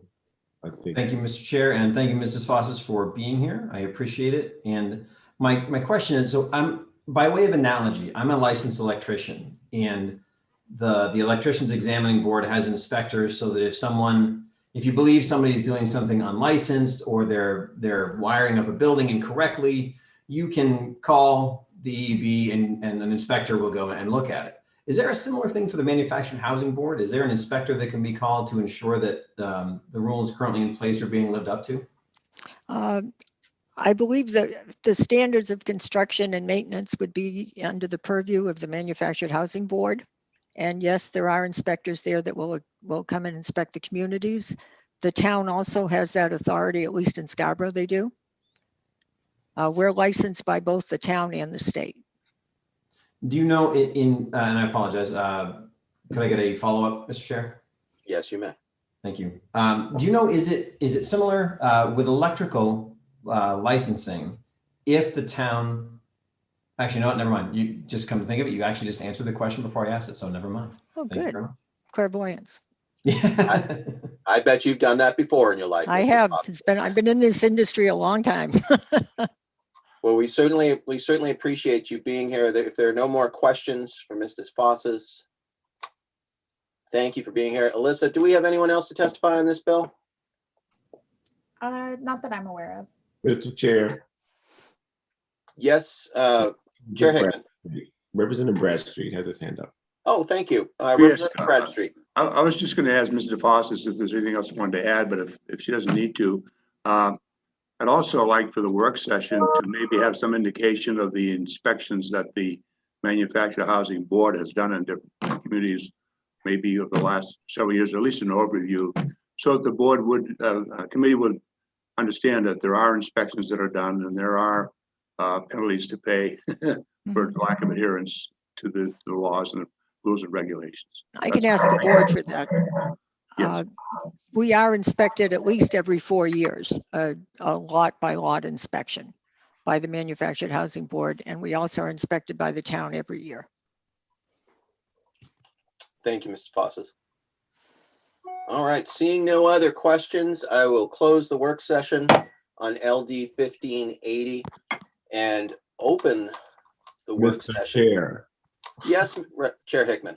Thank you. We have another scheduling issue, and it looks as though Representative Rachel Talbot Ross is here. She has a bill that has 2 people testifying in favor of it, and I think that needs to go first since Representative Collins was always scheduled to go last today. Sure, she had communicated to me that she was happy to go after Representative Collins, but I'm happy to pull her forward. So welcome, Representative Talbot Ross. Well, thank you. I really do appreciate everyone making such accommodation this afternoon. I know it's been a long day already. So I thank you, both chairs. Senator Hickman and Representative Sylvester, distinguished members of the Joint Standing Committee on Labor and Housing. My name is Rachel Talbot Ross. I represent House District 40, which comprises some neighborhoods on the peninsula of Portland. I am pleased to present LD 1269, an act to preserve fair housing in Maine. The 1968 Fair Housing Act was a monumental, bipartisan, milestone civil rights bill. It changed the landscape of equal access to housing for all Americans. More than a decade ago, it was apparent there was room to further the effort to make sure that the Fair Housing Act truly reached everyone. After seeking and incorporating input from the public, a carefully thought out rule was implemented to help remedy shortcomings and inequities so that people had fair and equal access to housing everywhere. In 2020, to the shock and horror of many, the Trump administration forced through policy changes to purposefully undermine the Fair Housing Act and promoted this effort to potential voters in suburban districts as heroic, announcing that the president was looking out for people in the suburbs by keeping unwanted people out. The president put through the rule change without even a nod to the public and no public input, which was even more worrisome. That bit of history has showed us the vulnerability of the Fair Housing Act. It showed us the fragility of this nation's commitment to having equal access to housing for all people. It showed us that people in Maine are vulnerable to the whims of a federal administration. It showed us that there is room and indeed need for Maine to fortify its commitment to all forms of equity. So with LD 1269, Maine will insist that it will provide consistent, equal access to housing, regardless of the whims of the federal government. It says that if the federal government fails in its commitment to equity and equal access to housing, Maine shall persevere. It says in a very plain and simple manner, Maine won't discriminate. This bill would amend the laws governing Maine housing to ensure that its funding is used to affirmatively further fair housing, which is quite simply defined as to engage actively in efforts to address barriers to and create opportunities for full and equal access to housing without discrimination on the basis of race, color, sex, sexual orientation or gender identity, physical or mental disability, religion, ancestry, national origin, family status, or receipt of public assistance. The bill also directs Maine Housing to report back to this committee about its efforts and its findings in terms of affirmatively furthering fair housing and fair and equal access to housing. This sets the stage for the legislature to keep its eye on how the state is doing at ensuring equal and fair access to housing. This is not a very heavy lift for Maine Housing. In fact, aside from reporting to this committee, Maine Housing has been operating under these rules for more than a decade. What we're asking from them is to persist if and when the rules change, even if only temporarily at the federal level. Maine should be fierce in its commitment to equal access to housing for all Mainers, regardless of a person's race, color, sex, sexual orientation, or gender identity, disability status, religion, ancestry, national origin, family status, or the use of public benefits. Everyone in Maine should have fair and equal access to housing without any doubt. I will add that it may be challenging for Maine to stand its ground in the face of a federal change of course. Maine may be put under pressure by a federal administration to discriminate in the future. What I believe, and what I hope that you will agree, is that it is vital for Maine to stand for what is right and not for what may be convenient for a federal administration.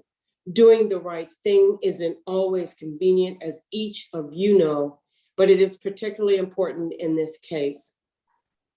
I do want to note that I understand Maine Housing, who will be testifying, may have some suggestions in order to clarify that this bill applies to funds that they control, funds that they only control. I will be glad to bring back proposed language to this committee at the work session to reflect this clarification, as I agree. I do urge you, however, to pass this bill to ensure that all Mainers have consistently fair and equal access to housing. This is our duty as lawmakers. Thank you very much. I'll be glad to answer any questions. Thank you so much, Assistant Majority Leader Talbot Ross. Are there any questions for the Assistant Majority Leader? Representative Geer. Thank you, Mr. Chair, and thank you very much for bringing this bill forward, Representative Talbot Ross. My question has to do with the obligation, and this is just my lack of knowledge, when a federal rules change like that comes down, does it require immediate response by the state authorities that are responsible for those areas?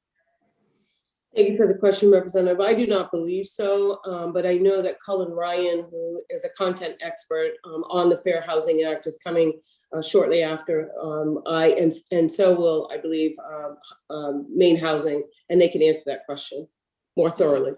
Thank you. Are there any other questions for Representative Talbot Ross?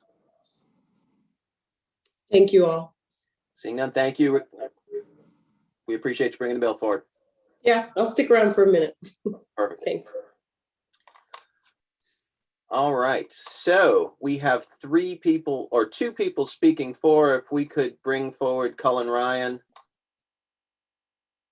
and from Maine State Housing Authority, the rapper formerly known as Eric J. in the listings, that would be fantastic.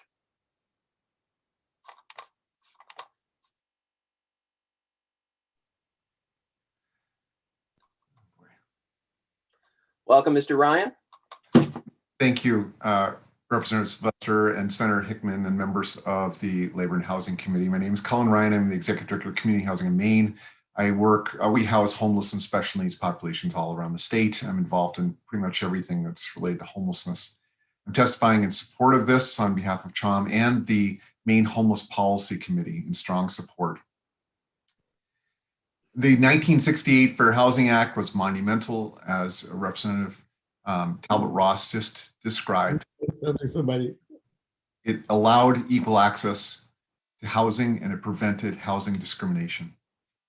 In 2015, affirmatively furthering fair housing rule that was carefully thought out and adopted with public input. That was a key method by which the tenets of the Fair Housing Act were upheld.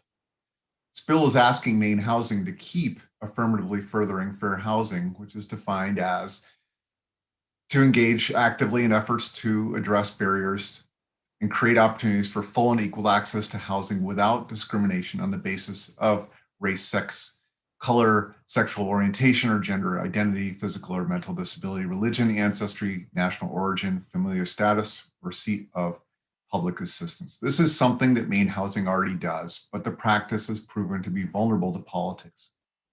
As Representative Talbot Ross just described, in 2020, we watched the Trump administration repeal this act without any public comment, and it seriously weakened the 1968 Fair Housing Act. This rule was promoted as community choice, but it was designed to open a pathway to restrict access to housing for people. And the Biden administration may repeal this rule, but we don't know when. This bill would importantly preserve the AFFH rule in Maine despite any changes on the federal level. And it would pull the politics, at least in Maine, out of fair housing. Discrimination and barriers to housing are root causes of homelessness. People of color are overly represented in homelessness, as they are with COVID-19 in Maine. It helps none of us to make people homeless or to allow people to languish in homelessness, and rules that increase hardships and restrict access to housing for people experiencing poverty are not helpful to anyone. LD 1269 would allow us to commit to fair housing in Maine permanently, regardless of how the pendulum swings in the federal level. Let's enact this bill and preserve long-sought protections for equal access to housing. Thank you for the ability to comment. Thank you, Mr. Ryan. I see that Representative Drinkwater has a question for you. Thank you, Mr. Chair. Thank you for your testimony. I guess I need an education. My understanding from what I've always operated under is that the Fair Housing Act was passed by the Congress. Is that a true statement? Yes, it is. So how could a president unilaterally void the act of Congress? Because the president has the ability to appoint a director of HUD and has the ability to push through a rule-making process in HUD. Typically, that's done with public input. In this most recent incident, there was no public process at all, and the rule was simply pushed through that changed what localities were to do in terms of interpreting the Fair Housing Act. And in this case, it essentially said, don't do this. Did the Congress bite back on that? I don't think the Congress had time to. This happened in September of 2020, and there was an election 2 months later, and we saw a change in terms of the administration, but we still have not seen a change in terms of this rule. It still exists. Thank you. Representative Bradstreet. Yes, thank you, Mr. Chair, and thank you for being here. I appreciate your input. I'd like, if possible, to know a little bit more about the specific problems it's caused. But more than that, well, there's another one. I only know what I kind of read in the papers about it. And I think I read somewhere that one of the big considerations was multifamily housing going in single-family neighborhoods. And is that part of what we're talking about here? I think it could be construed as part of it, but I think the idea is that whenever there are public funds that are used to create housing, the rules really matter in terms of whether that housing is accessible by all people equally. And so in this situation, we have a rule change that would change that markedly. And so it could take the form of any housing, and Maine Housing, for example, does single family loans, first-time homebuyer type of loans. And some of those come through with funds that might be affected by this. And they certainly do multifamily housing. That tends to be in the downtown locations of communities that are walkable. So that's more likely to be where it lands. But that's the nature of this type of bill, is how that is interpreted when it comes to funds being allocated to create housing for people. Are there any other questions for Mr. Ryan? Representative Warren. It seems to me with a lot of the, I guess, the different funding that's being discussed coming from the federal government and different initiatives, that there could be more affordable housing or housing that's going to be constructed, development in the state. And it seems to me that this is almost being very safe and very precautious, like trying to create a certain amount of stability. Like for rules like this, we're not going to try to change on a whim how we're prioritizing different people or different, I guess, plans that we could be making. Do you see it kind of as a backstop to keep things stable? Do you see it as something bigger than that? Just to clarify my own understanding, maybe. Yes, Representative, I see it as a backstop, because this is something that essentially Maine Housing has been doing and wishes to continue. It really fits with their mission. Since they were created right around 1968, and as a mechanism to create fair and equal access to housing, and particularly to make sure that it's affordable to people. And so what this bill does is it says Maine Housing is going to continue to persist in its mission, despite the whims of the federal government, which may say we no longer are concerned with whether people have equal access to housing, which happened last September. And so it is a backstop against that. And it essentially says Maine is going to put its foot down and stick with being non-discriminatory and stick with having equal access to housing. And that fits with what Maine Housing is designed to do. I hope that it fits with all of what we would want to have happen. But it is a backstop to make sure that that is not derailed by a rule that really can tie the hands of a public entity like Maine State Housing Authority. Chair Hickman has a question. You are muted, sir. Yeah, I was talking on the phone earlier and was not muted. I'm sorry about that. I apologize. Mr. Ryan, thank you for being here. I don't know if this applies because of a previous question that was asked, but are you aware that the legislature repealed a law, I think 2 terms ago, that would not require we adopt sort of emergency rulemaking that comes down from the federal government if it goes against what we as Maine people want? I'm not exactly sure if that applies here because you rely on federal funds to do what you do, but do you know anything about how that could relate to us already being able to continue forward, whether we pass this bill or not?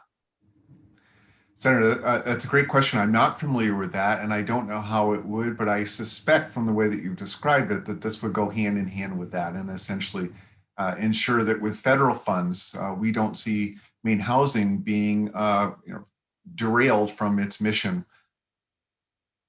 Thank you. Mr. Langland, if we could look into that for the work session. I don't remember the bill sponsor, but we did repeal a provision in the Administrative Procedures Act that didn't allow us to necessarily adopt federal rules that didn't comply with state policy.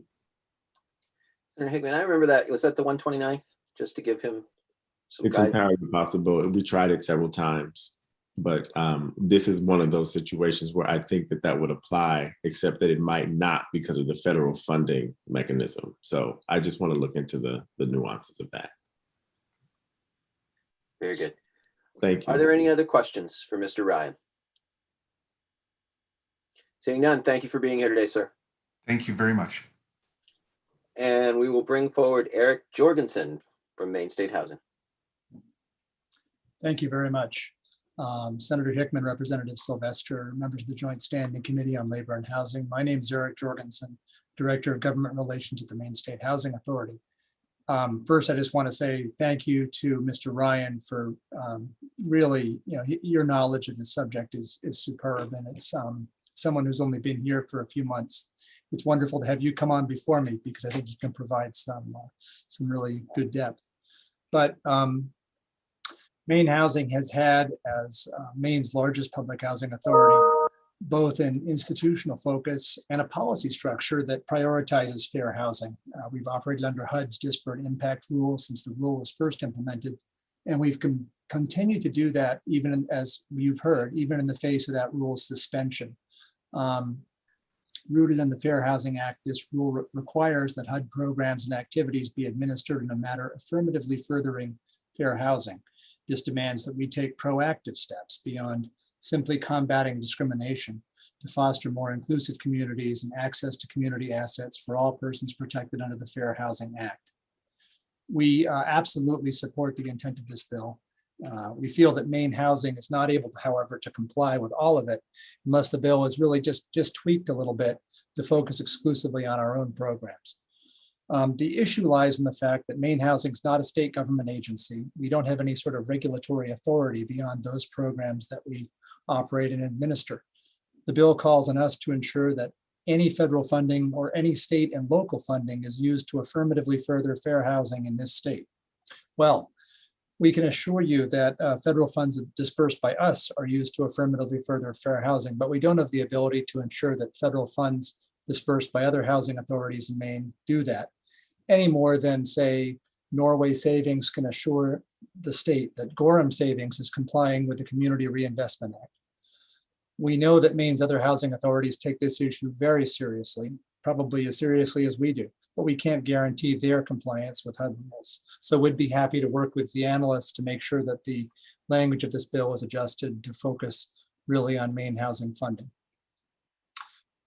HUD is currently in the process of reinstating the 2013 disparate impact rule. Actually, it's been, we think it might have been printed in the last couple of days, which had been sort of, as you heard, sort of suspended by the last administration.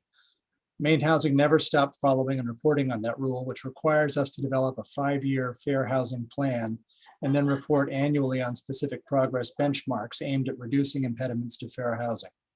This report involves public information gathering. It considers racial and ethnic barriers, looks at zoning issues, looks at Maine human rights complaints around housing, looks at community assets, transportation challenges, and more. And I want to direct your attention to the most recent analysis of impediments, as well as a subsequent report of progress, which you can find on our Maine Housing's website. It's a significant 30-something page report. And I have the citations for that in our, the citations for that are on the bottom of my printed testimony. So just in closing, I'd just say that we interpret this bill as merely being an assurance to the Maine legislature that our state will continue to measure and share progress toward fair housing goals, regardless of what happens on the federal level. We look forward to doing that. Few areas of housing policy are as ingrained as this one is here in this office, or as important to us as understanding and eliminating barriers to equal access. So with that, I'm just going to say thank you for having me here. It's been a long day, but I'm happy to try to take any questions you might have. Thank you, Mr. Jorgensen. Chair Hickman has a question. There I go again. Thank you, Mr. Chair. Thank you, Mr. Jorgensen. I'm trying to pull up the statute because I do have a question about the concern you have with your authority. So the statute says that the Maine State Housing Authority is designated the coordinating agency for the state for programs dealing with homeless persons and may apply for, distribute, and administer without limitation these, that, and the other. So I guess my question is, if the state has authorized you to be the coordinating agency, and this proposal says that the Maine State Housing Authority shall ensure, I guess I don't see the problem with your agency doing that because the legislature is authorizing you to take that role. Well, I think our concern here was really that we're not an enforcement organization. There's 23 other housing authorities in the state of Maine, all of whom operate to some degree or another under the same rules. And so I think our statement was really around the issue of we're not, they're different organizations, and we don't have authority to go into that, to go in and dig into their books or their policies. That's how we interpret it, at least. But if we gave you the authority to do that, then you're saying you would need a mechanism for enforcement. I mean, I guess because we can, as the legislature, authorize any agency of state government to do anything. And so what would you need in order to comply with the provisions of the statute? Well, of course.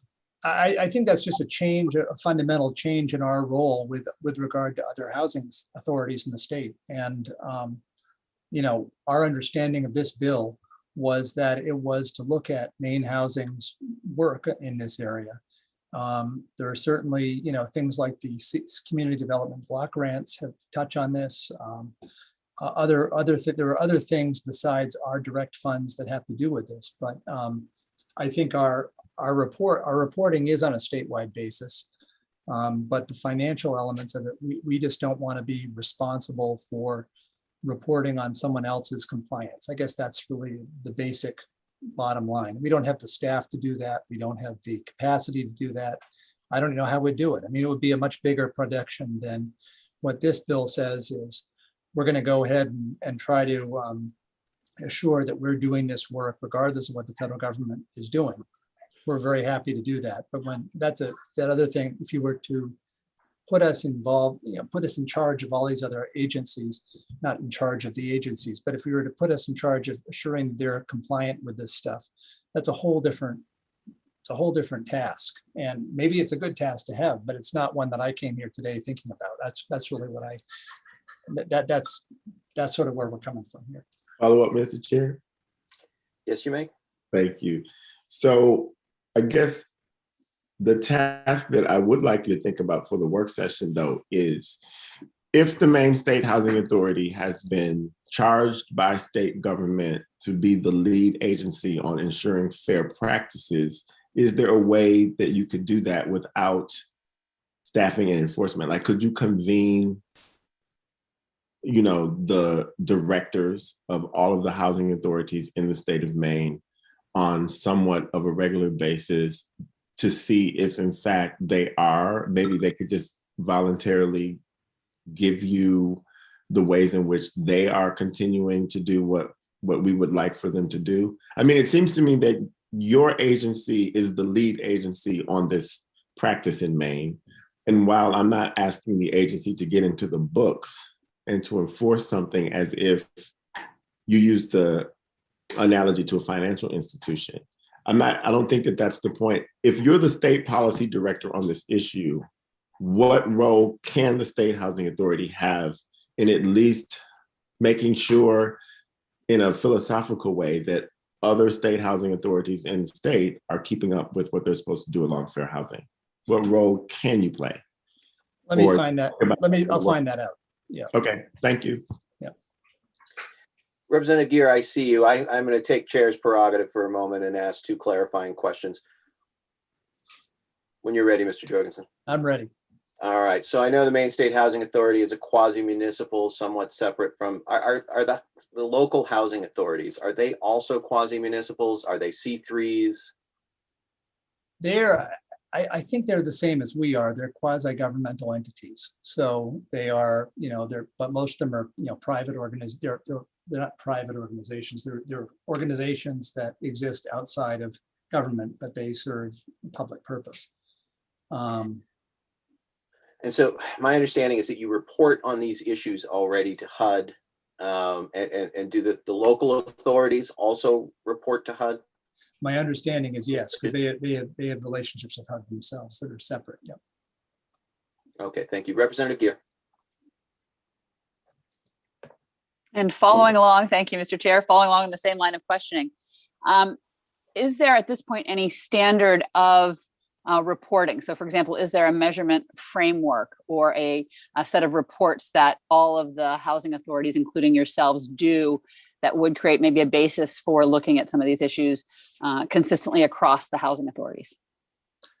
I can look into that. I don't know. I mean, I assume they all report on using the same format, but I'm not sure about that. Can I get a follow-up, Mr. Chair? Of course.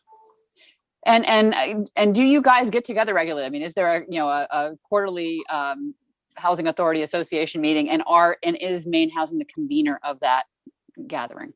There's a group of housing authority directors that gets together a lot, and then there's an annual conference. And I don't know if we're the convener specifically, but I think we're certainly a member of that group.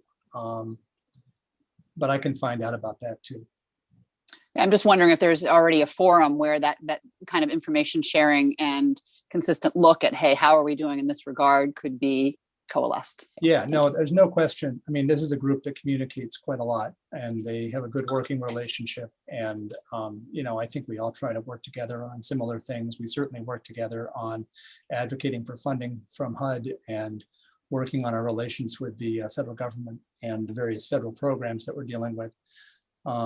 And so, yeah, I think there's absolutely a forum for this. And I know this is an issue that's hugely important to all of them. I just don't know if what we do is significantly different than the others. I suspect our reports are more detailed and they're larger because we have a larger area of focus. And we also have some other parts of, other government funding that we do involve ourselves with that comes in through the state and some other places. And that gets rolled into what we do. Like a local housing authority is much more narrowly focused.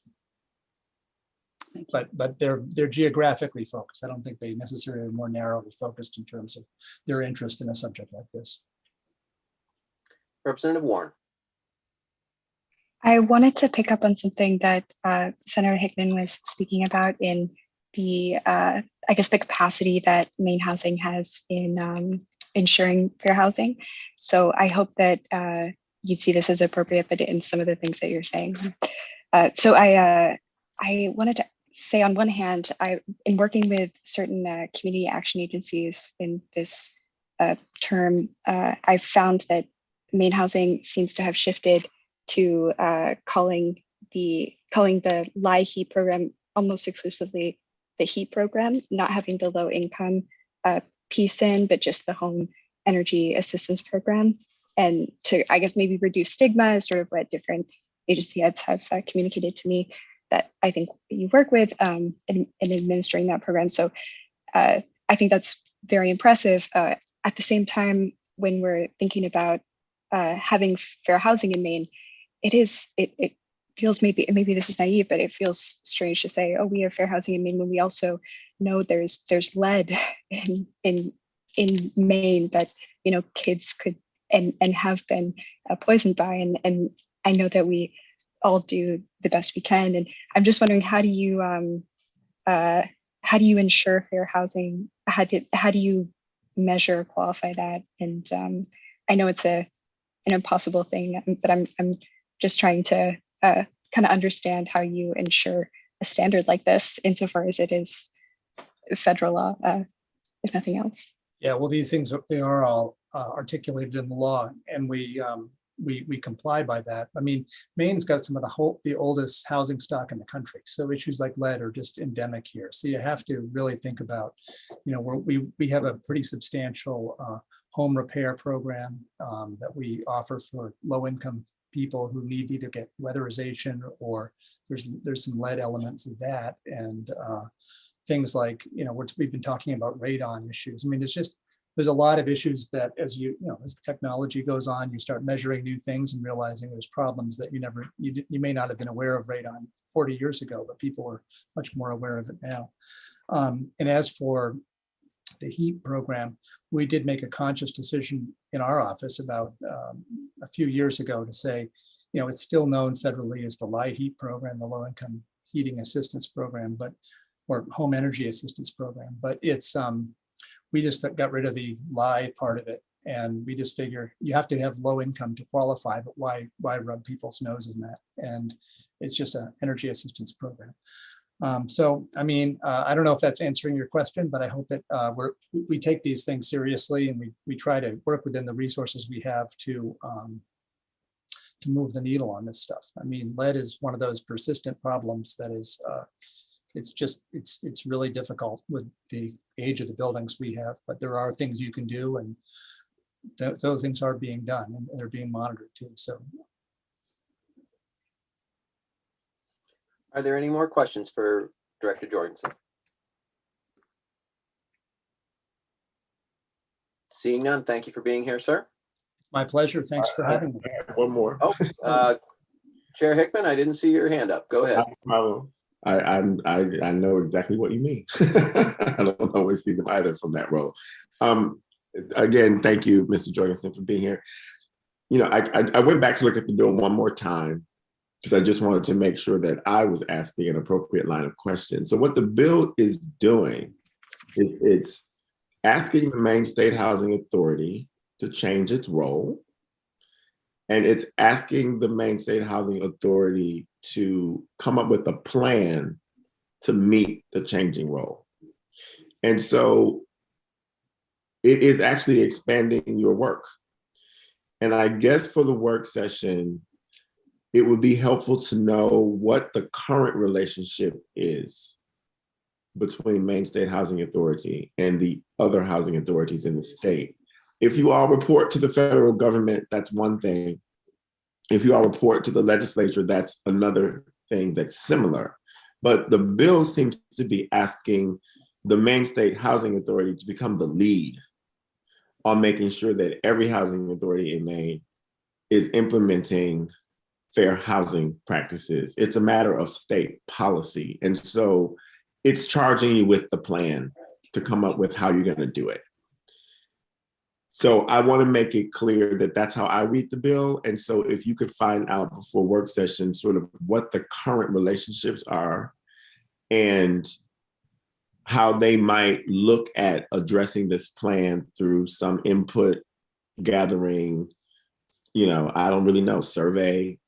This looks like a bill that moves and solidifies and codifies in state law that our lead agency is going to actually ensure that this is happening in Maine.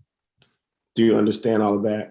I understand. I'm not sure I agree with that read of the bill, but I certainly understand with it, and I'm very happy to, we'll look at that and talk about it here and come back to you with some information. Thank you, sir. Mhm. Are there any other questions for Mr. Jorgensen? Seeing none. Thank you, sir. Alyssa, is there anyone else to testify in the gallery? I don't see anyone with their hands up. I think that's everybody. And I will close the public hearing on LD 1269. And thank you, Representative Talbot Ross, for being here. Thank you all. And the bill we've all been waiting for, the last one, is LD 1633. And so we'll bring forward Representative Benjamin Collins. And I open the hearing on LD 1633, an act to require responsible contracting practices for public construction projects. Welcome, Representative Collins. Hello, my microphone's on. I can't, it says the meeting will not allow me to set up a video, but now it's saying I can start a video. All right. I put my glasses on to be smarter for all of you today, especially Representative Bradstreet. Anyway, my name is Benjamin Collins. I represent House District 42, part of the city of Portland. Thank you, Senator Hickman, Representative Sylvester, distinguished members of the Labor and Housing Committee. This bill is something that you've seen in some form or another over the past couple sessions. When I was a young freshman legislator, I put a bill in that dealt with a lot of this content that you're going to be reviewing today and into the work session. And it was based on the premise of having accountability with public funds when we do contracting. It was based on what I saw happening in the city of Portland. The city of Portland started a process to do their own responsible contracting language. It did take a couple years, but they finally did get that in some form on contracts of certain sizes, and it dealt with making sure that the people that were working the job had apprenticeships for proper training, that there was a prevailing wage, which was tied to certain economic factors in the area, so that we were paying people fairly using government money. And so that was sort of when I first brought this idea forward. I understand that last session, the 129th, there was a more comprehensive bill that included some components of the bill you're going to look at today. And I believe that was one bill that either didn't make it, or what I really believe is that with the pandemic shutdown and St. Patrick's Day of 2020, like so many other proposals, it sort of ended there. So what this bill does is does two different things. One, it deals with responsible contracting, and then there's a part of it which is different from the bills I've presented before, and it adds a project labor agreement component for projects over $10 million with the state of Maine.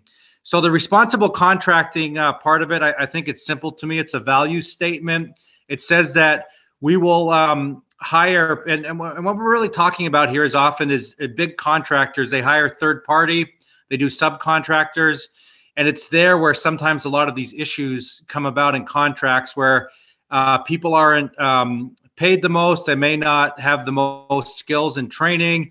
They might cut corners. There might be some safety issues because people aren't trained properly. They might be sending people from other states to come work here instead of Maine people, because they're hiring a bunch of third-party contractors and independent people to come up here and work for a general contractor on a large project, which could be a building, it could be a large road project, other public works projects. So basically what I like to see happen is that with responsible contracting, that number one, there's a prevailing wage paid so that we are paying people fairly for the work that they do, that there's other things in place such as having people that have the skills and the training, such as the contractor and the subcontractors have a good record. They haven't been caught with any labor, significant labor abuses. I know sometimes mistakes can happen. There might be things that are accidental, but we're talking about, my intent is for companies or subcontractors they hire that have serious violations. We don't want our state money to go towards that. We want to set the example. The state of Maine should set the highest example when we use public dollars. We should pay people fairly. We should treat people fairly. They should be skilled. Just for an example, I remember years ago talking on a bill in state and local government where there were some iron workers that talked about they were skilled unionized iron workers working on a project. They had to bring in other people. They brought in a contractor with subcontractors. The people weren't trained. And one of these guys who'd been doing it for years talked about he was way up in the sky on a beam, and he almost got knocked over with someone operating heavy equipment that had no idea what they're doing. So we just want to avoid those sort of deals. And we also know that when you have the most skilled workforce, people that have been through apprenticeships, they've gone through the training, they're certified with whatever OSHA certifications they need, that they do the job well, they do it safely, and they usually do it under budget and before the timeline, so they do it quicker. And so that's the spirit of what I want to work on with the responsible contracting language. So it just puts in place the metrics that have to be met by anyone that wants to do business with the state of Maine on large public works project. Now, the project labor agreement, it's probably not the most common thing in Maine, at least to my knowledge, but it's something that was part of a federal labor law passed in 1935 by President Roosevelt. Senator Wagner from New York passed this Labor Act, which also incidentally set up the National Labor Relations Board. So it was a overarching a labor bill. And that was also around the same time that Senator Wagner with President Roosevelt, they also worked on the Social Security Act and the Fair Housing Act, which helped the federal government get involved more locally and with states to ensure that people that were very vulnerable were able to get housing. So a lot of what you were discussing earlier. So anyway, Senator Wagner's bill set forth into federal law project labor agreements. So there's something that have been around since 1935. So, a little less than 100 years, but there's something that the federal government wanted in place to make sure, again, that we are taking good care of people that do work for the government. And they could be on, they could exist for a private or a public project, but we're the state of Maine, and this bill is talking about public projects that we have jurisdiction over that we fund.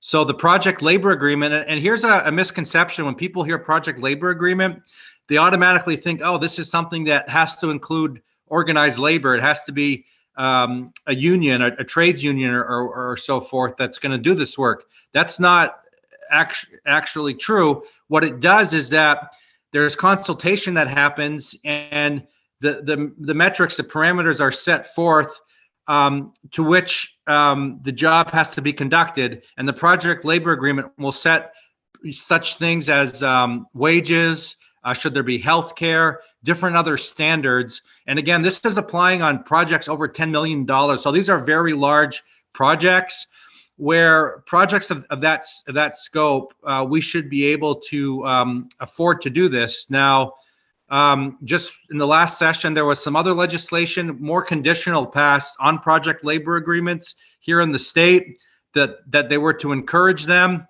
But again, those are conditional. And for what I'm talking about today, and the other part of the bill on project labor agreements, it's for the larger projects over $10 million. And so that's sort of what that does. Again, it could be for any company. Now, this is the responsible contracting language, the project labor agreement, this is for any company that would do a contract with the state. And all it does is it puts in sort of some rules that they're to be governed by, kind of some checks and balances to make sure there's accountability and we're doing what's right with our tax dollars. So I understand today, as you know, you probably heard the stories, just you build a house, like you buy a 2x4 or different like materials, like the costs are getting astronomical. Have we seen a huge increase in this pandemic? And before the pandemic, any project, I sat on the transportation committee in the last session, we knew how much more the bids were coming in at than we had budgeted for road construction, bridge infrastructure projects around the state. It's the same for besides roads. It's for any area where the state is doing large projects, a building, any work on shorelines or whatever it is. The cost is going up. Everything's going up. Parts are going up. Supplies, labor is going up. So that's something that is an unfortunate reality at the time, and I don't know how long that's going to be going up. Hopefully not forever. Hopefully it'll kind of settle off at some point. But with that in mind, we still have an obligation as a state government to have the highest standards. And so even if the costs of everything are going up, that doesn't mean we can cut corners by not paying people adequately, by not monitoring work sites, by having proper environmental and safety hazards, without having people having the proper training. So as it's a sign of the times that the cost of everything's going up, we can't, at the expense of workers, just have a system where we're just going for the lowest bid and saying, we have limited funds, so we're gonna take that approach.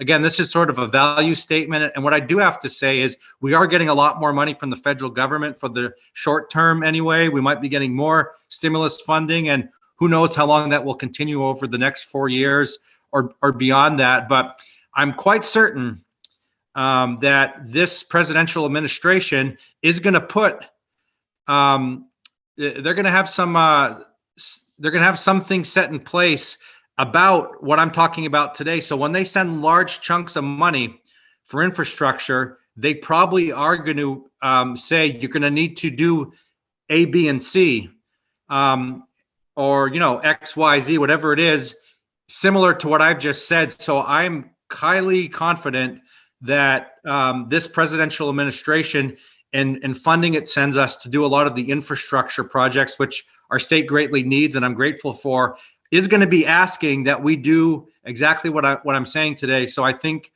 it would be pragmatic that we have this discussion and come up with some policy through this bill or a similar bill to set these into law, that we take care of the responsible contracting and we consider the project labor agreement component. And sorry I got so much into the technicalities. There's lots of details in this bill over the 8 pages or so of language.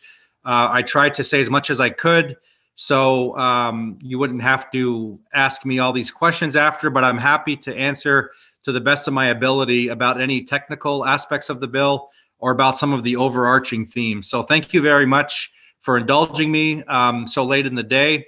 And please let me know how I can work with you on this bill. Thank you, Representative Collins. It is in fact a very big bill, and so it is late in the day. So I just want to very quickly make sure that I understand the bill before we launch into questions. The way that I'm reading the bill, and tell me if I'm wrong, that any contractor who takes state money, who works on state projects, there would be a series of qualifications and requirements that they would meet in order to, and standards is the word I'm looking for, a series of standards that they would meet in order to be able to apply for state contracts. And then the second part is that there would be, the DAFs would create a sort of a certification process. I think actually I had a bill on this on the 29th on this one separate component, but that so that people could become certified that they meet these qualifications and wouldn't have to prove them over and over again. that they would sort of have that seal of approval. But that then for people who have projects over 10 million, that there would be a project labor agreement. So for everyone, the standards, the ability to be pre-certified that you meet those standards, and then for over 10 million, a project labor agreement. Am I correct in that? Yes, sir, you are. Yes, you are. And if you had passed legislation, Representative Sylvester, that addressed some of this, that isn't contained in here, but could clarify it, streamline this, make it easier for people to qualify, and be more efficient going forward, I welcome any advice or counsel on that, to how to make this applicable to the most people, that can then after that be an easier process for everyone. So I know government is weird. I did not work hard enough to get it processed. Unfortunately, I was in a committee that did not care for this idea. So we'll see how we go here. Are there any questions for Representative Collings from the committee? Seeing none, thank you for being here. I know we have some folks coming behind you who have great expertise in these matters. Alyssa, if you could bring Robert Burr, John Napolitano, and Grant Provost into the room.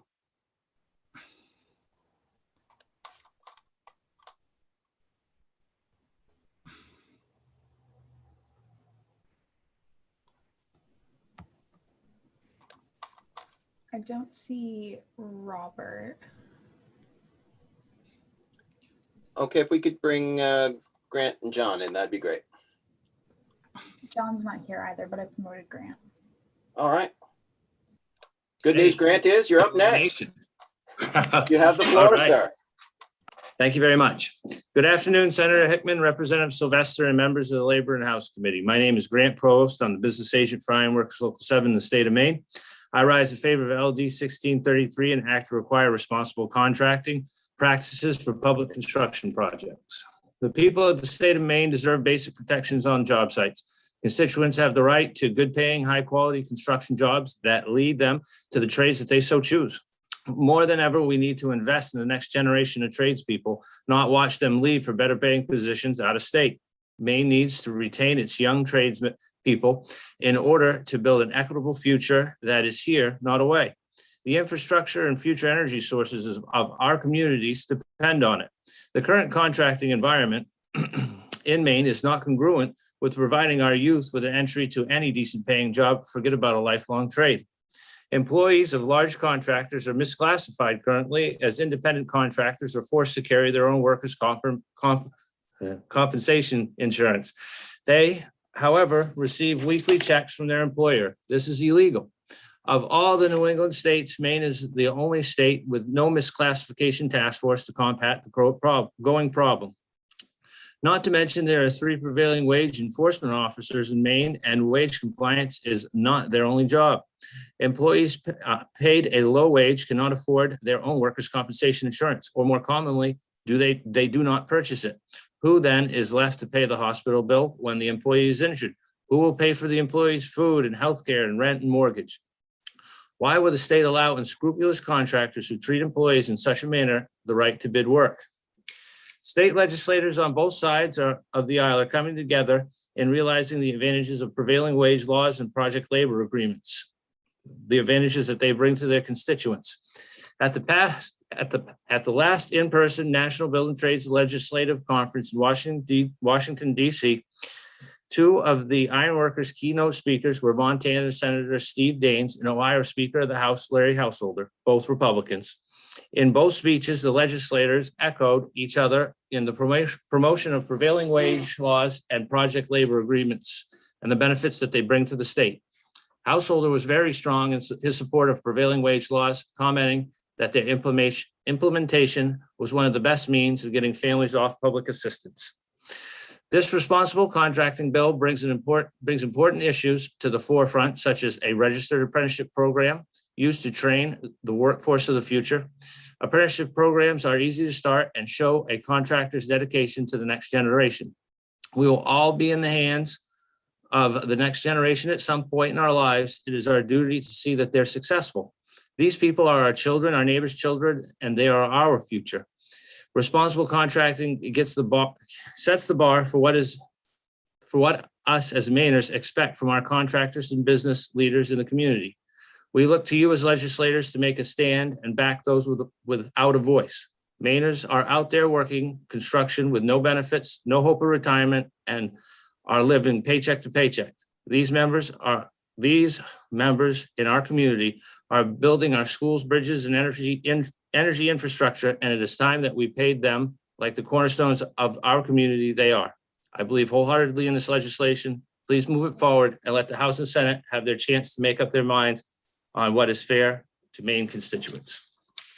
Thank you for your time. Sorry about bumbling through that. But That's okay, Mr. Provost. We appreciate it. It's been a long day, and we appreciate you sticking it out for the folks who weren't able to wait all day to give that testimony. Yeah. Are there any questions from the committee? Representative Gear. Thank you, Mr. Chair. And as always, thanks for being here, Mr. Provost. I look at where we are right now and I see large investments that are going to be happening in our infrastructure and lots of projects and big projects that are going to be happening as well. Do you see the time that we're in right now as a particularly important moment to put in place some of these best practices of how we contract at the state level and how kind of enshrine some of the ways that we feel that workers should be treated moving forward? yes, absolutely. Instead of relying on people that say that they will do certain things, you to help out the workers of the state of Maine, you just implement rules that they all have to work by, and then it becomes automatic. You do not have to trust anybody's word on the subject. You implement the laws, and everybody plays on a level playing field. The workers of Maine benefit. Thank you. Are there any other questions from the committee? Ms. Probst, I just have one, because I think we've talked about these sorts of things a lot, but almost every bid that comes up has rules and standards, and that the people bidding on it have to abide by. They might want this grade of steel. They might want, right? I mean, every bid you look at carefully to see what the standards are that the bidder is seeking for you as the contractor to meet. And this is really no difference, right? It's just, rather than a grade of steel, it's the grade of the conduct of your employees. It's true. It's about how you treat your employees while they're on the job site, what kind of responsibilities they have to hold for a developer or a general contractor to make a boatload of money. And we've seen it. I think everybody here can say, last time we went to the hardware store, that a 2x4 is like 2 to 3 times as much. The wages are not following such increases, and everybody in the state is having to pay for these increases in materials. The tariffs increase the cost of washing machines, increase the cost of steel, but the playing ground for which wages are offered has changed little. So if we implement some sort of rules around how that people get paid on public works construction sites a little bit stronger than just prevailing wage, the ones that are going to benefit are the workers, and the people that bid the contracts, the GCs, the developers, are going to have to play in that market. Thank you. Representative Gear, did you have another question, or was your hand still up from before? Thank you. Then, seeing no other questions, thank you for being here, Mr. Provost. Thank you for your time. Thank you for your whole day. You guys put in a long one. I watched. Thank you. Thank you for being here with us, sir. And I don't see either Mr. Burr or Mr. Napolitano. So Alyssa, if you could let in Mr. Bailey, Mr. Grondin, Mr. Marks, Mr. Mills, and Mr. Walton, all speaking in opposition. And we will we'll wait for them to come through.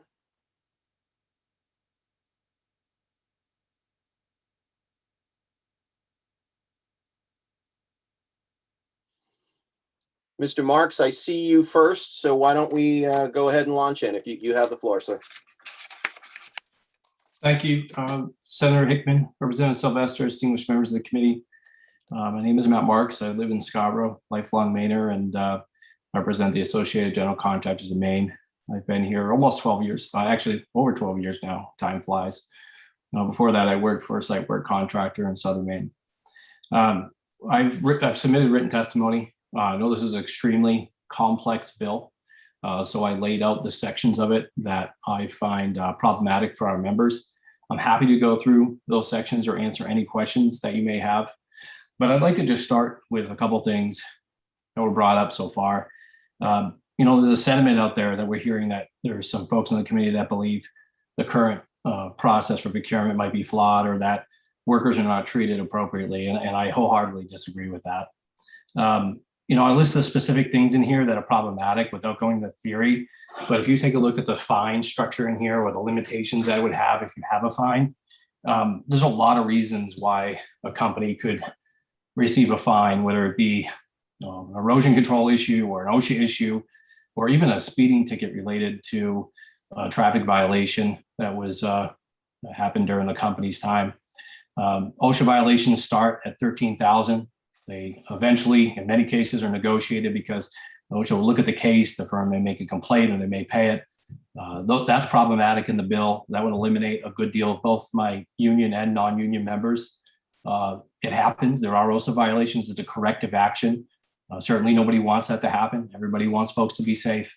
I think particularly that part of the provision does not indicate, in my opinion, that a company has an issue with safety. I believe that workers and companies, we all make mistakes. That's why we have regulatory agencies to make those corrections. There are certain things you could look at for sure, and some of that is already covered in the procurement process. The DOT manages that today. They look at civil rights, they look at safety, they have a safety supplemental. They also have a pre-qualification process. It's lengthy. It includes looking at the type of work a company would perform to make sure that they can do that work. I believe that it works really well. When you look at the project labor agreement, I know I've testified on this before, but 90% of our folks in Maine, I have union and non-union members within my organization, are not unionized. And under this agreement, this creates a particular business change for those non-union companies. I've explained it in the written testimony. I think most of you have. I can tell you predominantly non-union firms who are in your districts. I'm happy to answer questions about that, but this prohibits those companies from working unless they change their business model. And I don't think that's right. Many of them are ESOPs, which means they're employee owned. I don't know how you would structure an ESOP to sign a project labor agreement.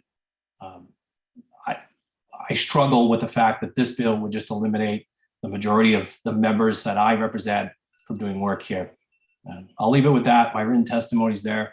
I hope you consider each of the items I listed. Thank you.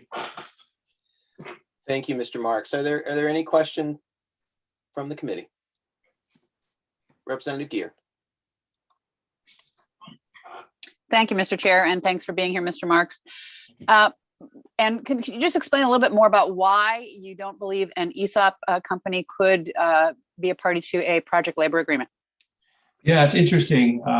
Once you become, if you become signatory, so there are a couple of different models here, and I've laid it out, but I found one place where, I think it's north of San Francisco, where there was an ESOP that had union affiliation, and the workers in the office were able to share in profits, but not the folks who did the craft work. I think that's discriminatory against those people doing the craft work. And so, when you think about the union affiliation, some companies may, or some folks may work for the same company their entire time when they're in the union, but a lot of companies will move between different companies where they, they perform that work. Just a completely different business model. It is likely that you could work in a union, be with the same company your entire life. It's also likely that you may work for several companies. In the employee ESOP structure, I'm not sure that allows for that. And I think that's why you don't see that occurring across the United States. I don't know that. I mean, there's probably an ESOP attorney who could look at it, but I'm just telling you the common practice that we've seen, especially here in Maine, is that that's not the case. But when you look at the structures of our companies today, the large ESOP companies, whether it be Reed & Reed or Chimbro, they're not going to sign a project labor agreement. And I would bet with you, when you look at all the things you care about, how people are treated, they're treated well within those companies, and they have an ability to be a part of company ownership. I think that's a great model. Could I ask a clarifying question, Mr. Chair? Yes, you may. So are you speaking of an ESOP company where not all employees participate in the ESOP? I guess I'm just confused when you. Yeah, that was the case in the one I found in San Francisco. I mean, I looked at this because I knew this was coming up, and that's where I found that model representative, and it's the only one I found. That's a bit antithetical to the ESOP approach, I think, but thank you for clarifying. I believe Representative Cuddy was next. Oh, you know what? Actually, I'm sorry, Representative Cuddy. I'm going to hold off. Is Senator Guerin still here? She disappeared. She was the next one. And Senator Guerin. Thank you. And thank you, Mr. Marks, for being here. I know you heard some pretty negative things about your industry during the testimonies, and I wanted to give you a chance to say some of the positive things, because I know I represent a lot of smaller contractors that are begging us not to get involved in this and telling us that it will shut them out of the bidding process. Yeah, I mean, look at the projects that are happening around you. I mean, it's hard for me to hear that the only model that is accepted would be one that signed project labor agreement. I just don't believe that. You know, there are companies today performing the work. I listed a couple of them, but you know, your bridge contractors, highway contractors, school contractors, to simply put them in a bucket that says, you know, they don't believe they're trained properly, they're not safe, it's just not true. I mean, we have companies who have won numerous awards for their safety efforts and their training efforts here in Maine. And it, you know, you look at the model that Chimbro has at their institute, there are many companies who have similar things. Sargent has an academy where they train their workers. Safety is a priority. We had a recent tour of a project in Portland. We brought some young constructors on the project, the Back Bay Cove. And when you look at that project, you know, there's a whole safety supplemental before you could even have a tour, which included all your PPE, a safety training video. I don't agree with the notion that because you don't have a prevailing, that you don't sign a project labor agreement, that you're unsafe. It just doesn't make any sense to me. Thank you, Mr. Marks. And I will remind the committee that it's been a long day, that we are asking clarifying questions about the bill in front of us and not debating the bill with our questions. And so with that, I will go to Representative Cuddy.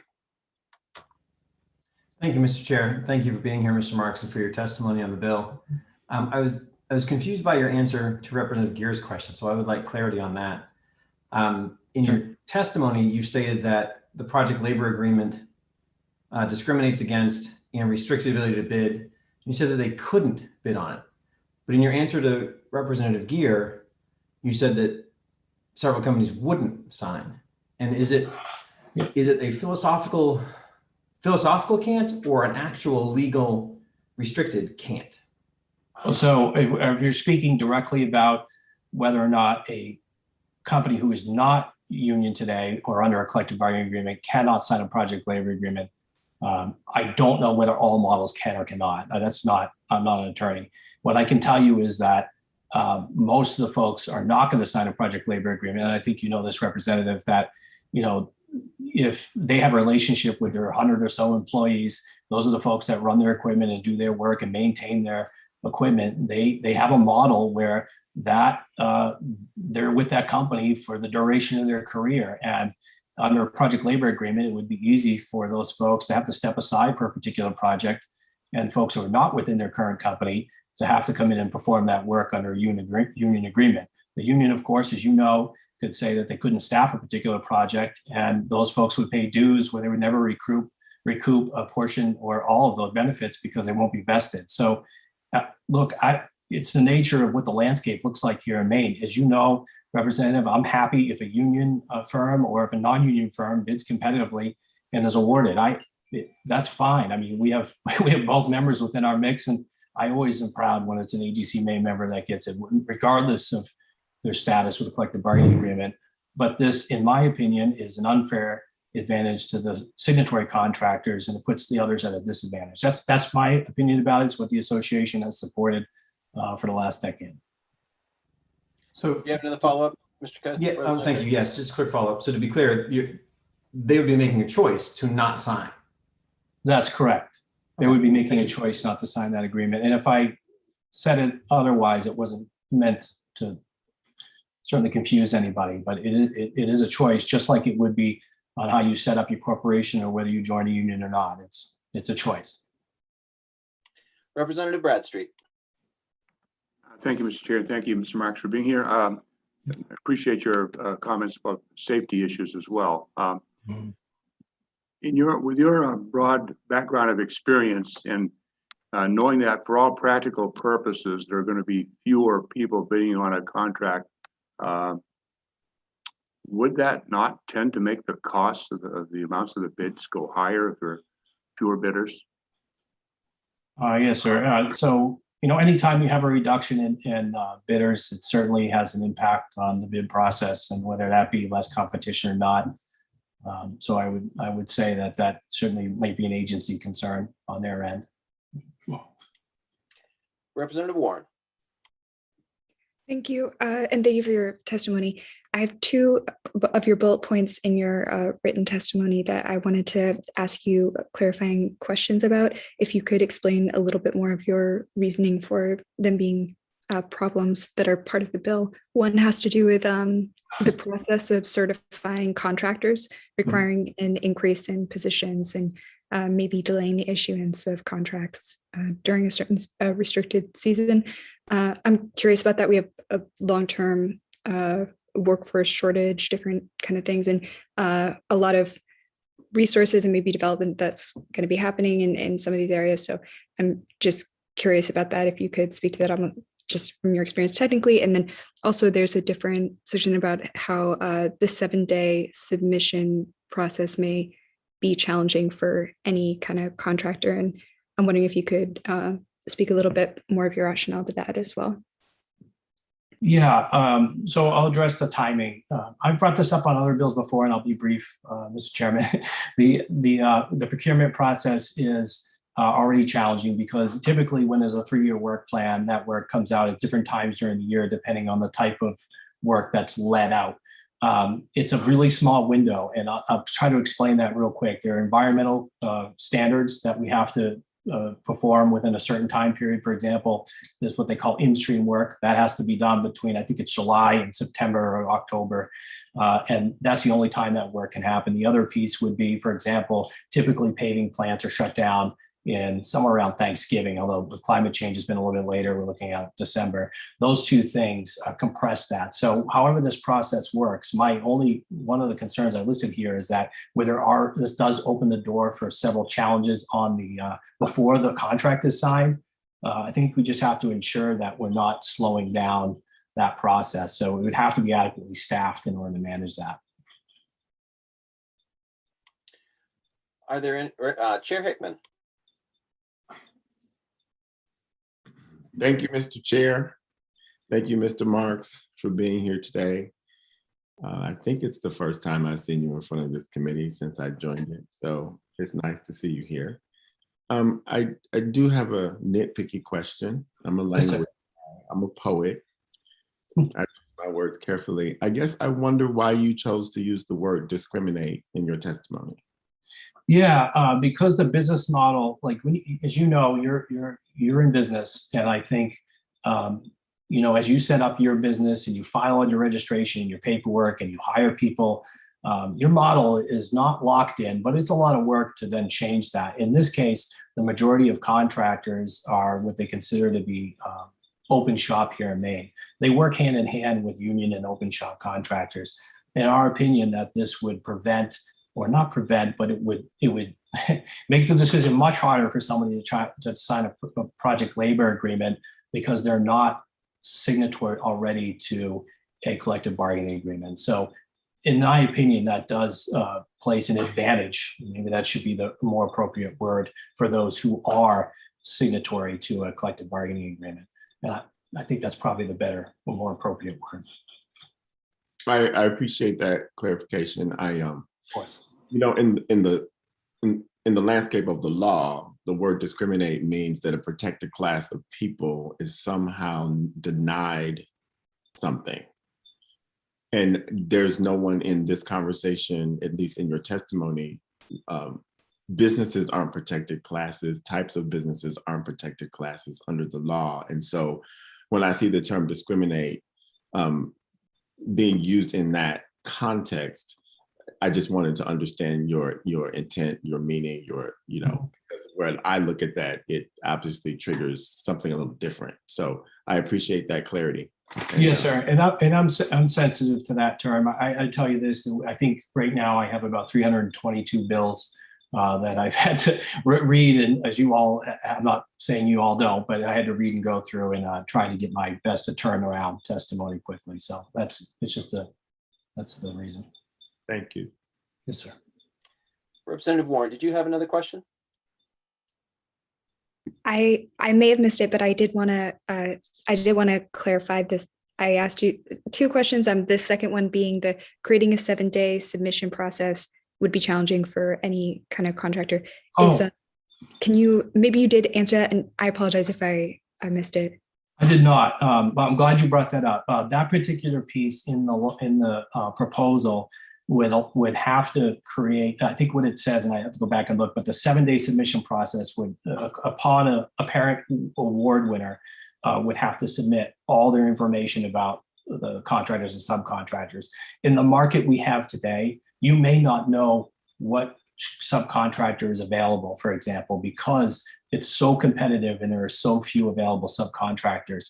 So that decision may not be made within that 7-day period.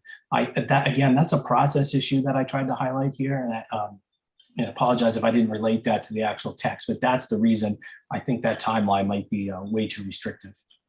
Are there any further questions for Mr. Marks? Seeing none, thank you, sir. Yeah, of course, thanks. Mr. Mills, I'm going to ask you to come forward, please. There, I'm here, I think. You're half here. Let me invite your camera on. Let me try. We're in. There you are. Thank you, Director. The floor is yours.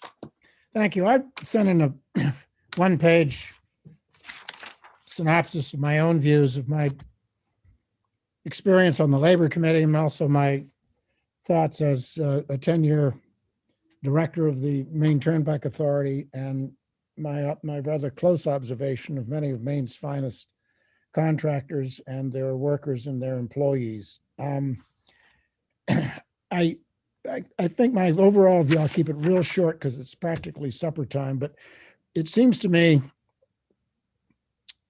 that in order to pass a bill like this that would essentially completely overhaul how many of our contractors are organized and how they employ people, you have to make some finding that the public works that we're now doing, that the DOT oversees and that the Maine Turnpike oversees, that somehow that work is being done unsafely at present, that the employees who are working on these jobs are not qualified, or some of them at least are not qualified to do the tasks that they are being hired to do, and that these employees are underpaid and do not receive adequate benefits for the work that they provide as a public, in the context of these public works. I don't think any of those things is true.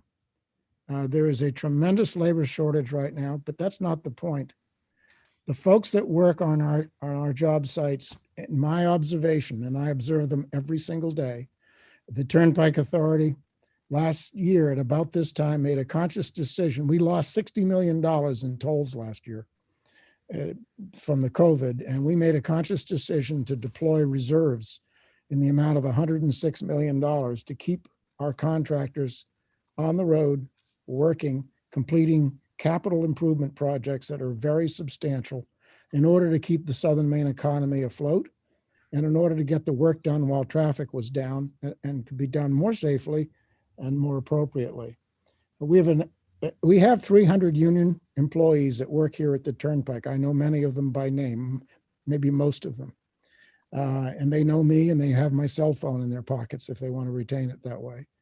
I know how to work in both worlds. The union, but our contractors in Maine, for better or for worse, are not union shops. I don't even think we have a single union shop that has bid on any of our work in the last 10 years that I've been here. I can't identify one. So if you impose that requirement on all of them, it is going to dramatically change how public work is done in the state of Maine. And if you pass this law effective this September, it will have to be done overnight, and that can only be done at great cost to the public and to those of our clientele who pay tolls, for example. That's my speech, and I appreciate your attention to it. Thank you. Thank you, Director Mills. Are there any questions from the committee? I see the Representative Cuddy has one. Thank you, Director Mills. It is great to see you in front of this committee. I have always enjoyed listening to you speak, whether it was at the Eastern Maine Labor Council or any of the other places I have seen you. I've always enjoyed your perspective on things. You mentioned that there had been no union shops that had bid on work. Does Northeast Paving not bid on work through the authority? I will check, but I can't recall. They may have. Okay, thank you. That is a familiar name to me, so you may be right. Are there any other questions for Director Mills? Mr. Chair. Chair Hickman has a question. Thank you, Mr. Chair. Thank you, Director Mills, for being here. I'll read your testimony. I haven't yet, so thank you for submitting it in writing. You said that in order for us to pass a bill like this, that we have to make a set of findings. Why? We're the legislature. We can do anything we want. Yes, I agree that you can.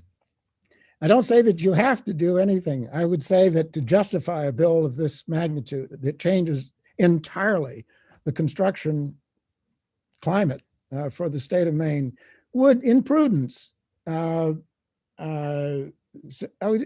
suggest to you that there be a finding that these reforms are essential in order to prevent underpayment of employees, unsafe behavior, and the failure to qualify or to train workers.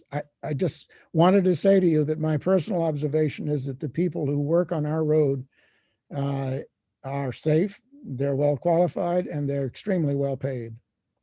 Thank you. Did you hear the question that Representative Gear asked of the previous testifier, Mr. Marks, around, maybe it was the bill sponsor, the time that we are in the sense that we may have a lot of federal funds come in to support infrastructure projects in the state as the Mills administration has put forth in her first proposal to spend the money. Do you have any response to that? Why would that change anything about the posture of this bill? There's a lot of, yes, there's a great deal of infrastructure work that needs to be done in the state. There really, you're right, the demand is huge. It won't come to the turnpike. We will not receive any federal funds. But that aside, DOT, my friends and partners over at the Department of Transportation are desperate for support. Thank you. No question about it. Representative Warren. Thank you for your testimony. I think you were mentioning something, and I think I see it in your written testimony about us having a workforce shortage. And my understanding of that would kind of mean that different working people may be able to expect more because they're so valuable and there's fewer of them. Like we would have the need, but you seem to be implying that meant we shouldn't have these different higher standards, maybe because there is fewer, but maybe I was mishearing. If there's any clarification you could give me in your view around that. I'm not quite sure what you're asking, but there is certainly, we see, I think, and many of us who drive down, the streets of Portland have seen posters up on the roadside asking for people to apply for work at $20 an hour and up. I mean, I can reflect on this quite a while if you want, but there has been, since well before the pandemic started, there has been a dramatic shortage of qualified people, and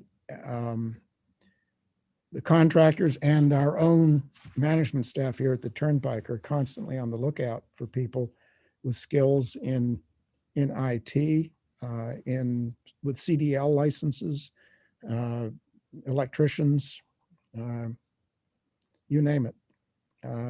It's a huge problem, and I hear that it's true all over America, not just in Maine. But I'm not sure what that has to do. I don't know that this bill would do anything to solve that issue. I think it might even stand in the way of addressing that issue. And could I ask a clarifying follow-up question? Yes, you may, Representative. Thank you. So that was my question. I think I had thought you were saying that this bill would affect that negatively and or that it may lead to more of a workforce shortage. And if that's true, and if I heard you correctly, I just wanted to understand your reasoning because I wasn't sure they were connected. Well, I don't say that with any great assertion. I'm not sure that it has an impact one way or the other, and I haven't really thought it through very carefully. But if it put a large proportion of our contracting businesses out of the public market and relegated them to doing only private work, which is what would happen with many of these folks, it would raise the cost of public works very, very substantially. We would not have adequate bidding on our projects. And we have many projects that are over $10 million. Quite a few. Representative Drinkwater. Thank you, Mr. Chair. I don't know if you, Director Mills, I don't know if you read the Nina Frazier's testimony from DOT, but they're coming out in opposition of this bill. And also, isn't it true that the past 2 summers, the DOTs had to cancel a lot of work because of lack of funds? I thought they were opposed, and as am I. And yes, they've had inadequate funding ever since I was elected to the legislature in 1994. I mean, it's been a constant problem, our roads and bridges. And if I just might add, I appreciate what you're doing to the toll booths, but I do miss going through the toll booths and throwing my quarters and nickels into the toll booth. Oh, you want to go into the coin machines? Well, I like to pay it to a person personally, but that's my own preference. So if Director Mills, if you could add a game of skill for Representative Drinkwater as he goes through the automatic tolls, that would be Yes. I believe Chair Hickman has a question. Thank you, Mr. Chair. I guess when I think about labor shortages and the need to comply with a contract, and we're talking about worker training, is it too far-fetched to think, despite everyone's testimony about how we got, everybody is trained and they're all safety conscious, that if there is a labor shortage and you are pressed to fulfill a contract, that there could be an incentive to hire people who may not necessarily, if you're a subcontractor, to hire people who are not necessarily trained appropriately? Do you think that could never happen? In theory, it could, and I've seen it happen in the trucking industry. I think that there are people driving 53-foot trailers right now who are very young, and I don't have a lot of confidence. I mean, my job, I get to see all of the big accidents that occur on the interstate. I mean, I got to hear about them when they're reported to me. I am concerned about that, Mr. Chairman. That is a big issue. I do not see it as an issue with our construction contractors because they are exceptionally good at attracting and retaining highly motivated employees who enjoy working outdoors with bulldozers and backhoes and heavy equipment, and nobody gets on a piece of heavy equipment who isn't trained to use it. At least I would say that that's true of most of our contractors. These are people that You take the Shaw brothers out in Gorham and you take the Grondin people, they own that equipment and they will not put somebody on it who isn't thoroughly experienced in how to use it. So you have, typically these contractors are owners of everything that you see that they're working with, and they are on the job sites. It's really remarkable to see people who are major contractors who are right out there in person day to day, but not supervising necessarily, but inspecting the work as it happens and taking charge of and certainly directing their own employment practices. These are pretty good contractors. We know who they are. We get the same ones bidding on the work. There's 4 or 5 or 6 bridge contractors that we deal with all the time. There are basically 2 major paving contractors we deal with. We could use more competition in that field, frankly. But it's a very hands-on business. It's not like, and I contrast that with, and I did it intentionally, I contrast it with long-distance trucking. I am deeply concerned about that industry because I see the impact of not having well-trained people on the road. Director Mills, we've kept you a long time, but I do have one question for you, and I think it's a clarifying question on some of the questions that have come previously. You won't remember me. I haven't been around since '94, but I used to lobby in front of you. I was younger and thinner, so you would not probably pull me out of a lineup.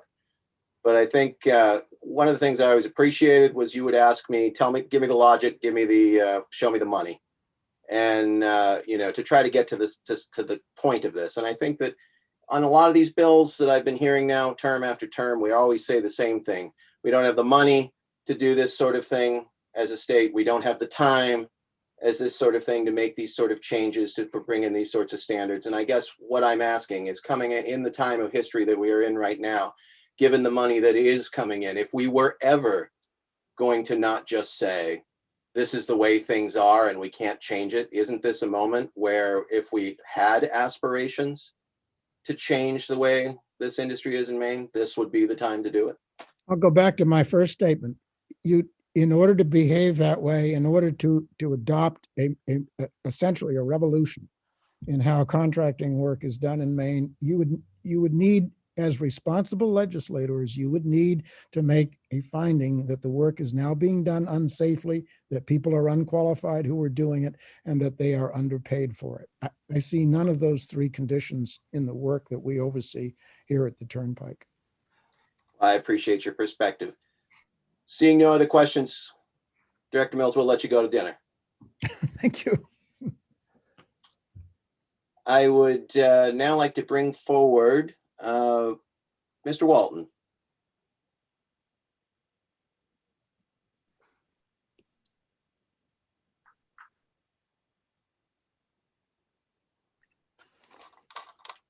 Is Mr. Walton still here? Saw him moments ago. All right, why don't we move to Mr. Grondin? If Mr. Walton reappears, we'll welcome Mr. Grondin. The floor is yours. Good afternoon. Thank you. I am here. Thank you, Senator Hickman, Representative Sylvester, members of the Joint Standing Committee on Labor and Housing. My name is Larry Grondin with R.J. Grondin Sons. I'm a partner at R.J. Grondin Sons out of Gorham, Maine. We're an earth excavating company. As Mr. Mills stated, we've done some work for him over the years. I'm here to represent the Associated Builders and Contractors of Maine, which is, they represent over 170 chapters in this state, as well as all over the United States. We are speaking in opposition of this bill. I have spoke in opposition to this bill in various forms over the past decade, in the first and the 125th, also in the 128th and 120th, and I've also testified against provisions set forth in Portland for a number of years. So I did submit testimony, and I will try to paraphrase, being the time of day that it is. I know it's been a long day for you folks, and I appreciate all the work that you do. But I do agree with many people that have already talked that a PLA in particular will drive up the cost of doing business. It's going to restrict the number of people bidding on the work. And that's the opposite of what you want to do with tax dollars, is drive up money. I think it does create an advantage for some folks because of the way it's written. And I don't think that's right. Part A of the bill is burdensome. A lot of it we already do in the qualification process. And then, adding the review period for a number of days, both with the public and the Bureau, in addition to pre-qual stuff is, all right, so it's gonna extra burden on the agencies and the bureaus, and it's just gonna add time. If I bid something today and award it, with whether it's DOT, MTA, Bureau of General Services, whatever, it's minimum 30 days to get that processed. If any of those provisions in Part A go, it's going to be 60 to 90 days to get a contract and to start work. And that's just too much. I mean, we bid this work to try to get a good start. And I just, I see a lot of issues with this bill. And I am kind of jumping around. I did have written testimony for you. But as a company, as R.J. Grana and Sons, we're currently working at the York County Courthouse in Biddeford. Extensive pre-qualification process for that. Safety is a huge part of that. There's prevailing wages on that already. And it was very competitive. We're working on it. We also did the Augusta Courthouse 12 to 15 years ago. I don't know the exact date. We do lots of work for DOT, not all of which, but many of which over 10 million. MTA as well. And Mr. Grondin, I've given you a little extra time here because I appreciate how long you've waited today to give it, but I'm sure there may be some questions for you, but that is the end of your 3 minutes. That's fine. I was just about ready to wrap it up. So thank you. Very good. Chair Hickman has a question for you. Thank you, Mr. Chair. Thank you, Mr. Grondin, for being here today and waiting us out. We are at that no problem session where we just have to work till dinner. I appreciate your consistency in testifying against these kinds of proposals. Do you consider them punitive harassment? No, not punitive harassment. I just think they're unnecessary. I think a lot of which is being proposed is already done, just in a different way. So what's to say that the training program in Code Part 29 is better than the training program that I use through some of my trade associations or internally through my own means? Do you think the people of the state have a role in ensuring that the money that it spends is being spent fairly, wisely, and to the best interests of all the people of the state, not just those who perform services for it? Sure. I mean, that's why there's an extensive pre-qualification process. Whether it's DOT, MTA, General Services, if you're doing a school or a courthouse. Again, Is there anything in the proposal that you already do that you would not object to having in statute? There's quite a few items in A that we already do, as far as bonding capacity. Just looking quickly, licenses and regulations. I mean, we're all part of that. Doesn't matter what company you work with. There's a bonding requirement thing. We already do all that. You can't be debarred from bidding. All that is already looked at. So some of this is just repetitive. The apprenticeship is very specific of what that training has to be. I don't think it has to be that training. I think there's many other options of training. So I guess what I would ask for you for the work session, if you would be so kind, is to highlight in the bill the provisions that you already do that you wouldn't necessarily object to having codified in statute. Because I do like to try to find some common ground. And I think that we hear on a lot of different proposals that we don't need a law because we're already doing this. And my response is always, at least in my gut, is, well, if we're already doing it, then what harm is it to put it into statute? So I guess I'm gonna ask you to just find some things in the proposal that you already do that you would not have a problem going into statute if we were to move that forward instead of the whole 9 yards for the work Be happy to session. do that. Sure. Monday. Thank you, sir. Are there any other questions? Mr. Grondin, I have one question for you. I was going to save this for Mr. Walton, but I hear what you're saying about the pieces, and I agree with Chair Hickman. That was the same line of thinking that I had, is that much of this was repetitive. But the piece in terms of the pre-qualification, I hear you talking about the burdens that are already there, but you pre-qualify project by project. Is that correct?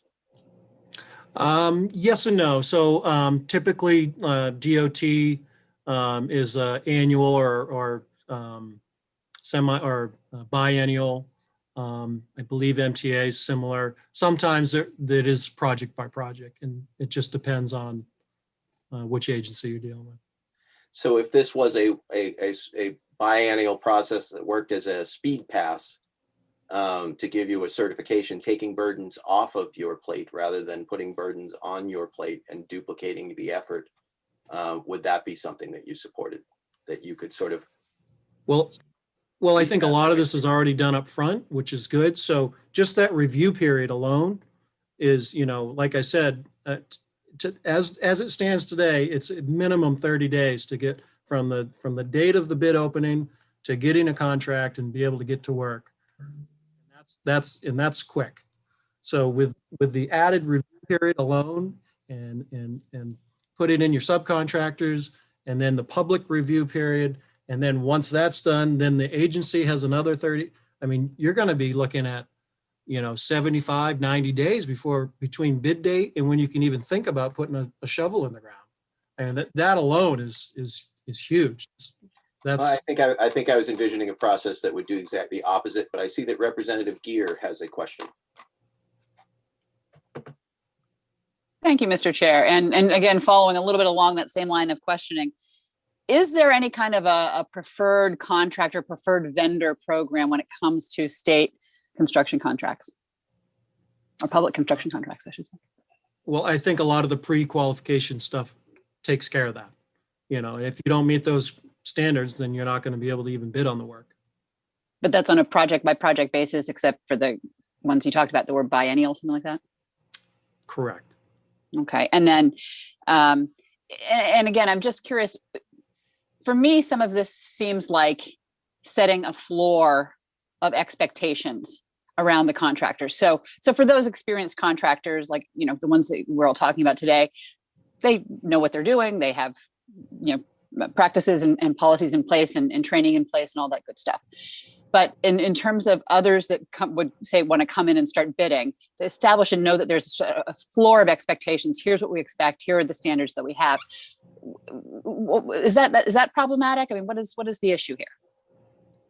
I think there's a level of expectations already between OSHA standards, the standards that are already in place by many of the agencies. I think it's kind of a solution looking for a problem is how I look at it. We have, but not in statute. Those are expectations that you're aware of because you contract, correct? Already? I guess I don't know how to answer that question, to be honest with you, Representative. Okay. Thank you. Thank you. Are there any other questions for Mr. Grondin? Seeing none, thank you for being with us today. And Mr. Walton, I'll have you come forward. Thank you for your time. Thank you, Mr. Grondin. Appreciate you waiting for us and your patience. Let's see, there we go. I don't know, I'm here. You see, oh, there you go, I'm up in the corner. Good afternoon, Senator Hickman, Representative Sylvester, and respected members of the committee. My name is Tim Walton. I'm a resident of Livermore, and I have a government relations consulting firm here based in Augusta. I'm supplying testimony today on behalf of 3 of my clients, actually 4: Chimbro, Maine Aggregate Association, Coots Construction, and Ace Painting.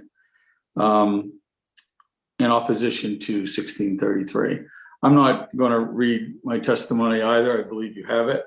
I was looking forward to telling my little story that I wrote in my testimony about my experience when I first started lobbying with a labor leader here in Maine, and who became a good friend. Has since retired years ago. But anyway, you can read that. It seems like I'm not going to try to repeat anything. Larry Grondin, Senator Mills, and Matt Marks, I think, said it all. Those are three great sources and resources for this industry, and you should all seek them out for advice if you need it. They all did a great job and hit on most of the points. I guess I would just say that this is like Groundhog Day with this bill. I remember years ago it started out in Portland. This was back, I want to say, mid '90s even, and it failed several times in Portland. A lot of very contentious debate there. Then it moved on. I believe Senator Strimling at the time moved it on here to Augusta, and it failed, and it's hasn't succeeded over the years. The last one being 2019, which I referenced in some of my testimony, the Groundhog Day testimony. But not to overuse this quote, but it's a solution looking for a problem, really. I mean, I guess I'd have to ask, and the sponsor, Representative Collins, is a good friend, and I have a lot of respect for him, but I'd have to ask, why now? Are the agencies crying out for this? Are the agencies crying out for a PLA on state projects? I haven't, in all my years, I haven't heard the agencies, the departments ask for this. And yet some of the most magnificent work, particularly earthwork and structures in the country are in New England for state buildings and infrastructure are built here in Maine.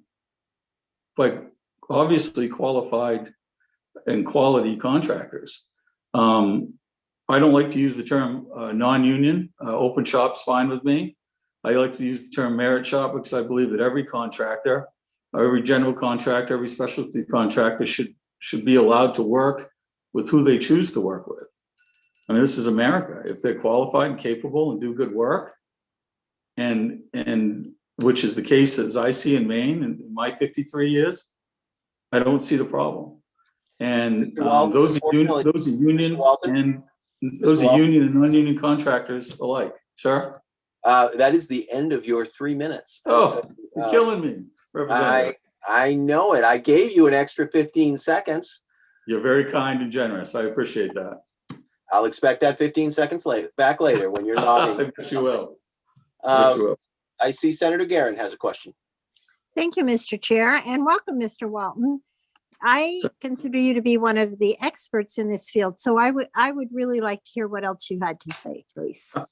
Oh, Senator, I appreciate that, but I do respect your time, honestly. And I don't know how you guys are doing this in this virtual world. I don't.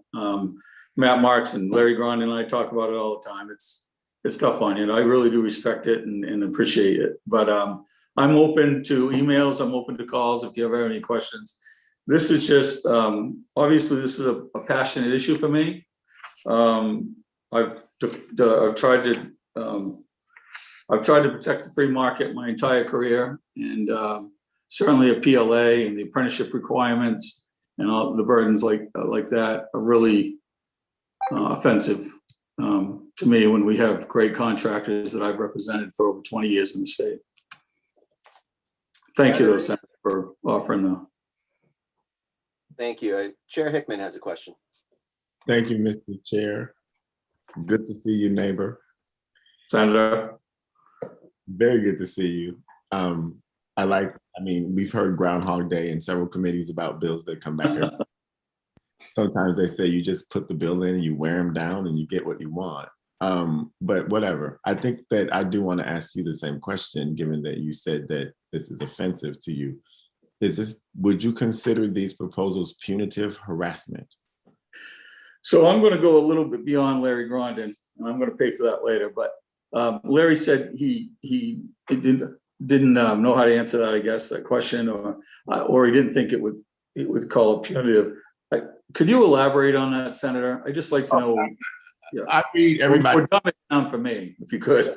I read everyone's testimony, and like I said, language is important. It frames people's, point of view, whether it's in favor of or in opposition to. But I also know that language is powerful. And so when I read testimony from people who are opposed to something and they say that this is punitive harassment, it makes my eyebrows go up. And so because I've read that in testimony, I'm asking you, who you represent, on behalf of them, do you see this as punitive harassment, or is that hyperbole? No, the bill itself isn't. I mean, let's just overstate the obvious. As legislators, you can put any bill you want in, you change a few words from session to session, and it can be a brand new bill. That's fine with us. And that's certainly fine with me, and because this is what you do and this is what we do. I'll tell you where it's offensive to me. And the punitive harassment, no, Senator, I don't necessarily see it that way, but I want to address the offensive. I don't look at the companies that I represent mostly anymore when it comes to these type bills, because I don't have to protect their virtue. They can do that well enough on their own. But I look for the workers. I look for the over 90% of construction workers in this state that choose, and that's the key word, words are important, Senator, that choose not to carry a union card in their pocket. They choose that lifestyle. Nobody forces them, but they choose to do that. That's where bills like this become offensive, because when they're going to be not necessarily locked out of a job because their contractor employer won't sign a PLA, but by and large, they won't be able to work on that project. And they pay taxes to work on those state projects, have those state projects built. And that's offensive to me. Over 90% of those workers who choose not to be work for a unionized company. That's where I come from. Representative Bradstreet. Thank you, Mr. Chair. Try to make this quick. Mr. Walton, good to see you. You mentioned earlier that the departments or the agencies are not calling for PLAs or PLA contracts. If there'd been a problem with untrained workers or people doing dangerous things, is that what would have prompted them to call for contracts that this bill is calling for? I believe Representative, thank you for the question. I believe Representative Bradstreet that the industry would have policed itself long before that. But if it did come to that, I believe the agencies would have had to step forward to do their due diligence. As representatives of the public, I believe they would have. But I honestly, Larry Grondin, I think said it best. There isn't a problem here. So they're not crying for it. Representative Warren. Thank you for your testimony. I have two questions for you. I hope that that's okay. For one, I wanted to ask you, for my clarity, I'm kind of new around here. You mentioned in a previous answer about what the workers want, or that what they're choosing and why, and being defensive of that.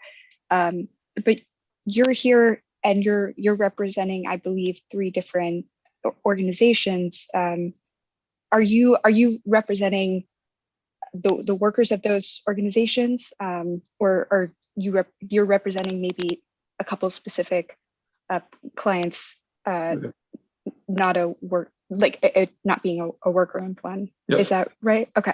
So great, thank you for the question. So yes, I'm paid to represent the folks that are on my testimony. I'm paid to represent those companies. That said, personally, and thank you for allowing me to clarify, personally, I feel for those over 90% who choose not to belong to a union. And you know what? You gave me an opportunity here. I also care about those union workers. I care about construction workers. and their ability to perform the job safely and go home safely. And that's something I will tell you that the organized labor side, as far as the open shop side, all agree on. They may not necessarily agree on how to get there sometimes or what's required sometimes, but everybody who sends a construction worker out on a job site wants them to be safe. I can assure you of that. Nobody wants to see injuries or unsafe work safe places. Absolutely. And I appreciate that. Absolutely. And I do have a second question. Would that be okay? Yes, ma'am. Go ahead. Absolutely. All right. Thank you. Thank you. So the second question I want to ask you, in your testimony, I think you implied, and please clarify my understanding, that PLAs or that unions weren't American.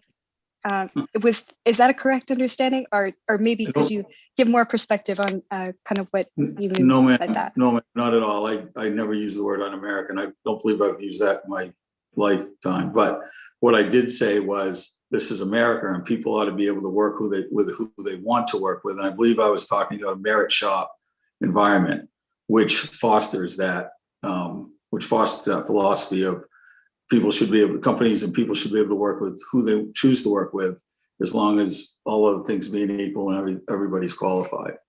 But no, by no means, I don't believe I've ever used the word un-American. So thank you for allowing me.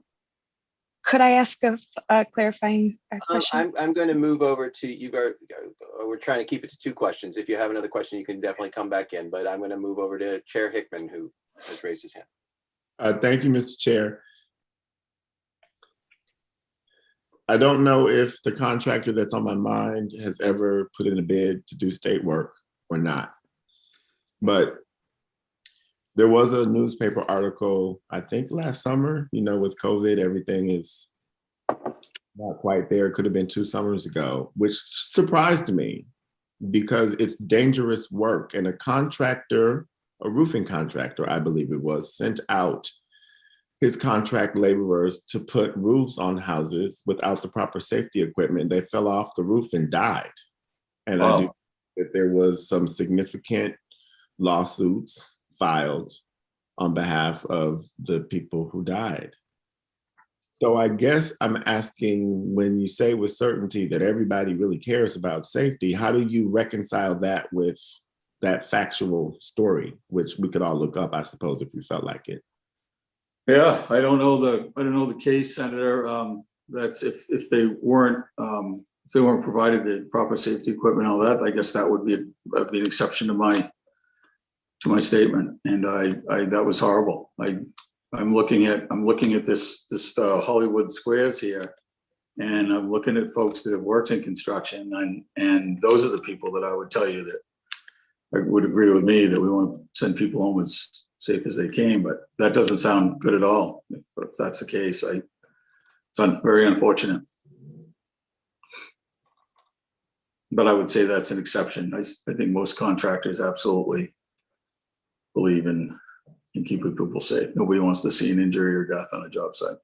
Do you think then that the state has a role in preventing somehow against the exception with strong policy? So, yeah, and I'll go back to, I believe it was Larry Grondin,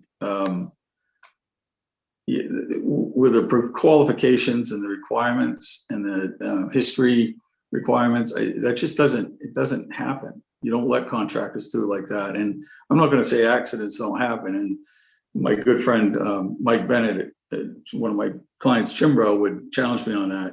All accidents are preventable, and he's right. But sometimes things happen, and the state's processes of pre-qualifications. I don't know if you'd had anything intentional like that, where people weren't making sure people had the safety equipment and was applying it correctly. I don't think that would happen, and if it does, I think the agencies would be called on it first, to be honest with you. Representative Warren, did you have a follow-up question? Thank you. Mr. Wald, I'll just leave you with, we had a conversation earlier today, and I'm not looking to open up this conversation at this point in the day, but the conversation was with an advocate who comes in against pretty much every change we make that involves a certain group. And I've listened to the folks who come in from your industry talk about high standards and talk about levels of safety, and yet every time we try to have conversations about high standards and levels of safety, we hear opposition to that. So I look forward to the day that your group brings forward bills to increase the standards of the industry and to increase the levels of safety, rather than coming in opposition to every bill that comes in front of us. And I hope I live to see that day. Thank you very much for being with us. Representative, thank you for the opportunity to address the committee, and I look forward to continue working with you. So thank you. We'll see you in the line for a hot dog at the Red Claws. You got it. Take care. Have a good night, folks. Like a fine wine, we bring our last bottle up from the cellar. If Mr. Bailey could come forward to give his testimony, and we appreciate your waiting.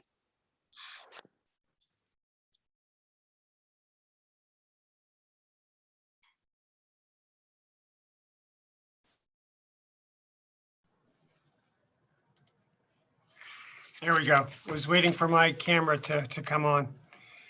And I don't know whether I am the fine wine or whether I'm in the cellar, but either way, I'm glad to be here at this particular point in time. Been an enjoyable day with you.